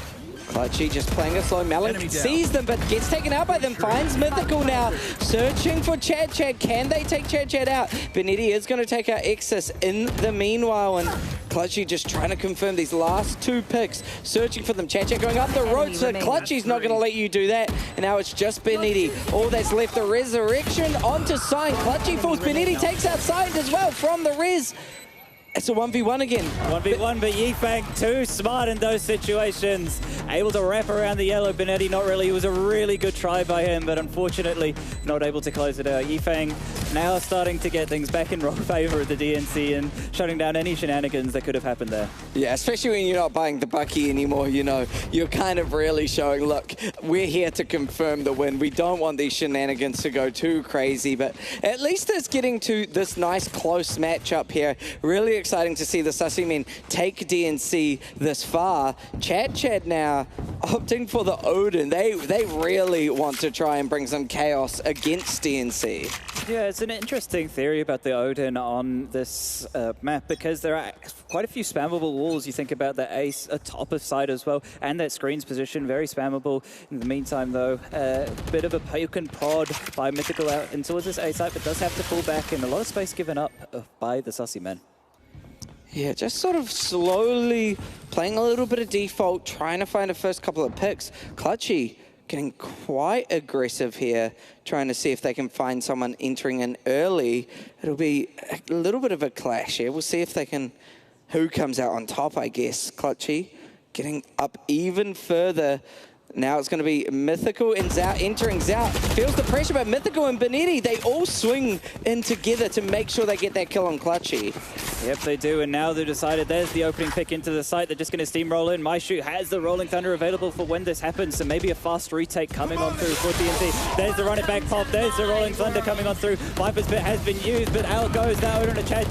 Yifang going to get one in towards the site as well. Signed as well, taking one onto Melon. You just left into the player in jail. Exus with the judge flying on through, but now picks go either way, and now on the rope is Maishu. Oh my gosh, dropping down with the classic and taking it another round there for DNC that was looking a little scary in that 5-on-4, but managing to close it back out. Yeah, just really solid ultimate shoes there, especially Rolling Thunder. I mean, once the aggression came out, they were able to just stun them up and get aggressive, even into Viper's Pit, because you know they're not going to have that sort of same level of accuracy, that same level of, you know, just capability to take people down. So really good ultimate usage, shutting down Zout's Viper Pit. Good news for the Sussy men, though. They still have plenty of money after winning 3 rounds on the trot, so able to get another full buy.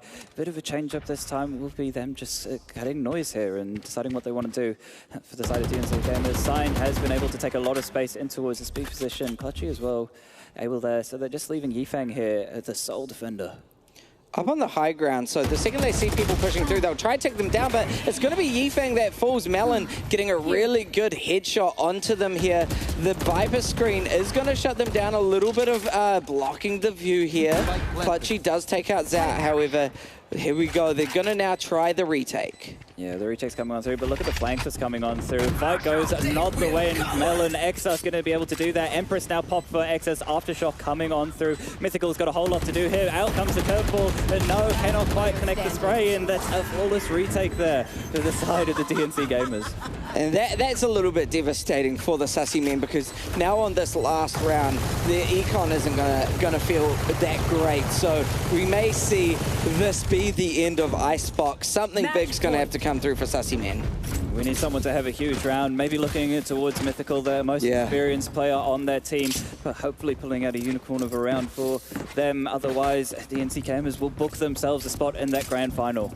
Yeah, absolutely. But I mean, we talk about Mythical, but look at Benetti and Melon just really quite carrying the team here. Chad, I mean, they're all performing phenomenally well with the amount of kills they've gotten respectively. So we'll see how Benetti tries to take this next push. They're really playing for the default right now. Yeah, they are. They know that the DNC Gamers have been getting aggressive in the early round, taking some info somewhere, so they're waiting to see if they can punish that. But DNC Gamers, here's the change-up of pace that we haven't seen from them first. Yeah, they want to win this. They want to win it here. They don't want to give them another round so that they can just make sure they're in the grand finals no matter what. And man, this is such patience. We do see Signed finally starting to get a little bit aggressive. Are they going to clash with anyone? But it's going to be Maishu, the first to full. Mythical getting a good headshot. Clutchy does get the trade onto Mythical there. And oh, Signed, what a shot onto Chad. That's going to be devastating. Yifang taking down Zout one by one. The Sussy men are collapsing, and it's going to come down to either Benetti or Melon to try clutch it up here. Exus and Melon up against each other, but the orbital strike is going to push Melon out of their position, and how are they going to take it? I'm not sure. Yifang as well getting aggressive in the A position. Benetti's just waiting for it, though. He knows something funky's going on. 30 seconds They've left. also noticed that the spike is still back at spawn, so now Benetti is going to have to take down Signed. They managed to do it. Is there going to be anybody else trying to take that fight? It's going to be Exus with the Odin, and now it's just down to Melon. Melon getting aggressive. They just want the knife kill. They've decided, you know what, you guys may win it, but at least let me get the knife. Oh, they let them get the knife kill, and that's going to be it. A little bit of respect. The respect and sportsmanship to close off the game, but that will be DNC Gamers closing out Icebox 13-8 and booking themselves into the NZESF Grand Final. Yeah, and what a way to do it as well. Quite a show they put on, and not the quote-unquote impressive show, but the quote-unquote entertaining show of custom characters, you know, random picks, 5 duelists. I mean, it's just been such an interesting series. Standout for me, definitely, in that map was My Shoe. Just doing so much work there on the breach. And it was great to see them having fun and being able to work these comps. It shows the adaptability that these players have as well. Yeah, oh, absolutely. The fact that they can just say, look, whatever the game gives me, I'm going to play it is really impressive. A lot of people can't do that. I can't do that. So considering that they're able to just pick up a character and go really speaks to DNC. Commiserations to the Sussy men, though. Yeah. They did give a hard-fought fight on Icebox and gave us a little bit of hope there until DNC decided to, okay, let's start buying real weaponry and play a bit disciplined. But that's good to see, at least, that DNC were giving the respect necessary in order to close out that map. So some good signs showing for the Sussy men. Yeah, exactly right. The fact that DNC had to respect the Sussy men's play does mean that they were playing to a really decent level. So congratulations to the Sussy men for pushing through what could have been a much more uphill battle. Definitely could have been a uphill battle, but we will have Blue Panda downstairs with the victors. How are they feeling now? Yeah, look, I think we know what DNC stands for. Definitely not cooked. You guys showed up in map 1, map 2. We'll leave it as is. But well, let's talk to someone else who isn't Yifeng. Clutchy, coming in, joining the roster, one of the freshest faces here. I mean, given your experience in high-level Valorant in the region, was this any real concern? You were sweating at all, or was it just, you know, a bit of fun in the park? It's just some fun. I mean, nothing too serious for us, I'd say, boys. Nah, we're just enjoying our time, and they are here enjoying their time too, so all here to have some fun at the end of the day. And I mean, outside the server, you're obviously enjoying your new career as a butcher. Those knife skills were looking pretty on point today. No, I was missing all my knives. I'm not a Jet player, I'm a Sova main. Isn't that right, Moshu? Nah. Nah, I can't play Jet, guys. Don't watch my Jet. I don't know how to use knives. The only knife I know how to use is the one that you get. That's why I got all those knife kills with the actual knife. Cool. I mean, look, map 1, you guys clearly had a strategy going in. Obviously taking some inspiration off a duck hunt, bringing the shotguns. But I want to talk about the one moment. You guys invested heavily into the Odins on attack. And the call must have come through. Yifeng, full send through garage. He gets onto site and instantly gets one-tapped. What was going on there? That's just Yifeng's main strategy called Go Next. Quite well known in the scene. I mean, Go Next strategy is probably our main strategy coming into this tournament, and we'll keep going at it. Fair enough. Well, you can go over that way, because I want to talk to Signed next, because you don't have the history. Look, Signed, you're coming in. You face off against Don't Blink tomorrow, having already beaten them at Campus Clutch. What are your thoughts, you know, given how they played today? I wasn't really paying attention, so... Good to see. Good to see. He wasn't paying attention. He doesn't really know. But if you had to call it, right now, going into tomorrow, is Yifeng going to anchor again? Either me or Yifeng, but yeah. Actually, no, I do have one final question. It has been a while, and I've really missed it. When do we get the iconic, the Signed, the Sova special, you know, Ares, looking at a wall, you do your thing, you wall bang? Are we going to get any Sova play? Are you going to steal it away from my shoe? Or is it, you know, you're washed, like Yifeng, you're done with the Sova? I mean, if they pick a cent, then yeah. All right, lads. Well, you're into the grand finals. You got that rematch to look forward to, so we'll let you go. It's been a long day for some of you. We want to make sure that Clutchy doesn't get lost again, so make sure someone takes him. I heard about it. Don't worry. It's fine. It's fine. It's fine, mate. Look, guys, congratulations. We'll see you back tomorrow. Head up. We'll see you then. Best of luck to you in the grand finals. One best of 3 away from the national champions. The lads, the absolute lads. You love to see it. It's absolutely huge. DNC showing up as we would expect. Thank you so much to everyone in the studio as well for joining us. Unfortunately, I'm not going to be back tomorrow. I have other things, but Harker will be taking care of you.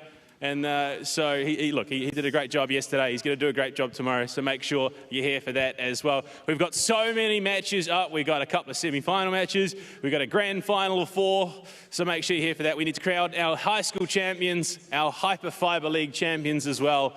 And it's definitely going to be a very, very exciting time. I'm excited for it. You love to see esports killing it in ANZ and especially here in New Zealand. Right now, we're going to throw it over to break. We'll be back soon.